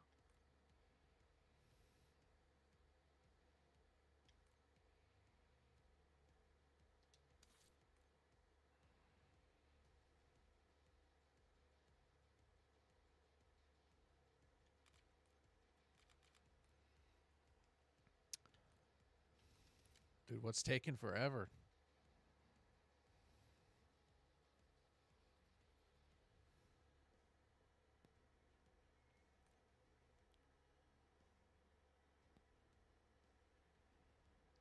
Is that Zeus? Is that Zeus? That was Zeus.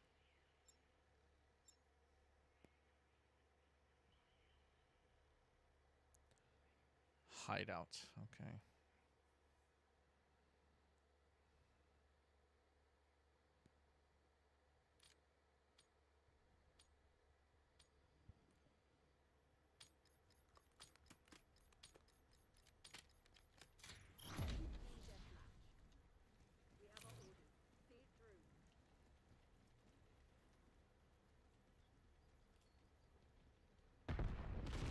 No, it's still not working.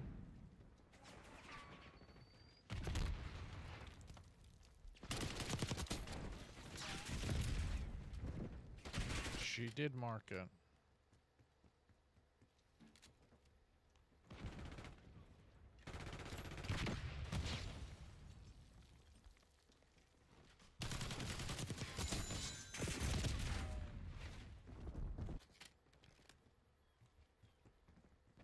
Look at that. Where is the icon? See, look at that. He had the icon, but he shot me. But...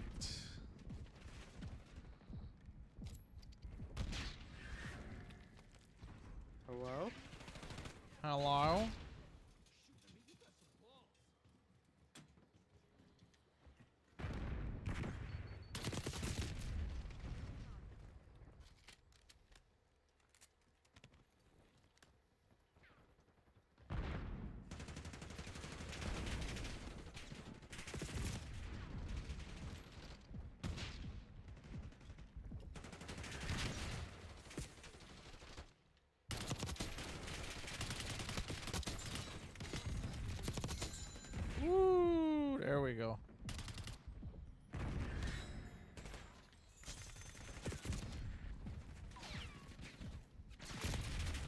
couldn't see where he was.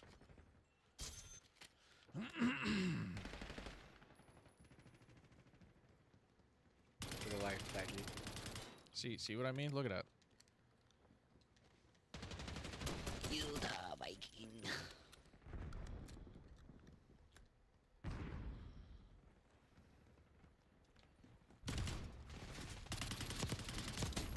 I have to go by the skins. I have to go by what they're wearing.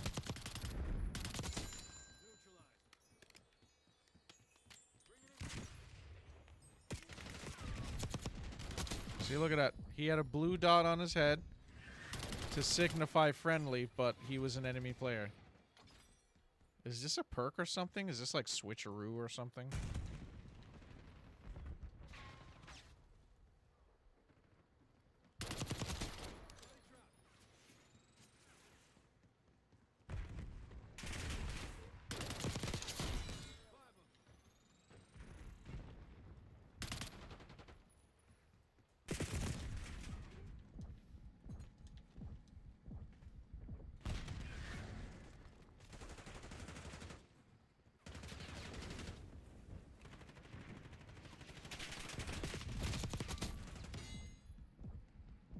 Ooh!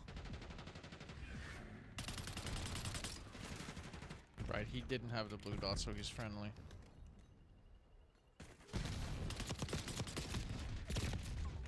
I would have got both of them if I hadn't ran out of ammo.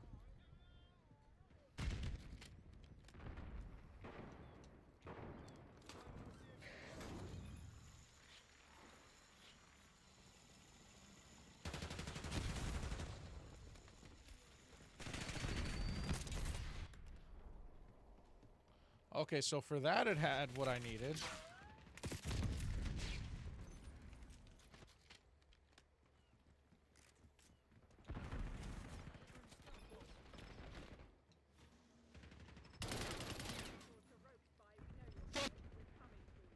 Wow. That was bad.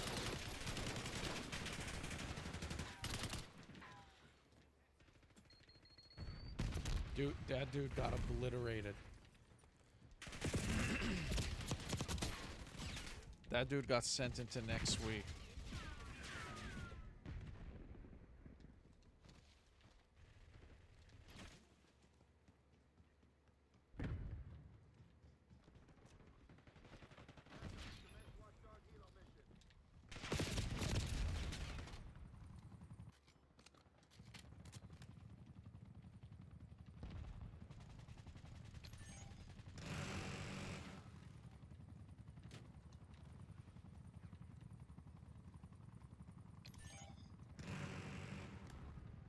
That guy got obliterated.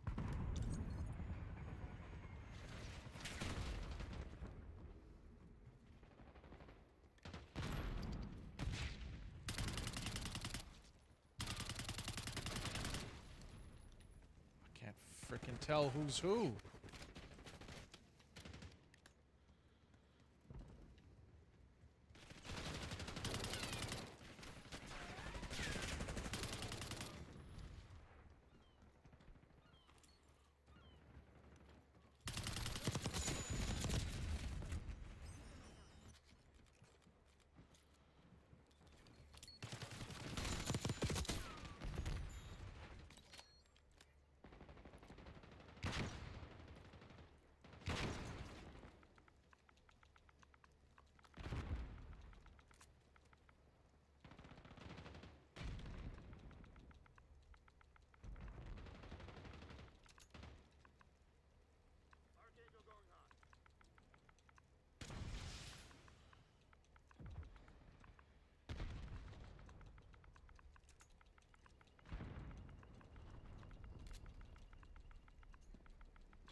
Salty, I don't know how you're so fucking shit.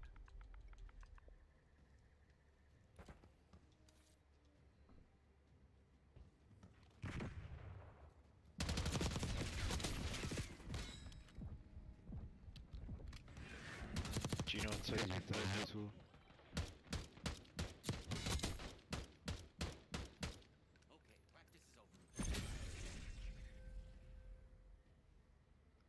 18 kills max is crazy, bro. Tell me about Them it. cheats, you just ass, nigga.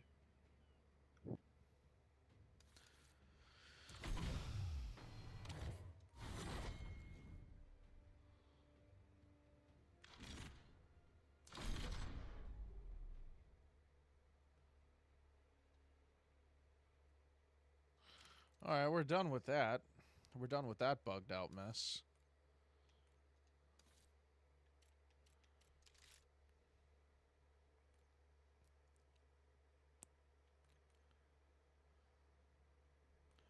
World Series of Warzone. There you go. Quads it is.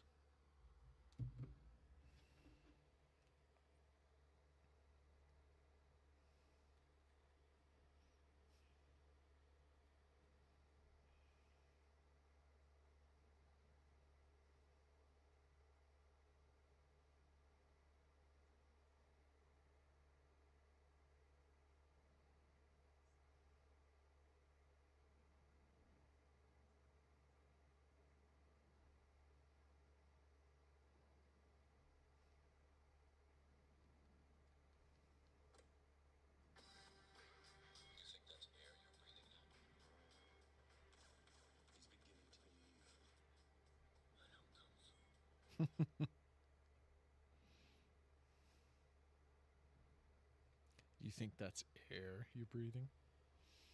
This guy, Kylo's got cake. He's amazing. This dude just he needs to like blow up astronomically because he's just too freaking funny.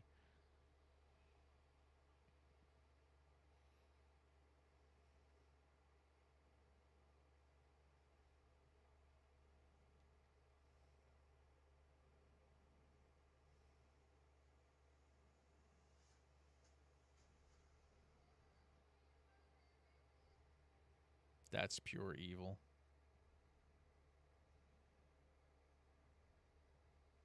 That is pure evil. You don't even want to know the video I just seen. You don't even want to know the video I just seen. Pure evil. It's a guy. Wow, I never hit find match. Thank you. It's a guy saying, like, there's subtitles, or there's titles up, subtitles, and it says, trying to get all my fishing buddies back together after they got married. And he's going inside of their trucks and dropping hair ties and scrunchies in them and like putting them around the door handle on the inside. And he's trying to get all his fishing buddies back together.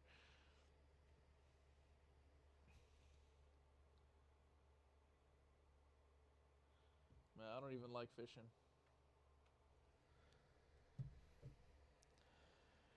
This ain't even my neck.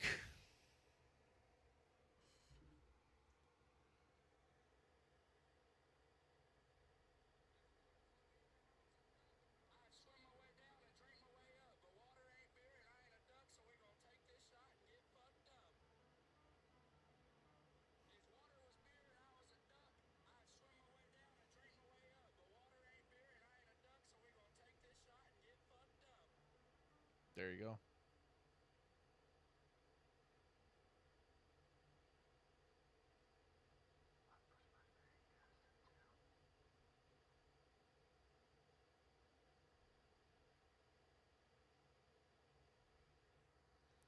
What is taking this so long?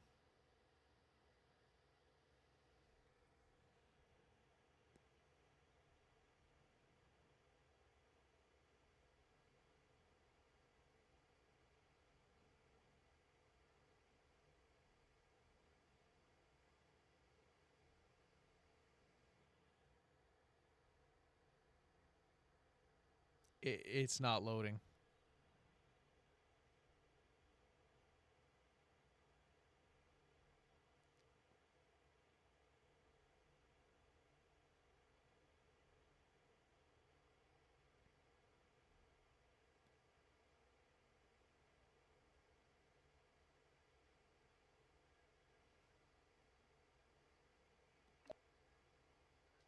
me, you bitch.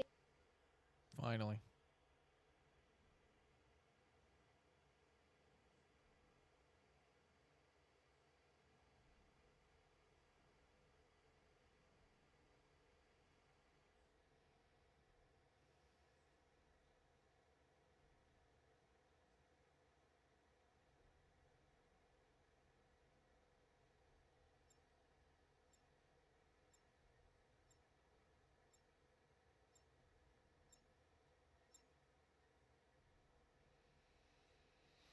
That took forever.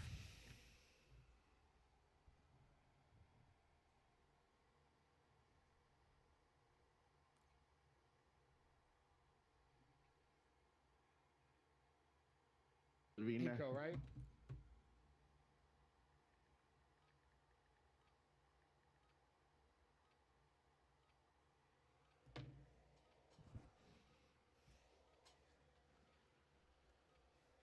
Oh, God. This game is getting so bad that you can't even load in to get a freaking fake MP5. You can't even load into a match.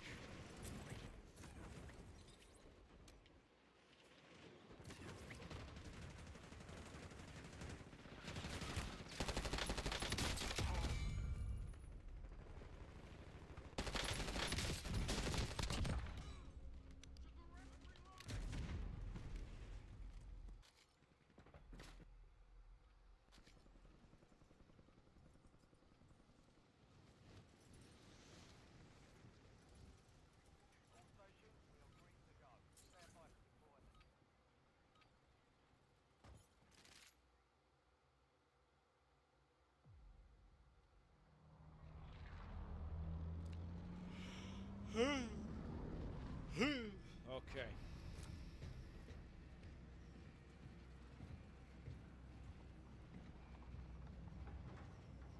Thank you.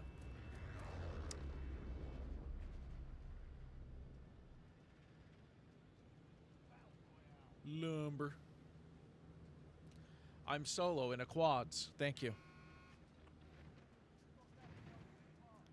They didn't pair me with any... Wow. Wow, this game is bad right now.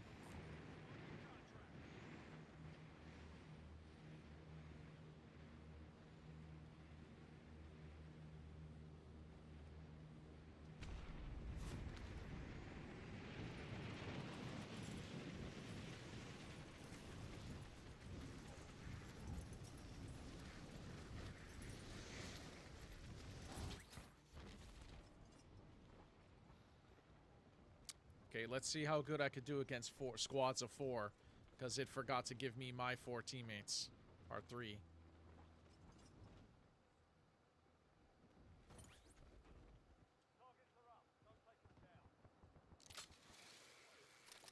Good, and it gave me a burst of thunder.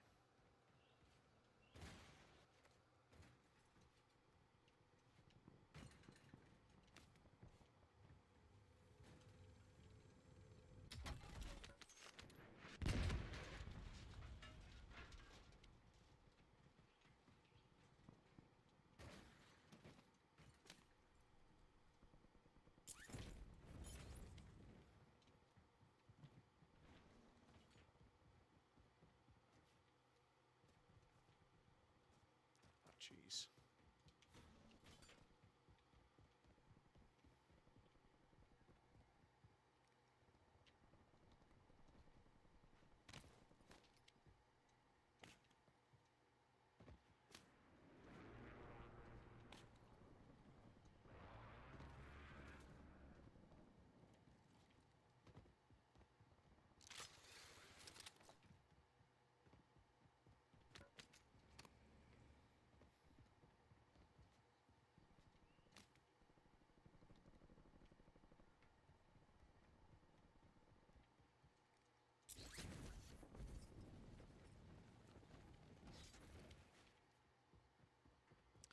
Okay.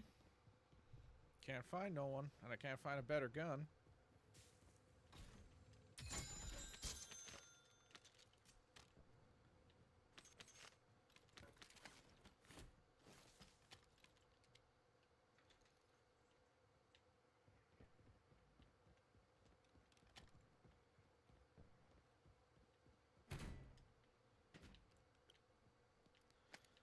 Can't you see he is more than a man? He's a shiny golden god.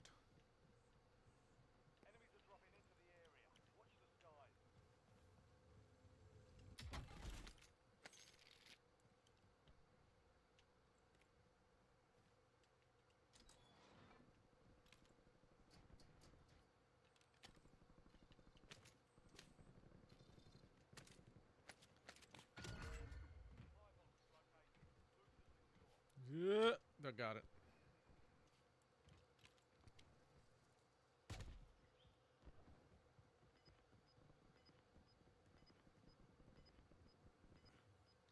That was close. It's easy.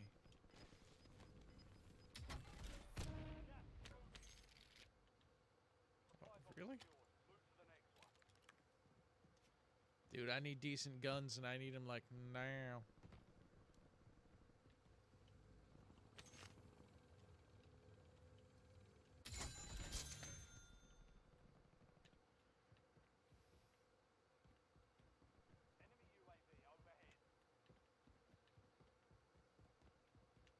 How do I get into this stupid building?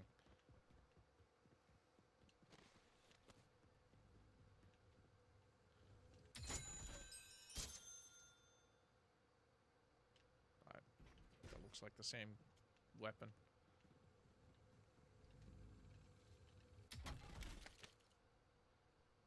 There we go.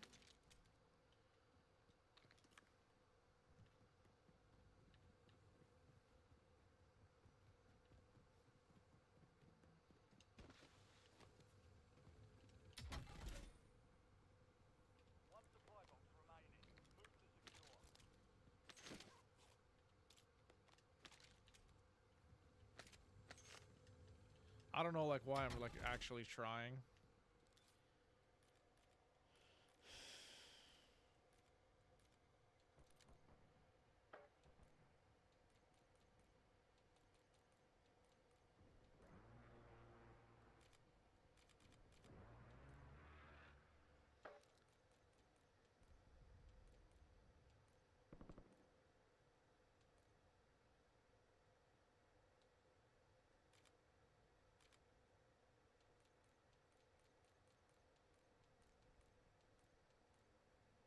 Where is the tap?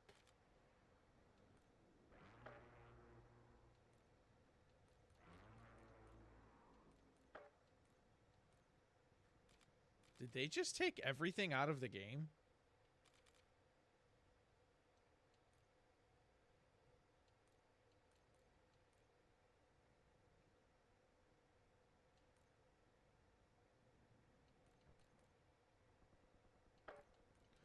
Okay, I guess we don't have tap no more.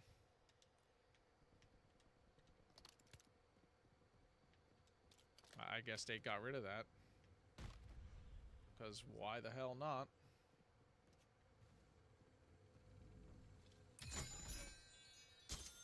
What is that giant gold coin?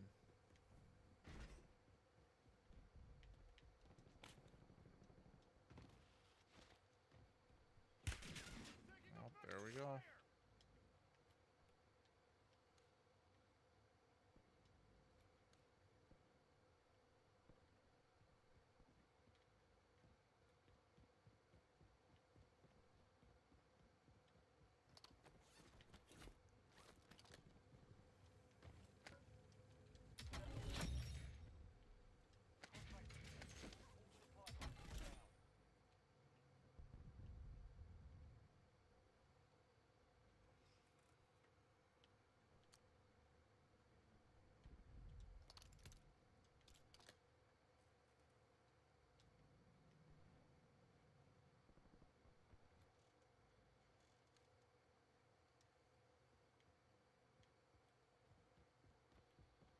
Because if you think it's time to rock, he is going to kick your ass, and you know his name is Kyle Cass. Dude, where is everyone?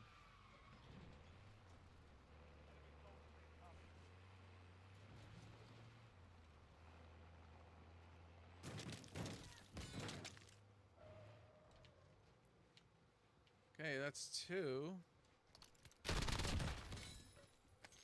Where's the other two?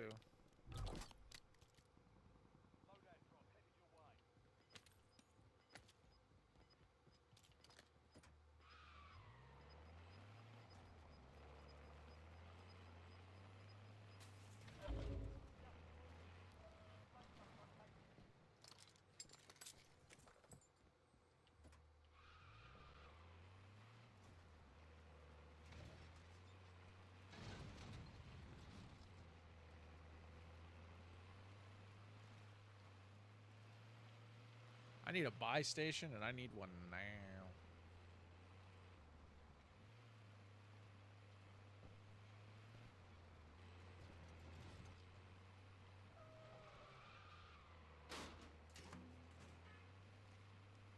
There we go.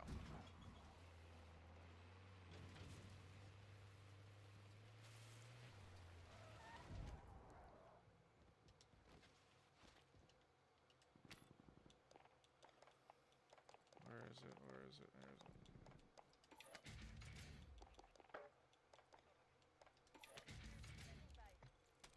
One requesting recon at this time.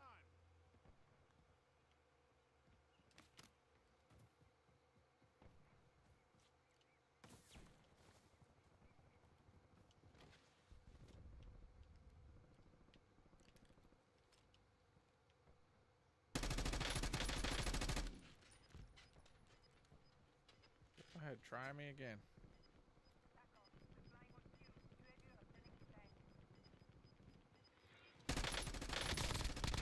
Wait! Oh shit!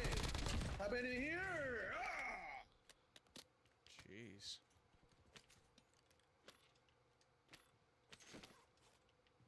Coño.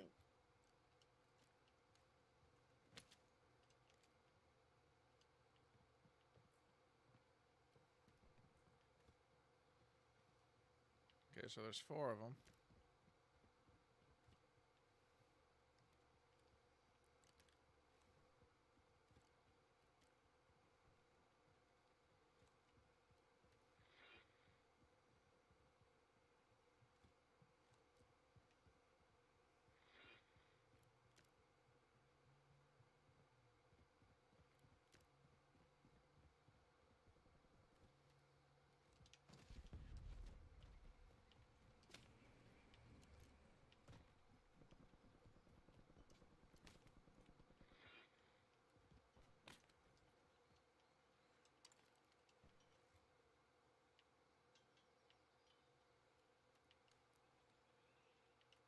Ooh.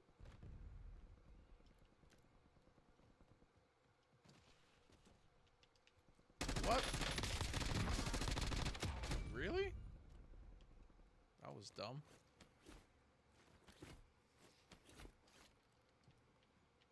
He had the drop on me. Really? Right here? Oh, that dude could have had me 10 different ways.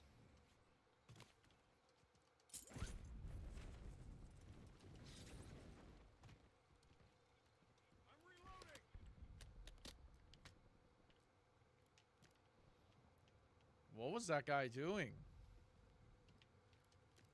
Just waiting for backup. Of course, it's on top.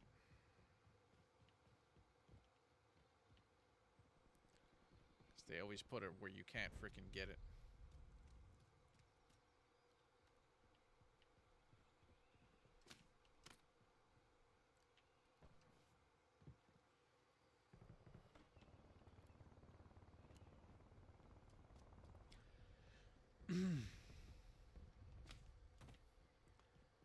I would like to do this again, but I would actually like to have a full squad instead of it being a 1v4 every time. So far, I haven't run into the full squad yet.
we go.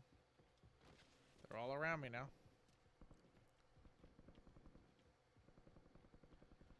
It's just like every time I'm engaged in a every time I'm engaged with one guy, there's another guy on a rooftop somewhere. That's his teammate.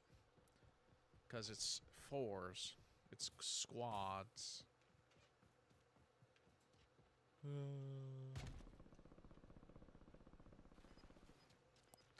I think I accidentally had it on Do Not Fill. Otherwise, it's probably just bugged. It gets worse with each update, chat. How do you know it's a real Call of Duty game? Does it get worse with every update? Yes. The answer is yes. Well, then that's how you know.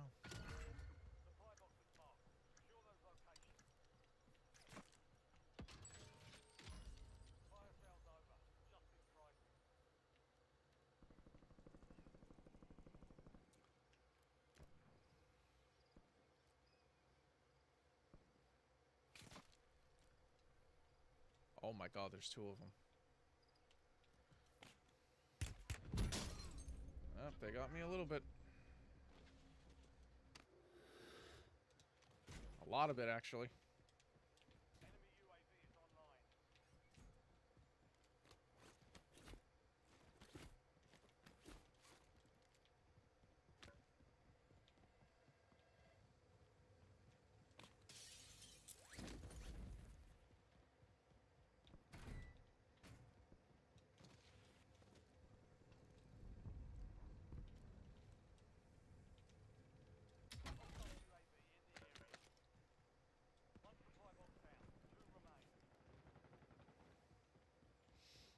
Two snipers just camping in that little freaking thing.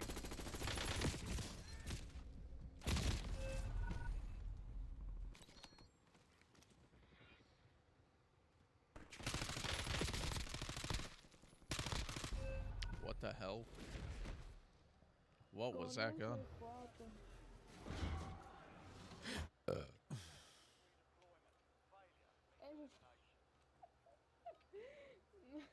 Es que tiene un C4 más por eso.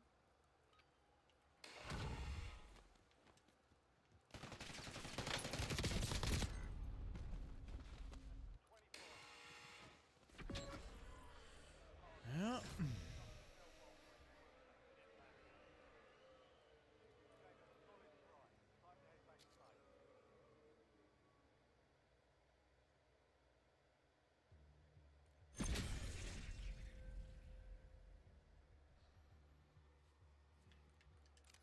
All right, let's see what happened here. Let's see where it went wrong.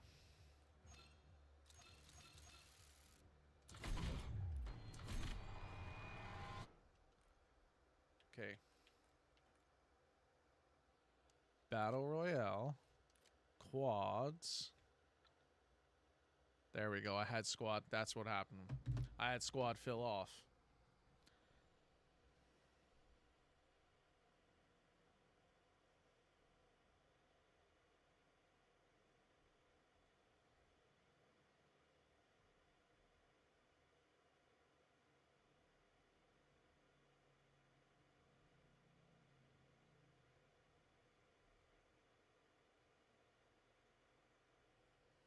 What is the difference?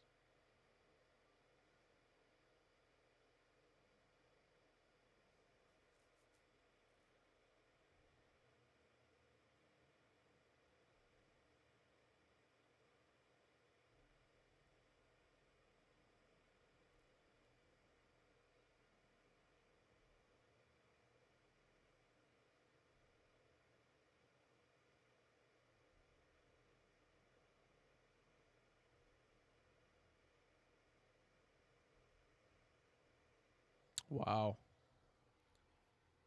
Yet again, I forgot to hit find a match. I'm too crazy today.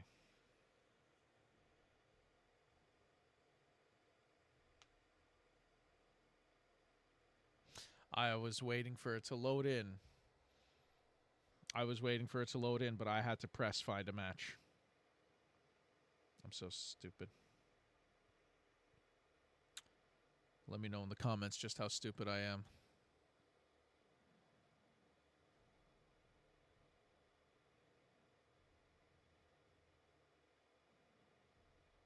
Buttered noodles and cheese? What is this?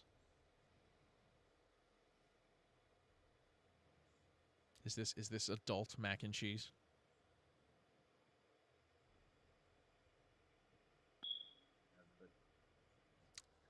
There's the smoke alarm.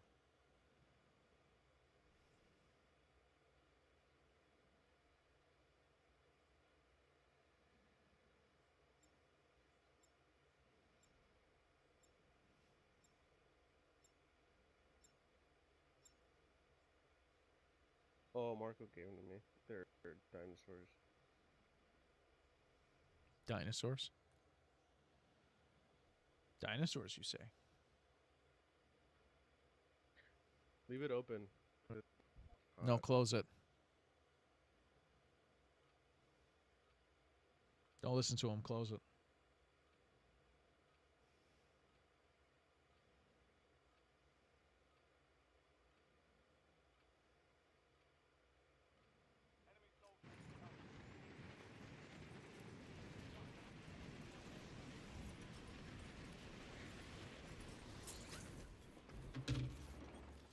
I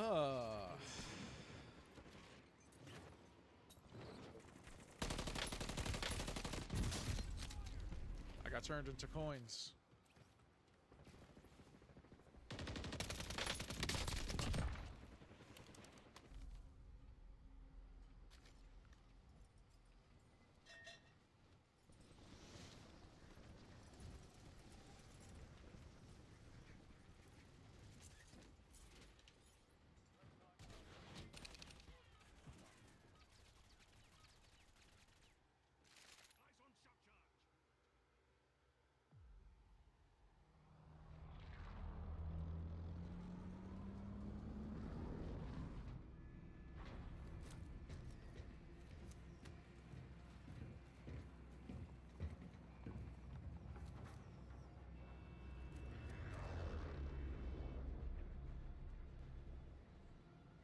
All right, we got a squad now. We got Elvis Depressedly, Enzo Gorlami. Oh. Give me a like if you know where that's from. Strong Tower, and then me.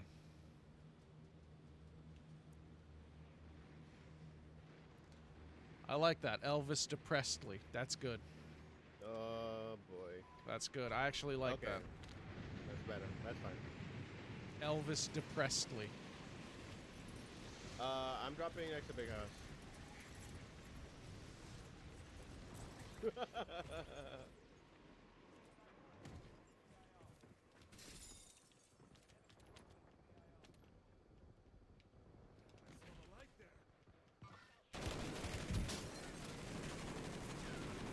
So fight.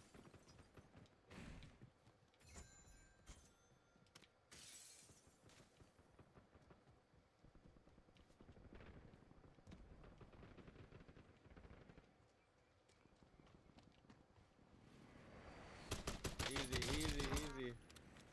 Stick together, stick together. What is this? Our guy sees. What do you see? Gino. Yeah.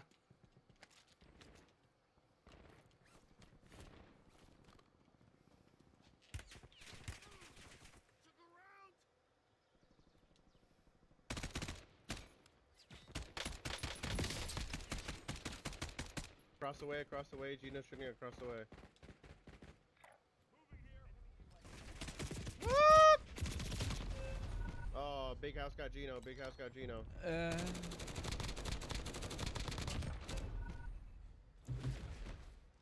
Yep.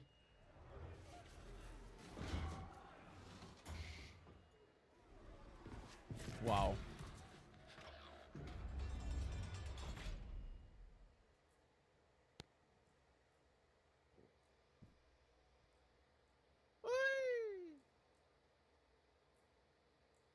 Scared the shit out of me. Yeah. Tense times. They're coming. No, Gino got killed by Big House. Big House, yeah. Listen to Elvis DePrestley. He knows what he's talking about. Michael and Genome. Let him know. Elvis DePrestley. Elvis was depressed. Got a genome splicer.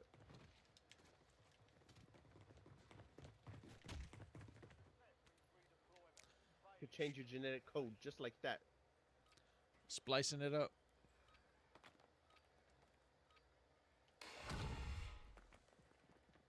Wiggle with my sniper.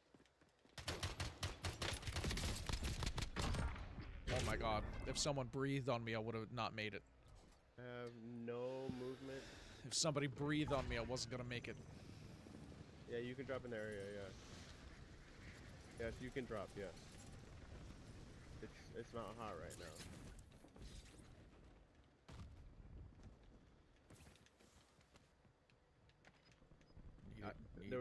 I checked Big House, I didn't see anyone. I think they pushed the police station. But it's all speculation. I'm just speculating. Elvis DePrestley is just speculating.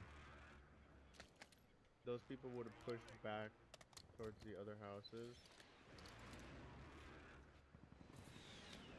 That's crazy. And during Pride Month, you're crazy.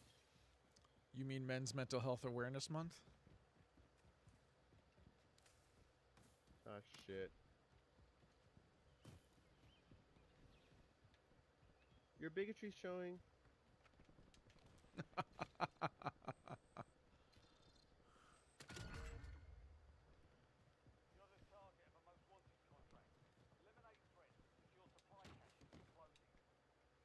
How do we still not have enough fucking money? Oh shit.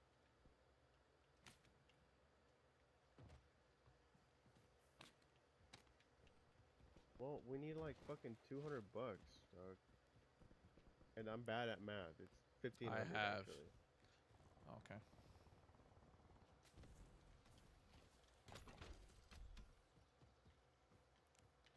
Why are we just sitting around here? My daddy wants to My daddy wants to cut a bullet with his bare hand. Gino is going to pink mark or purple mark, whatever that is to you guys.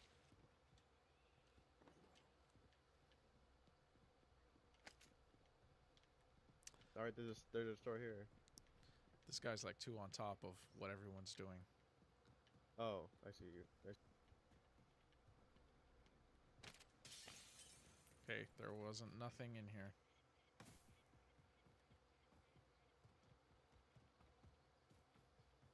I can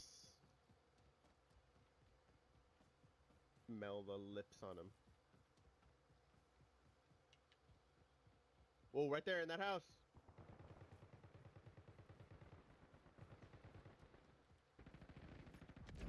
Pussy popper.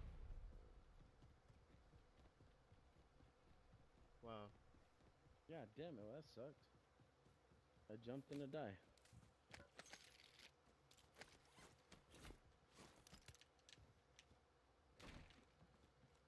Oh, he was probably a gulag guy. Oh, sniper on the hill, Go back. Hill. On the monument, Get your fucking ass over here. You have the money, John. Get over here. That's why. That is literally why. You fucking. I don't see anything over there. Look at me. I'm an asshole. I just broke this bitch's shield. You fucking pussy-o. Oh, he's pushing in.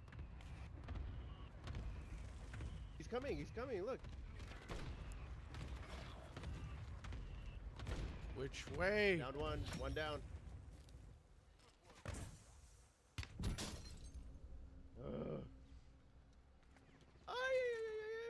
You need to put covering fire.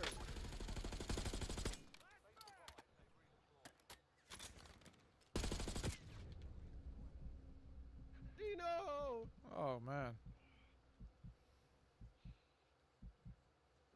garage. Here's my money.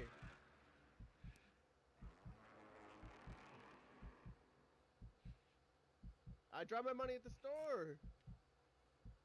Oh my god. Other money. We both dropped it, Way. You fucking dropped your money at the same time. No, I know talking to Christian, not you. Damn, there you go. Don't drop it here. Drop it behind the Yeah, but he's saying that the game loadout. What a game.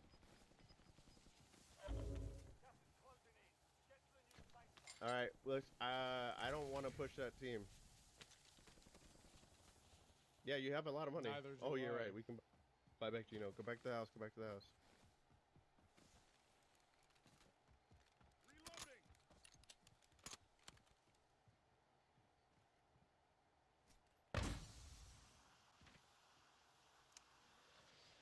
I need to change that.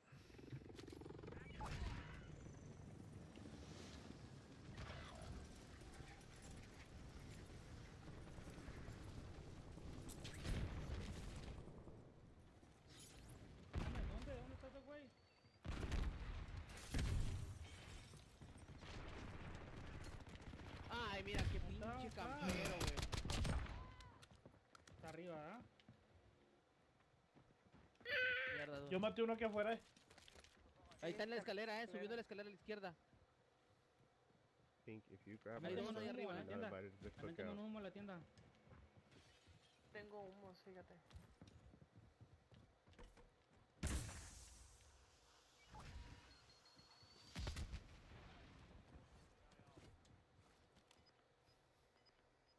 I'm waiting right here for him. Someone talk to me. What does it look like? Oh. It looks like it's not good. Yeah, I'm gonna try to drop in quick on the loadout. Ahora no traigo placas, güey. Not on the loadout.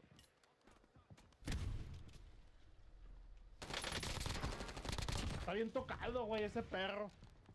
Ah, es uno. Someone bought back. Oh, someone's sniping from outside. Oh, I'm dead. There's no way I make this. Okay. Yep. Fuck. They had it covered. Aviéntenles granadas y eso, con eso. Qué pena. No, no. Ah, Gino, they're outside. Get inside. Shield up, Gino.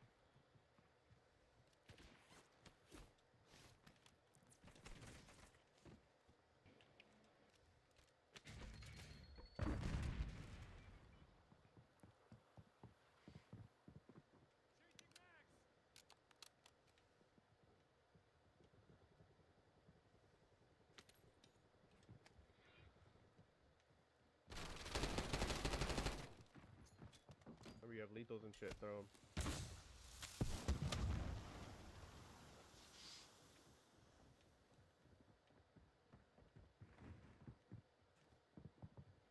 All right, here we go.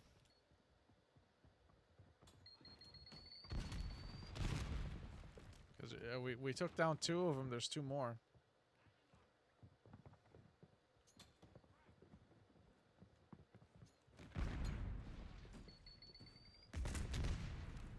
Oh boy, I got no shields. They're gonna push him right now. They're gonna push him.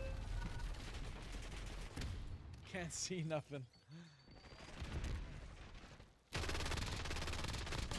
That was a crazy rate of fire. Was that the same team? That was another fucking team, wasn't it?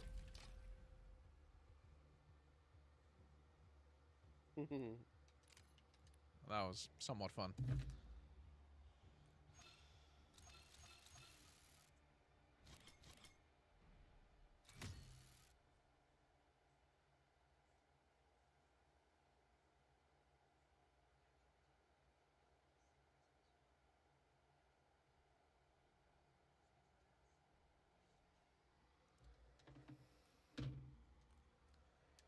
Let's watch the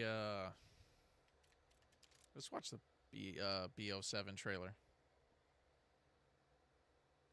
Watch video. Welcome to the guild. What? We have been expecting you. Please, follow me. You already know us as a global tech leader. Our software, our systems, combined with our skilled team, is designed to save lives. Your years of service have shown you the importance of our work. Is it David? Here, you'll witness the global of that mission in action. Let me introduce you to our esteemed visionary.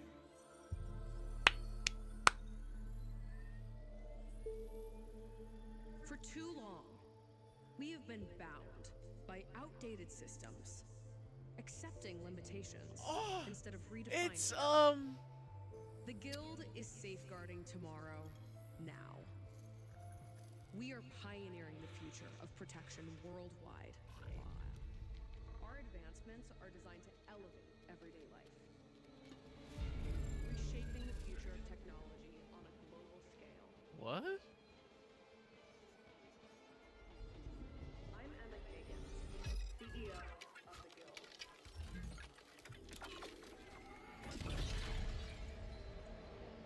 It's the guy from Heroes. I forgot his name. Was it Michael or something? I don't know.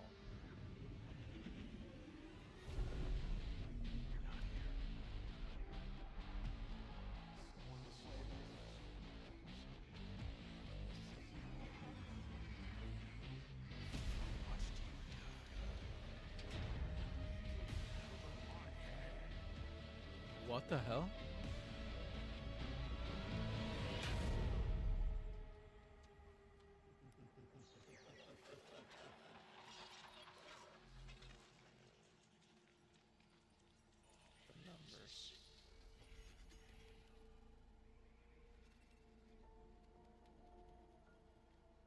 Fear is a powerful thing. David Mason. It is David. Menendez.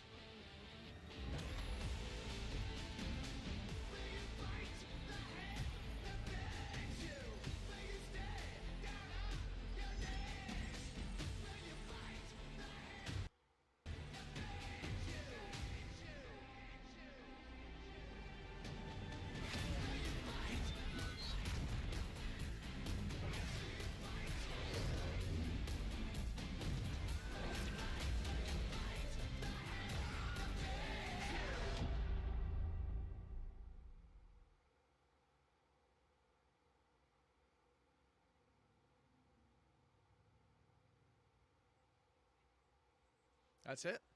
Okay. I mean, it looks pretty insane, but I mean, it's Call of Duty, so we know it's just more of the same bullshit. Like, it's just going to be this with better graphics, that's all. It's not going to actually, like, yeah, the trailer's pretty hype, but it's just like, all right, it's Call of Duty. It's going to be the same thing. We know it's going to be the same thing.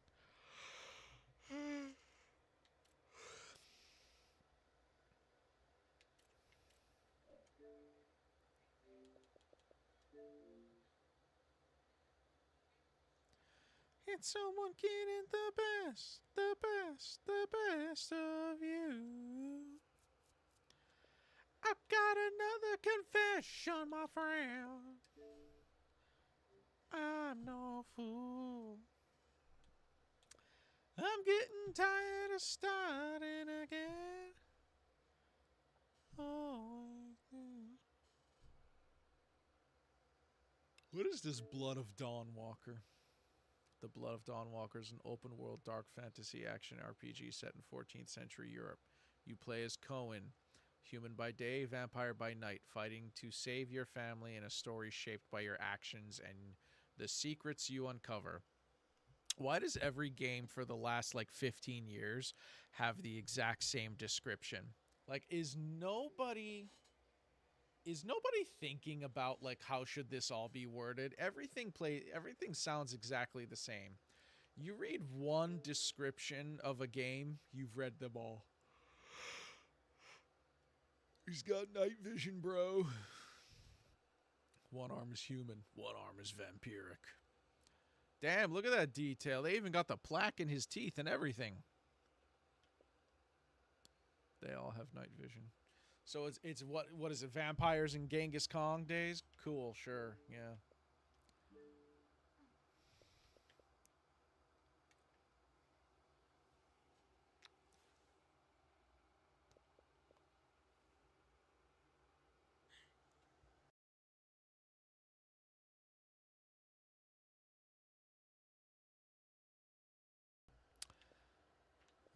I don't know.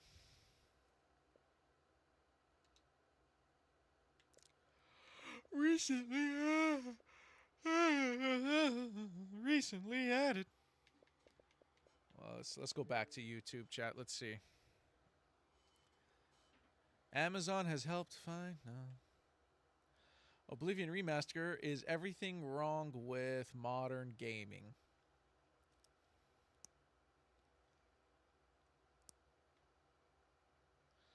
When baddies cross the border, Gray still plays. Okay. The brilliance of Hitman. You know, I've never played any of the Hitmans, chat. 15 gigabyte new update. Oblivion Remaster just got a new 15 Earlier today, gigabyte. Oblivion Remaster.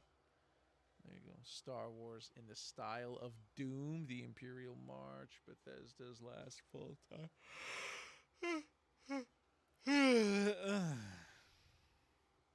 Stream Snipers Extreme Rage. There you go. Mind's Eye before you buy. A real fake. Thanks for sharing this. Learned a lot. Quantity over quantity.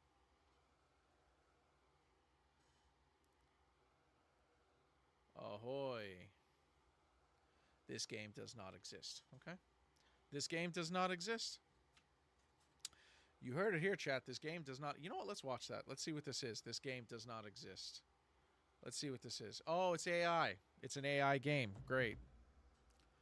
Next time you buy from the following brands, I'm buying a Kind bar. Thank you. I can't believe that this has happened already. It is sad is what it is, because it's only been a month since I made a video saying that I knew that these indie titles were going to be viewed as a threat by the rest of the industry, because they expose, their success exposes that you don't need 300 to 1,000 developers to be able to make a great game. No, in most cases, these guys have way too many cooks in the kitchen. They're spending way too much money, and all they're doing is delivering slop in return. And with a slew of indie successes that we've seen over the last couple of years, and also probably some more of them that are down the road, now with this year's Summer Games Fest, things have escalated a lot. Because Jeff Keighley walked out onto stage and congratulated these studios, talked about how small they are and what they accomplished, and then compared their sales to AAA games on a big graphic in the background. That's not good. That made a lot of people very upset. So much so. Why is this guy's microphone like completely off at a 90-degree angle to his face? Oh, that it has now changed the rhetoric around this conversation. See, our discussions around these successes and how small these teams are, that's irresponsible, and it's going to lead us down a dangerous path. Fear-mongering to protect bad and expensive games, apparently. But don't worry, they have a way to fix it. See, all you need to do is just tell the players that all of your complaints, all of your concerns, all of these bad games that have failed that we've seen over the last couple of years, that's not your problem. You don't need to understand. It's not your game. So today what we're going to do is we're going to discuss this dangerous path that we're headed down right now because of all of these indie successes and how apparently you need to stop worrying about things that don't concern you. Just because you bought the car doesn't mean you need to understand how it works. That's a quote. But before that, a word from today's sponsor. If you guys have been following this channel, you guys know that I've been working out every single week since the start of this year, and I haven't missed a single day yet. By the way, good for you. It's starting to pay off.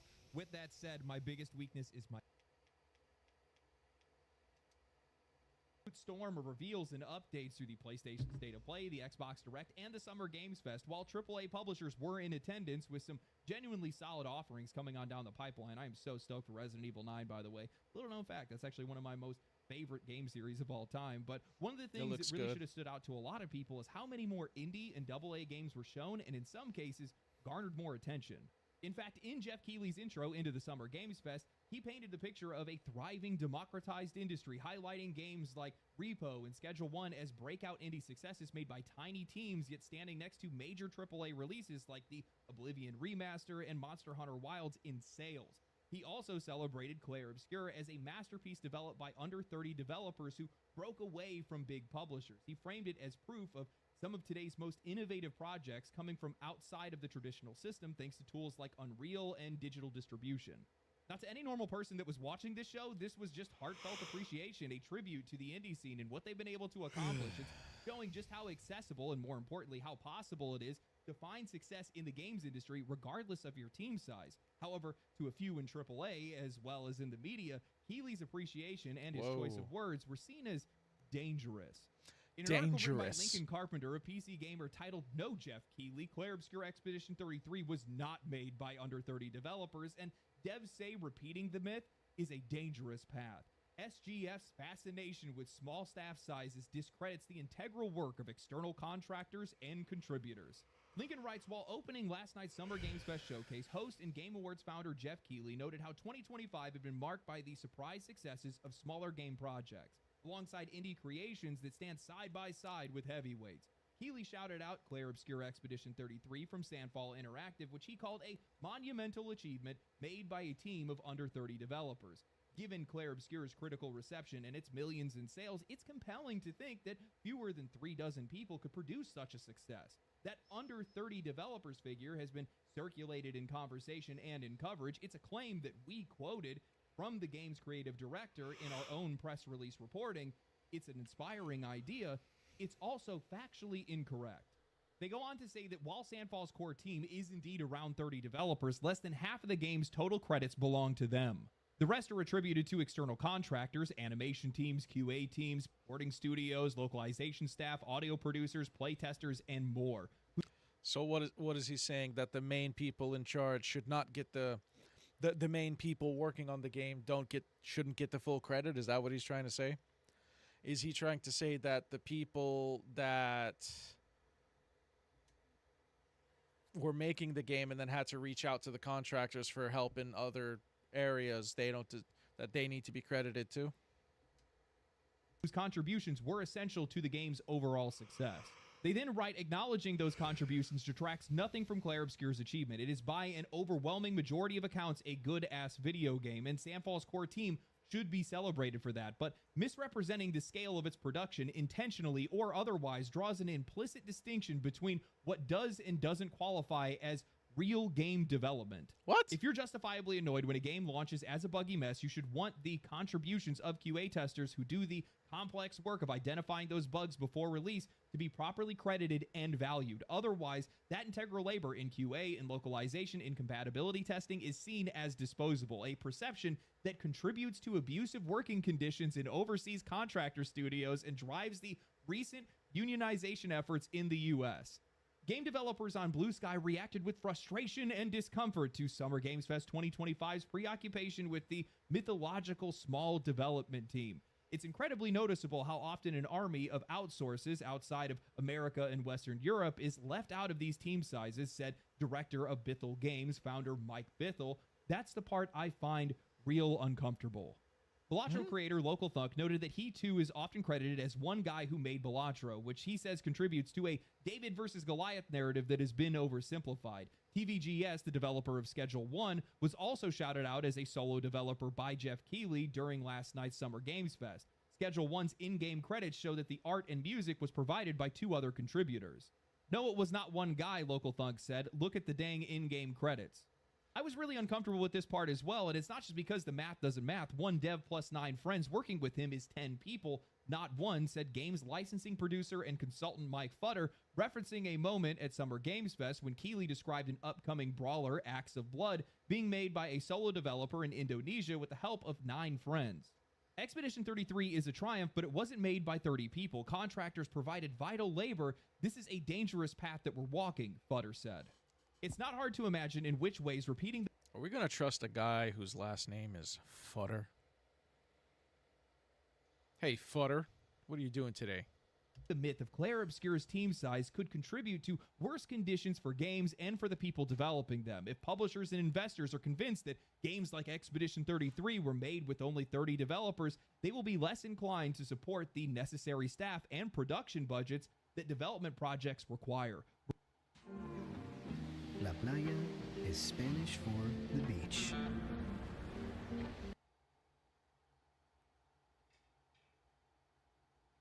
Regardless of whether it's true. Good, fucking good. I hope that they're paying attention to this. Also, take notice of the guy in the retweet. It feels kind of fucked up, not because they're often misrepresenting the real size of these teams, but because I think it plays directly into a newish flavor of dev hate. Celebrating indie successes is a new kind of hate for game developers. What are you guys on? Game developers. So we're not allowed to celebrate. We're not allowed to celebrate indie developers just because the size they say they are versus the actual size they are is not true? Huh? On Blue Sky reacted with frustration and discomfort. Oh, wow, what a shocker. We've never seen that before. Industry folks taking issue because players are excited that something doesn't involve 1,000 developers and a $1 billion budget. These guys weren't upset because anybody lied. They were upset because for a moment, the spotlight moved away from these massive teams and onto these smaller, more focused ones. And if that message spreads, that's a real problem. If investors start seeing these leaner projects as the future, it threatens the entire foundation that these guys have built their careers on. Sucks to be you. Can we not pretend like players are idiots? Nobody thinks that these games are made in total isolation. We know that these teams use external help.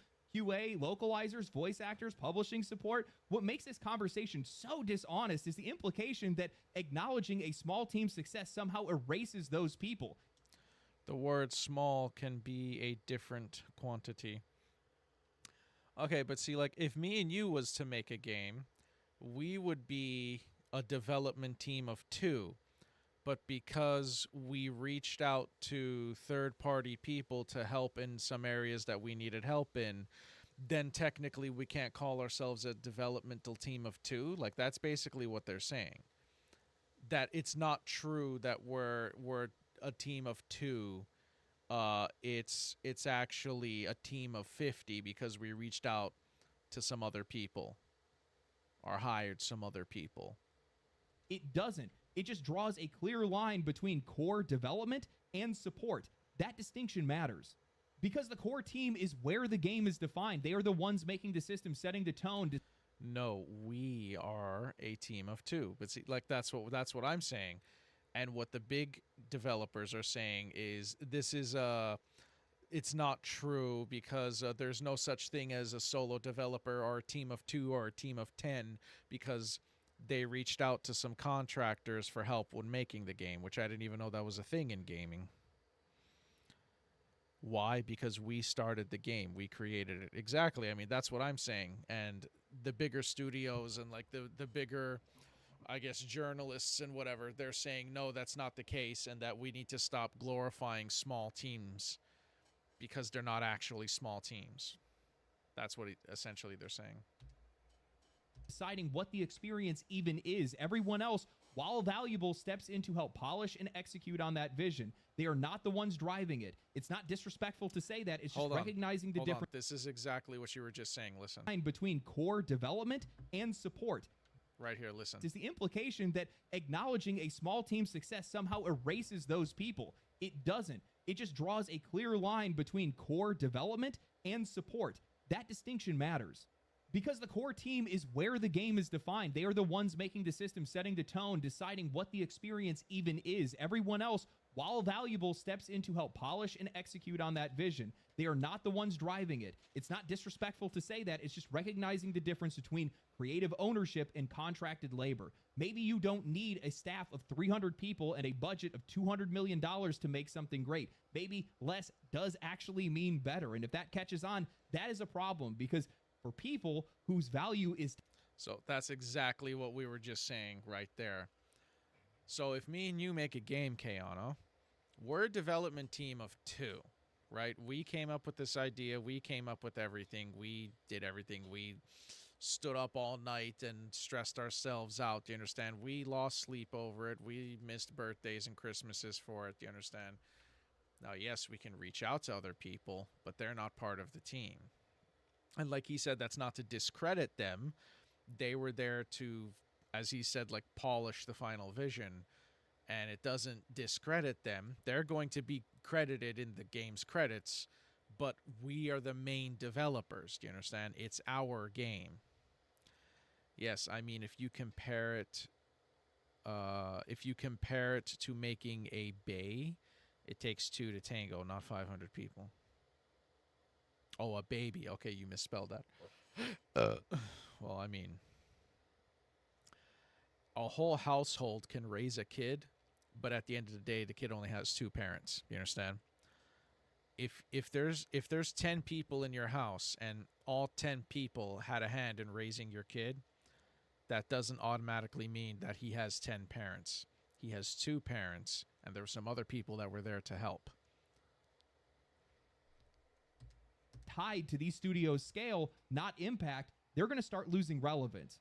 That's what really bothers these guys. Not that players are confused, but that players are waking up to just how unnecessary all of this excess is, because we are the ones that 100%. Are paying for it. Prices are going up, monetization's getting worse, and it's not a mystery. These publishers cannot sustain their own bloat, their own size. So they have to shift the costs onto us. It is not sustainable. It's not ethical. And no amount of carefully worded articles is going to change that. So when these guys lash out, it's not really about protecting labor. It's about protecting their place within the system. Because credit to them isn't just recognition. It's job security. It's relevance. And they know if they were credited based solely on their creative contribution, not headcount or job title, a lot of them would vanish from this conversation entirely. Oh, LD, how could you say something like that? Well, I mean, this entire article wants to talk about the credit of a success. All of these people deserve credit. If that's what this was really all about, how important their efforts are, then why isn't accountability in this conversation? Oh, that's right. Dude, is this that 33 game? Is this Expedition 33 game? Because this looks sick. This looks like a twisted, messed up version of Final Fantasy or something. I gotta try this game if that's what it is. Because everybody's freaking out over it. Because none of these people would ever have to face it. Only the core creatives would. So I guess they're only important when the game succeeds, not when it fails. What I find hilarious... Well, let's go back a little bit to what he was saying. Oh my god, are you serious? I messed up. Where was it? Like right here? Game succeeds, not when it...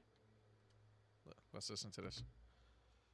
Well, I mean, this entire article wants to talk about the credit of a success. All of these people deserve credit. If that's what this was really all about, how important their efforts are, then why isn't accountability in this conversation? Oh, that's right, because none of these people would ever have to face it. Only the core creatives would. So I guess they're only important when the game succeeds, not when it fails. What I find hilarious is how reactionary this entire article is and how it fails to rewrite the story before it gets away from them. And what's even funnier is how shallow their reading of the situation actually is, because directly after Keeley's celebration of indie titles, what did we see? Mortal Shell 2, a sequel from a studio that grew off of the back of a lean first project from 4 developers up to 30. Then we saw Munfish, Atomic Heart developers, who scaled up from their first success and are now building not 1, but 2 massive projects. So if this small team model is so dangerous, why does it keep resulting in cheaper games and more jobs, not fewer?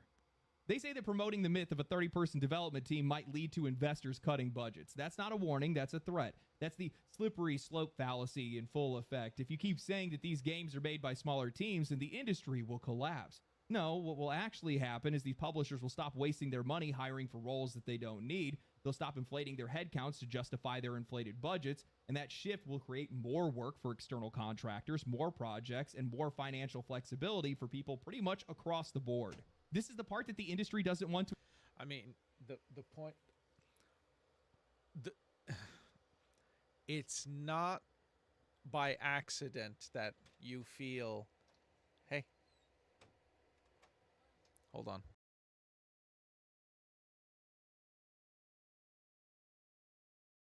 Sorry. The wife needed something. It is not by accident you feel that these last few years, or at least 2 to 3 years, that the AA games and indie games have been better than the AAA games.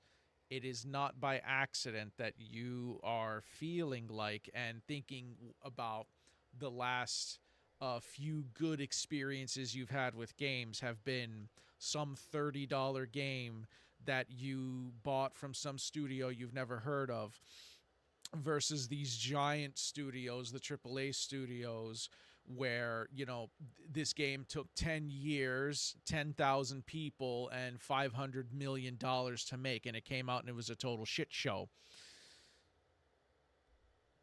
I guess what he's trying to say is they've spread themselves too thin, and that these are the people that in the gaming industry reach out and take chunks of it. You understand? They're 80% of the industry, and they don't want that 80% to go away. Do you understand what I'm saying by that? And why they're saying now that it's dangerous to promote. It's dangerous to promote this is because more and more people are not going to want to work for the giant companies. More and more people are going to want to work for the smaller companies of teams of 10, 20, 30, 40, 50 people, because these are the companies that have been carrying the game industry these last, I don't know, what, 3, 4 years? At least 2. Like minimum, like the last 2 years, maybe 3 years. They've been the ones carrying the game industry. And I know that game, that Mortal Shell. I see it every time I go on my Xbox store. And it looks really freaking good. I've thought many times I've come close to purchasing that game because that Mortal Shell game looks freaking awesome. And I did not know it was only a development team of, what do you say it was, 30 people, 40 people? And now they're making Mortal Shell 2. That tells me that game made enough money and was big enough, and now their team grew to, like, what do you say, 50 people or something like that? Enough people saw that game, saw that studio, and said, you know what, I'm not working for Ubisoft anymore. I'm going to this team that made this Mortal Shell game because that game was freaking awesome. I think we need a collapse. But not a collapse in the way you're thinking, like we're all going to go back to playing Atari. I think we need people to realize that when you are going back to making it for the love of it, making it for the art of it, you get a really good result rather than something that is just, Jimmy had a good idea. Let's throw $500 million at it. To admit, smaller teams don't just produce better games, they produce more games, faster, cleaner, and cheaper. Hold on. Yes. Okay. Let's go back because he's expanding on exactly roles that they don't need. They'll stop inflating their head. Oh, Star's here. Hi, Star. What was you saying? Hello, Star. Teacher, what if I don't play any of that? Well, then there's nothing wrong with that. If you don't want to play, like if you see these other games, these smaller games, or this game right here, this Expedition 33 game, and if you're thinking that's not my jam, then that's not your jam. It's not, it has nothing to do with the fact of you have to play this because this is the correct game to play. It has to, it's not that. It's just a question of, as gamers and as enthusiasts, we're looking to get quality, not quantity, right? And especially because games are very expensive now. Games are no longer something we can just do. We have to think about and plan ahead now because games are very expensive. Games are at $70 and $80 now. I need a game, right? You need a game. We collectively, as enthusiasts, we need games that we can buy and enjoy for periods at a time, and it's not going to cost an arm and a leg. All we've been experiencing these last 3 years are these $80 games that have been hyped up to the absolute maximum, and they've been shit. They've been garbage. They've been a buggy mess. You can't play them. Stories suck. Acting suck. Characters suck. Mechanics suck. You understand? Everything sucks. And this was an $80 game that costed $500 billion to make. You understand? It's like, why is it that Mortal Shell's team is getting bigger and making more money, and now they're making Mortal Shell 2, but Ubisoft is on the brink of being shut down because they've had 4 flops in a row? But if you don't want to play that, that's fine. To answer your question, it's not about you need to play this. It's just about look at where the quality in gaming is right now. It's not the AAA titles and hasn't been for a few years.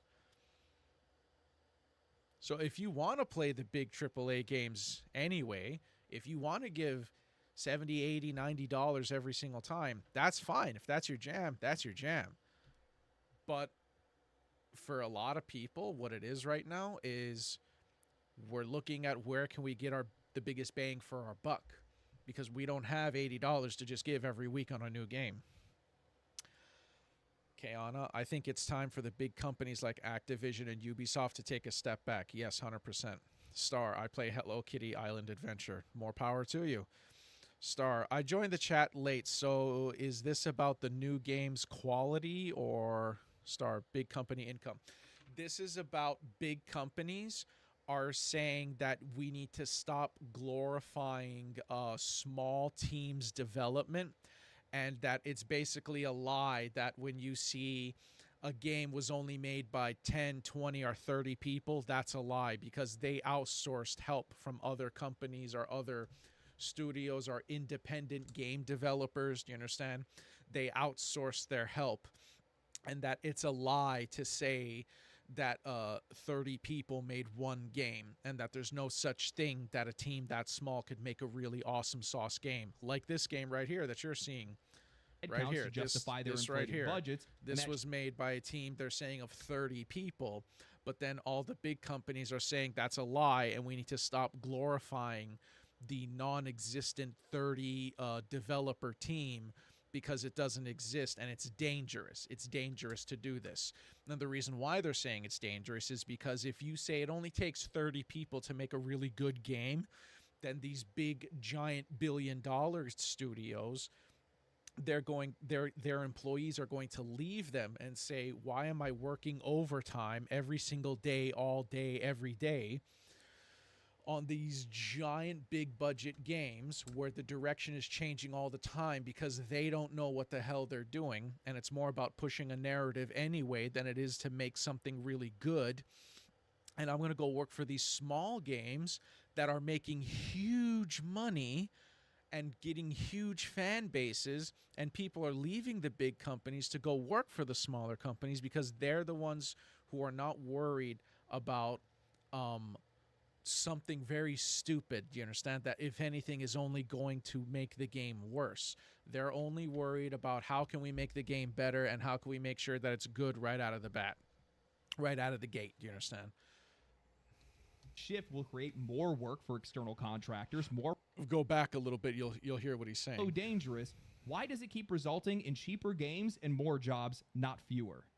They say that promoting the myth of a 30-person development team might lead to investors cutting budgets. That's not a warning, that's a threat. That's the slippery slope fallacy in full effect. If you keep saying that these games are made by smaller teams, then the industry will collapse. No, what will actually happen is these publishers will stop wasting their money hiring for roles that they don't need. They'll stop inflating their headcounts to justify their inflated budgets, and that shift will create more work for external contractors, more projects, and more financial flexibility for people pretty much across the board. This is the part that the industry doesn't want to admit. Smaller teams don't just produce better games, they produce more games, faster, cleaner, and cheaper. With cleaner creative direction, keeping the studio lean like Sandfall did means that the vision isn't being filtered through 40 layers of producers and marketing executives. That's why Expedition 33 resonated, because it was focused. But instead of confronting... I mean, that's literally what I was just saying. It doesn't have to be this very disjointed thing. There's a small team and everybody knows what the vision is. That, they would rather guilt trip you. They say that if you support this narrative, if you continue to perpetuate it, then you are complicit in abuse, that you're encouraging exploitation just by getting excited over a well-made indie title. That's an appeal to guilt, and it's pathetic. When I hear people want to push back on this so-called small team fallacy, I know exactly what this is. It's self-preservation. Anyone can see it. It's because these small teams have basically exposed a truth that people are not comfortable with, which is that there is a difference between skill and talent. There's a difference between skilled labor, skilled game developers, and talented creatives that know how to actually make something that people want to play. Big studios can't touch that. They can't replicate it because their core creatives, their most talented people, in a lot of cases, are buried under layers of scale. Or they're just pushed out of the system entirely, which then they go on to make their own studios, and these are some of the games that these guys are making. Smaller teams succeed specifically because the fact they're not mixing all of these people. You have to keep in mind that even though some of these guys might not be working right next to one another, just being in the same building in some cases will cause a lot of bleed over because people want to be more involved. People want to get promotions. People want to put their thumbprint on whatever that game is going to be. Smaller teams succeed because the vision isn't polluted. They get to protect it. The creative direction of the game is isolated from the supporting labor. That's not a slight, by the way. That's just reality. That's just structure. That's management, proper management. And it's why these indie games feel far more cohesive, and in a lot of cases, why these AAA games feel like they're completely lost before they even launch. The more that right there, everything he just said right there, that is exactly why, like I said earlier, why it is not like it's not your imagination if you've been thinking I'm having a better time with these small, cheap games by studios you've never heard of than with the giant titles by the huge studios that you gave $70 for their game for. And it's a mess. It's a mess. It doesn't feel cohesive at any turn. Star, small teams involve everyone in a smooth flow. Big companies just shove everything together. Yeah. That and what he was saying earlier was other people want to take credit for something, or they want to implement something big so that someone in some suit can say, that was good. Who did that? And Brian can stand up and go, me, that was me, boss. I did that. Yeah, I did that. It was me, boss. Brian over here, I did that. That little mechanic, yeah, that was my idea. Yeah, I did that. Did I do good, boss? Because Brian wants to be in the same suit at the same chair. Do you understand? Brian doesn't want to be down in the slums slaving away on the computer screen. Do you understand? So it's no secret, and this guy isn't saying anything new that anyone hasn't said for years now, which is the indie market is just taking over, and the AAA market is on life support at this point because they lost the plot. They lost the plot. It's not 2005 anymore where, everything that came out was it was just hit after hit after hit, banger after banger. Do you understand? KOTOR 1, KOTOR 2, Mass Effect, Dragon Age, Crisis, God of War, Devil May Cry. You understand? What else did we have? Just great game after great game. It's not like that no more. They've lost the plot. They got too greedy. Something Y2 Games has always said is gaming became too mainstream. Gaming was niche. Gaming was a small market. Gaming wasn't this thing that every single person on earth did, and gaming didn't get the attention it gets now unless there was something super controversial in the news, right? Like, remember Postal? Does everybody remember Postal? That was a game you could do whatever you wanted, literally. And I do mean whatever you wanted. And people were doing some pretty bad stuff, so it made the news. Then remember Mass Effect? Does everybody remember when Mass Effect first came out and there was a love scene that you can have with one of your companions that were an alien race? And it was all over the news because they said, they're teaching our children to want to have sex with aliens. But Mass Effect is one of the greatest games ever made. You understand? It's not like that anymore. These big companies, BioWare, Ubisoft, they all lost the plot. Star, IIRC, big companies take credit. The labor workers do, yeah? Star, the ideas are done. There's no making it again. Yeah. And you know where all the ideas are coming from? The ideas are coming from the small teams and from the indie market. That's why these indie games are great. That's why these indie games are making millionaires overnight. Making guys millionaires overnight because we're all rushing to buy the latest simulator game. No one's in line rushing to buy the new Star Wars or the new Pirates game or the new Assassin's Creed. Do you understand? We're done with that. They all went to shit anyway. There was a time everybody loved Assassin's Creed. It went to shit. There was a time everybody loved Call of Duty. It went to shit. Now we're all losing our minds to go play Laundry Simulator. Because for some reason, Laundry Simulator is better than Assassin's Creed. Don't ask me to explain it. It just is. This indie thing works the more it starts to threaten AAA, because these massive studios have tied their value to scale. And what I mean by that is that we are not paying for quality anymore. We are paying for their budgets. That's there you a go. problem. So anytime... There you go. He just said it. There you go. He just said it. Who is this guy? Legendary Drops. Everybody go look at this guy. Legendary Drops. He just said it. We're not paying for the quality. We're not paying for the art anymore. We're paying for the fact that it costed them this much money to make the game. That these games, anytime that The big players names start need to asking the just- right yeah. questions about budget, about scale, about the developers that they're hiring, well, it puts the entire system under a microscope, and they can't handle that. They really can't, because they don't even know how to. They don't even know what to do about it. That's why we're seeing the media right now standing up to tell us to stay in our lane when it comes to some of this stuff. You just don't understand it. There's too many misconceptions, as if we're the ones that aren't paying for all of this. You know, instead of confronting these issues, they just pivot to fear. And I think that that's just so pathetic. It's so pathetic. They call it a dangerous narrative. It's not a dangerous narrative. They act like praising small teams is going to somehow destroy people's careers, which is not going to happen. I mean, it probably will in some cases. Again, we're going back to that difference between talent and skill. But now they're looking in another direction. They're saying that the reason why you're upset isn't because these games are bad.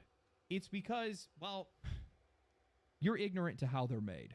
Good, thank you. Now, before writing for this video, I actually came across something that kind of supports this entire narrative. And that article, while probably not written with bad intentions, highlights one of the biggest problems with modern games journalism and developer outreach.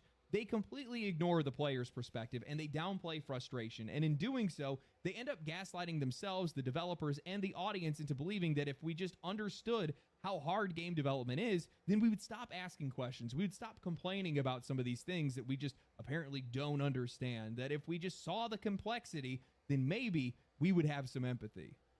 In an article written by Austin... I understand that game development is super hard. Okay, every game that comes out, there's always like a little 2-minute, 3-minute behind the scenes, video of how it was made. And, I look at their computer screens and I see what it is they're doing, and it doesn't make any sense to me. It doesn't make any sense to me. It looks like gobbledygook. I'm not going to pretend like I understand it for 1 second. I know game development is hard. And for small teams that are not as experienced as some of these other companies, I can only imagine that it's probably even harder, because now you're sitting there having to figure out what it is you need to do to take the next step, rather than just knowing, oh God, I hate this part of development. All right, let's just blast through it. Do you understand? I know for a fact game development is hard. I'm not going to sit there and pretend like I understand how hard or the details of it, because I barely know how to work my own computer. I may be a millennial, but I am not a very technologically advanced millennial. And I'm telling you right now, it's not that I don't understand or appreciate how hard it is. It's the fact that you put all this effort in and it cost you all this money, and now we have to put the money back into your pockets for something that is not worth it to us to do so. It's not worth it. How much money do you think it cost them to make Skull and Bones? A lot of fucking money, right? How much money do you think they lost on that game? Because nobody wanted to play it, because it was a mess. It was a mess. Take your pasta sauce and spill it on the floor. That's how big of a mess it was. And they had to take that loss and run, because I don't want to play Skull and Bones, because that game had nothing to offer me. It was a buggy mess. I do, however, have been wanting to play that Mortal Shell game, because every time I see it on the Xbox store, it's on sale and it looks freaking awesome. And there's no bugs. I haven't seen anybody say one bad thing about it. Do you understand what I'm saying? Of Games Radar titled "We Cough Up a Chunk of Our Soul." 32 game devs, from Dune's John Romero to Helldivers 2 and Palworld leads. John Romero, that's who I was trying to talk about earlier when I was talking about Quake and Doom. The two Johns, John Romero, yeah. Explain what people get wrong about games. They write, games put in a lot of effort into teaching you how they work, but just enough to get you comfortable in the driver's seat. This is the gas, your brake, your clutch. Here's what you need to operate this thing. But under the hood, the belts and tanks and pumps and the very appropriate engine, you don't need to worry about those. It's not even your car. It's not even your car. Yeah, there you go. There's foreshadowing that we're not going to own anything and that we're all just paying for long-term rentals. Expects players to have developer level knowledge about games, but because games don't dwell on this stuff, because as a player you only get a driver's view, and because most studios rarely explain these elements, shout out to the blogs, threads, and GDC talks that do, there are a lot of misconceptions about how games are made. As a result, a lot of people who love games set themselves up for disappointment or frustration with skewed expectations or assumptions. I thought it'd be interesting to unpack some of those misconceptions since I don't have dev level knowledge either. I approached this the only way that I know how. I asked over 40 developers from around the world, most of them quoted in this story, some inspiring separate stories, one simple but big question. What is something that you would like to clear up that people, especially players, misunderstand about how games are made? What follows in this article is a broad collection of developer quotes, over 40 in total, meant to pull back the curtain on how games are made and why so many players, in their view, get it wrong. The responses range from anywhere from thoughtful to defensive, but the reoccurring theme is clear. Game development is chaotic, fragile, deeply emotional, and far more difficult than players give it credit for. Gabe Cazzulo, developer of Ape Out and Baby Steps, led with the claim that video games just don't want to exist. They do everything wrong. We just kind of tear them into shape. Johan Pielstedt of Helldivers 2 argues that players don't realize how interconnected and fragile design choices are, that changing one thing can trigger cascading consequences across the game. He compares game development to film direction, but with the added complication that developers have to build the actor from the ground up before they can even begin. Others go on to echo this. Cole Medeiros says that players underestimate the hidden complexity behind a simple feature. Barrett Foddy claims that developers are partly to blame for the disconnect because players don't ever get to see anything past the most fun or glamorous parts. John Romero expands on this further, saying that game development isn't like building a house. It's not linear. It's an iterative process where changes in one system can break another. Even when a game technically works, it might still not be fun, and finding that fun can take years. From there, the article starts shifting towards defending collaborative structures of large teams. Developers from the game Possessors, a group from Devolver Digital, argue that many players don't understand how many disciplines touch even a single moment in a game, like a boss fight. They emphasize that adding people to a team doesn't always make development faster, and that communication can become an obstacle. Your guide will take more you ads. perfect shot. First, you need to dress for success and make sure you bring the right equipment. Then grip it and rip it. Ignite the fairways. With Fireball. Jiminy Cricket, you don't even have a club in your hand. More developers then chime in about the dangers of oversimplifying development timelines. Bucky of Pal World says that people assume that updates can be done in days when, in reality, a single new island might take half a year to build. He talks about hostile comments before content even ships and how hard it is to explain the timeline to frustrated players. Towards the end, the article opens up more personally. Several devs express their frustrations at being accused of laziness or incompetence, as Mansky criticizes the idea that tutorials or Unity experience somehow makes players qualified to judge production complexity, arguing that simple fixes are rarely simple. Brenda Romero then adds a humanizing note at the end, saying that even failed launches are the result of teams coughing up a chunk of their soul. Now, I skimmed through most of this article for your sake and mine because while there are a few genuinely insightful comments that are buried in there, the overall message is pretty clear. Have empathy, understand our struggle, be patient. But here's the thing, this isn't a support group, guys. It's a business, and no amount of goodwill is going to make players feel better about paying $80 for broken launches, gutted franchises, and a menu that is filled with microtransactions. This entire piece tries to sound like it's informative, like it's giving players a peek behind the curtain, but the... See, that's another thing, is the microtransactions. You don't see that in indie games. Maybe they might ask you to pay for like a deluxe edition that comes with the artwork, and it's like, that's it. Real function is much softer. It's recontextualizing criticism as misunderstanding. It's reframing negative player sentiment as a byproduct of ignorance, not a signal that something is going wrong. Look, man, I get it. Developers are under pressure, but players are too. We're the ones that are risking our money, our time, and our loyalty, yet somehow it's always us that are the ones that are expected to be more patient, more forgiving, more empathetic. That empathy never seems to go the other direction. We're always told that we need to understand the complexity, but when we ask for basic communication or transparency, suddenly it's not our place. We're not heartless. Most players already know that game development is hard. We know that changes can take time. We know that there's pressure and burnout and creative compromises that have to be made, but that knowledge does not obligate us to patience. This is a transactional relationship. Players are paying more than ever for products that feel increasingly more incomplete. That's not empathy fatigue, that's consumer expectations. Johan Pielstad of Helldivers 2 weighed in here, understandably frustrated by player demands after their sudden success.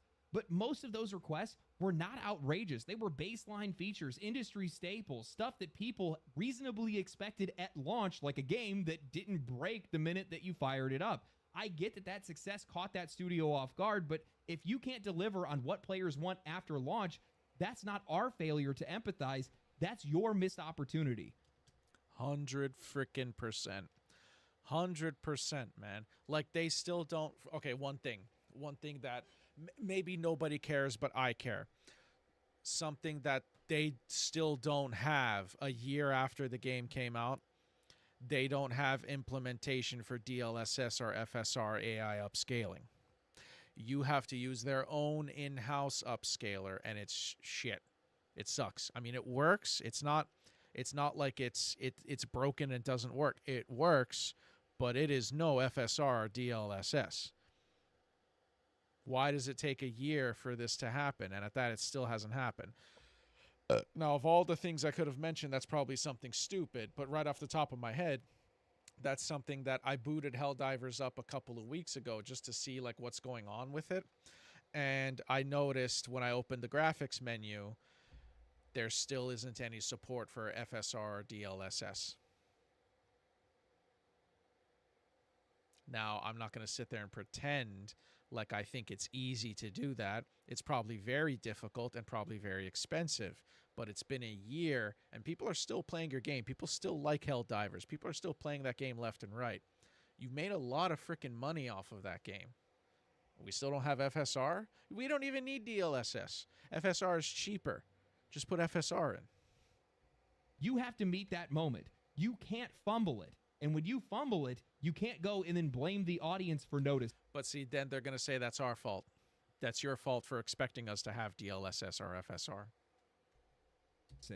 I think Once Human's another really good example of this. That game saw huge player numbers at launch, but players were already warning the developers about seasonal resets months before that game even launched into alpha. I interviewed their team recently, and they just told me flat out that they heard the criticism, but they couldn't do anything about it. The game's entire foundation, its content model, its monetization structure was built around those seasonal resets. And while they did eventually fix that, it took nearly a year for them to do so. But from a player's perspective, that's not a fix. That is a delayed acknowledgement of something that shouldn't even have been there in the first place. I think that Elden Ring Night Rain is a really good example of what I mean by how these guys just do not want to see our perspective on things. No voice chat, no text chat, no crossplay, practically no communication tools at all. And while I get that FromSoft's engine was never built for persistent co-op, and maybe they're just stress testing netcode through this release, probably trying to get things ready for Duskbloods, it still doesn't matter. Those features are a standard. We see how successful they are. We know they have the resources. So when those basic features are missing, it's not a technical limitation. It feels like a choice, a frustrating, out-of-touch choice. That's why we're seeing more developers step forward with these appeals to empathy. The dialogue is shifting. It's making these guys feel uncomfortable. Players today are more vocal, more direct, and more willing to push back against some of these games. And while I don't think that this article was written maliciously, a lot of its tone mirrors this industry-wide discomfort and this desire to obfuscate accountability. There's that line from the article, "You don't need to worry about that. It's not even your car." The fuck it isn't. We paid for it. All of it. These games only exist because we are willing to buy them. And if that car keeps breaking down, we have every right to ask what went wrong or walk away entirely. Pretty much for the entire top end of this industry, their priorities shifted from the players to their scale. Because their scale is something that is justified by, their budget is just... Another thing I think I said a long time ago on stream was you used to watch those 2-minute videos, whatever, 5-minute videos of like the behind the scenes of how the game is being made. And back in the day, you always used to see them and hear them say, "We're working on this game, we're working real hard on it, and we hope you like it," right? And then like the end of the video with that, we hope you like it. When this game is done, whether it's great or garbage, we just hope people like it. You know, you always seen like the project lead or the unit production manager, whatever that even is. At the end of those videos, they always sat there and was like, you know, we put a lot of hard work, blood, sweat, and tears into this. We hope you guys like it. We hope this is a game people like. Do you understand? Nowadays, I haven't heard that in years. I don't remember the last time I seen developers talking about a game they were making and they say, you know, whatever it is, we hope you like it. They don't do that. Now they yell at us. They yell at us now. They have the audacity to charge us $80 now and then tell us, you're the problem. You don't know what you're talking about, and it's not even your car, so don't worry about it breaking down all the time. They used to care about if you liked the game or not. They had that, I'm not sure what the word is, but they had that idea of like, you know, we got to make something people like. Because if we don't, then no one's going to buy the game. And we need sales to make the next game. Do you understand? Nowadays, if you don't like the game, it's your fault because you don't understand it. How about I've been playing games since I was born, and I think I know a good game from a bad game. But no, that doesn't matter. Justified by their scale. They need the budget, they need the funding, because that funding and that budget then leads to more money that those guys get to make, especially for executives and CEOs and people of that sort. And the problem is that when all of your focus is shifted to just the scale of your company, the product suffers as a result of it. Because the core creatives that you had originally, the ones that built a lot of our favorite franchises, become buried under layers of labor. You can't hear them anymore. Their creativity doesn't shine the same way that it used to. That's one of the reasons why a lot of these indie games have struck a chord with a lot of players, is because the fact that these guys do not have any time to do anything else other than pay attention to their game. They don't even have the players yet, so they're not even thinking about you. They're just thinking about this game. And is it cool? Is it fun? Are people going to enjoy it? I hope that they do. And then they find out that, yeah. I literally just said that. What did I just say? What did I didn't even know that this is my first time seeing this video. And he said back in, you know, he was saying they want to know, they care if you're going to like their game or not. And back then, they used to care if you liked the game or not. Now they get mad at you if you don't like it. And they tell you you don't own it. You don't own it. You're paying for a long-term rental, and we can delete it right out of your SSD if we really wanted to. In fact, we do. And the more that we speak out about these games, the more that we notice a lot of these different issues and we vocalize them, the more uncomfortable that this industry is going to get. It's going to get really uncomfortable for them in the future, because this is something that's kind of crazy. I was talking to a few people behind the scenes, and I had 2 videos about Ubisoft back to back. They got over 1.5 million views. Those videos were brought up and discussed in an investor meeting. That's trouble. Because those videos were specifically talking about their loss in quality, poor management, things like that. Nothing to do with any like social issues or anything like that. It's just literally, hey, your games used to be this. Now your games are this, and they suck. And people aren't buying them, and people aren't interested in them anymore. And for Ubisoft and for a lot of these AAA companies, they don't know how to deal with that because it's never happened before. We haven't had that kind of power. We haven't had that kind of reach. You're going to see a lot more of this. You're going to see a lot more people pushing back on some of these different criticisms that people make. They're going to try to educate players more. You're going to see more people trying to appeal to empathy. Part of it is going to be for job security, but in a lot of cases, it's because all the noise that we're making is forcing changes upon them. As much as I criticize this industry for being investor-led in a lot of cases, those investors, when they hear about some of these things, they're going to come across some of it for sure. The louder the players are, the worse that these games perform, the more likely they are to see what the players are saying about them. And these guys are just as uneducated and result-driven as we are. And what's going to end up happening is these guys are going to have a lot less excuses and a lot more results.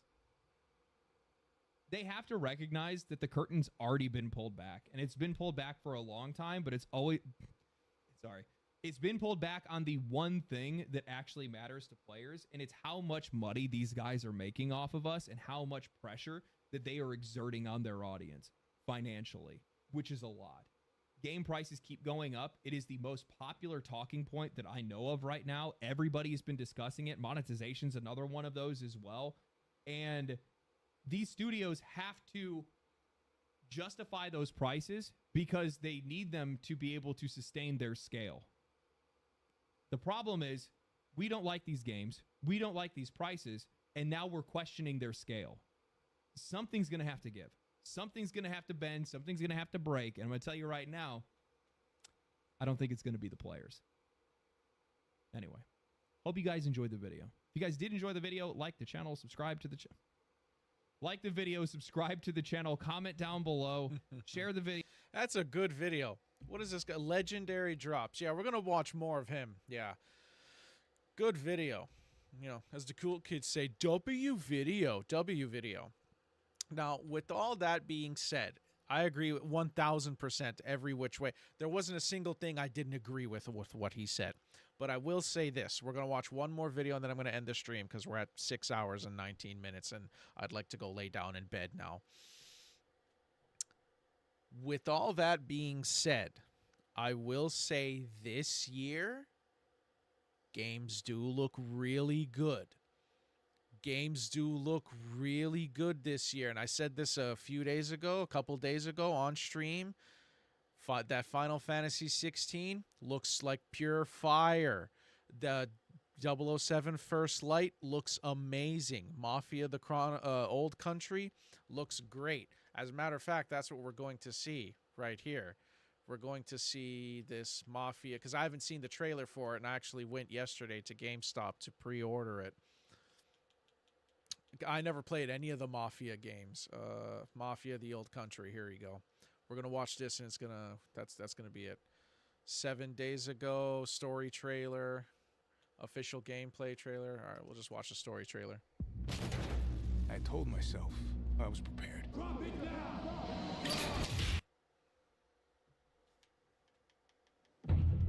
Betrayal burns because it can only come from someone close. Hold on, what is he saying? Betrayal burns. Betrayal burns because it can only come from someone close. An enemy can't hurt you like a friend. Who are you? Sono Enzo. I work here. My friends, my family, my beautiful daughter, Isabella. Don Torrisi looks out for people around here. Sometimes the client is feeling less than cooperative and we need to, teach them a lesson. Remind them of their obligations. Peace is between us and Spadaro. Where I come from, commitment means everything. If this is how he wants it, this is how it'll be. The Dons noticed you, Enzo. Why is everybody's voice in this game so bassy? Like, what kind of microphone were they recording with? This is an opportunity. Do you wish to commit to this family? Oh my god, they made him. He just became a made man. He burned the saint in his hand. He's made. Enzo! We can't let them get away! When Isabella became involved, it became our business.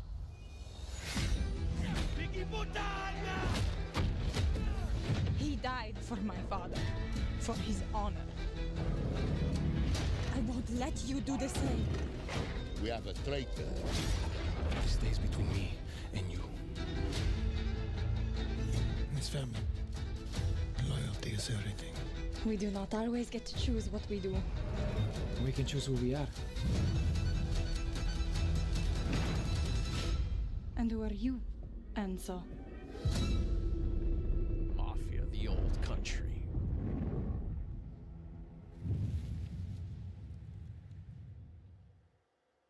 The Soldado pack, yeah?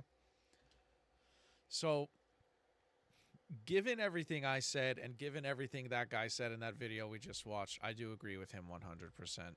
But from what I've seen, you know, once summer hit, all the trailers that keep dropping for all these games, and some games that have already come out, like Atomfall. I seen the trailer for Atomfall. I really want to play that game. I don't think it's for Xbox yet. Is it? Hold on. Maybe we could check. I really want to play it. It looks so good. You know, see, here's some of the game. I mean, no one cares about this. Black Ops 7 is going to come out. No one cares.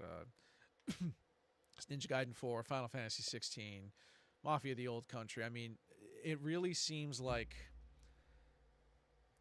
I said I've been telling some of my friends, and I told like my brother, like, it seems like gaming is back. It seems like they've been listening and they said, all right, look, we're going to make some good games now. We understand. We're not going to change the price. If anything, it's going to be more expensive. But we're going to come out with some good shit we've been cooking, right? Hopefully, by the end of this year, going to the beginning of next year, when all these awesome sauce games that are going to drop, that are being announced right now, come out, they're not going to be massive disappointments. There's a lot, and I said when I finally started getting back to streaming after taking like that 2 weeks off or whatever it was, and I got back, and the Summer Games Fest just ended, and I started streaming, and you remember that was like what, 4 days ago, something like that, and we was watching the trailers all down here for everything, and I said there's so many great games coming out, and I don't have the money or the storage for them. I think this is the year we start to see some really good AAA games come back. But for the most part, until these games come out and we see the what's what of it, they can't compete with the indie market because they've lost the plot, and the indie market is very much on plot. And with that being said, guys, I'm going to say good night. I'm going to say God bless. I'm going to say all the good words. Thank you so much for joining. Thank you so much for watching. I'm signing off now. My back is hurting me very much so. I've been sitting in this chair 6.5 hours. Okay, my spine is in the shape of a U right now. I didn't have scoliosis before this, but I think I do now. I'm going to go lay down, and hopefully dinner should be ready by now. We'll have a late dinner. Good night, everybody. Good night, Star. Good night, Keanu. Good night, everybody watching. We'll see you. What is tomorrow? Saturday? We'll see you for tomorrow's Saturday stream. I don't know what we're doing. Probably more of the same. Just more of the same. I don't have a ton of games to play, but I am going to delete. I'm going to delete some games here. If I go to own game, I'm going to delete some games here. Like games I'm not playing. Like I'm just not playing some of these games, so I got to clear up some space. And we're going to get something. I don't know. Good night, everybody.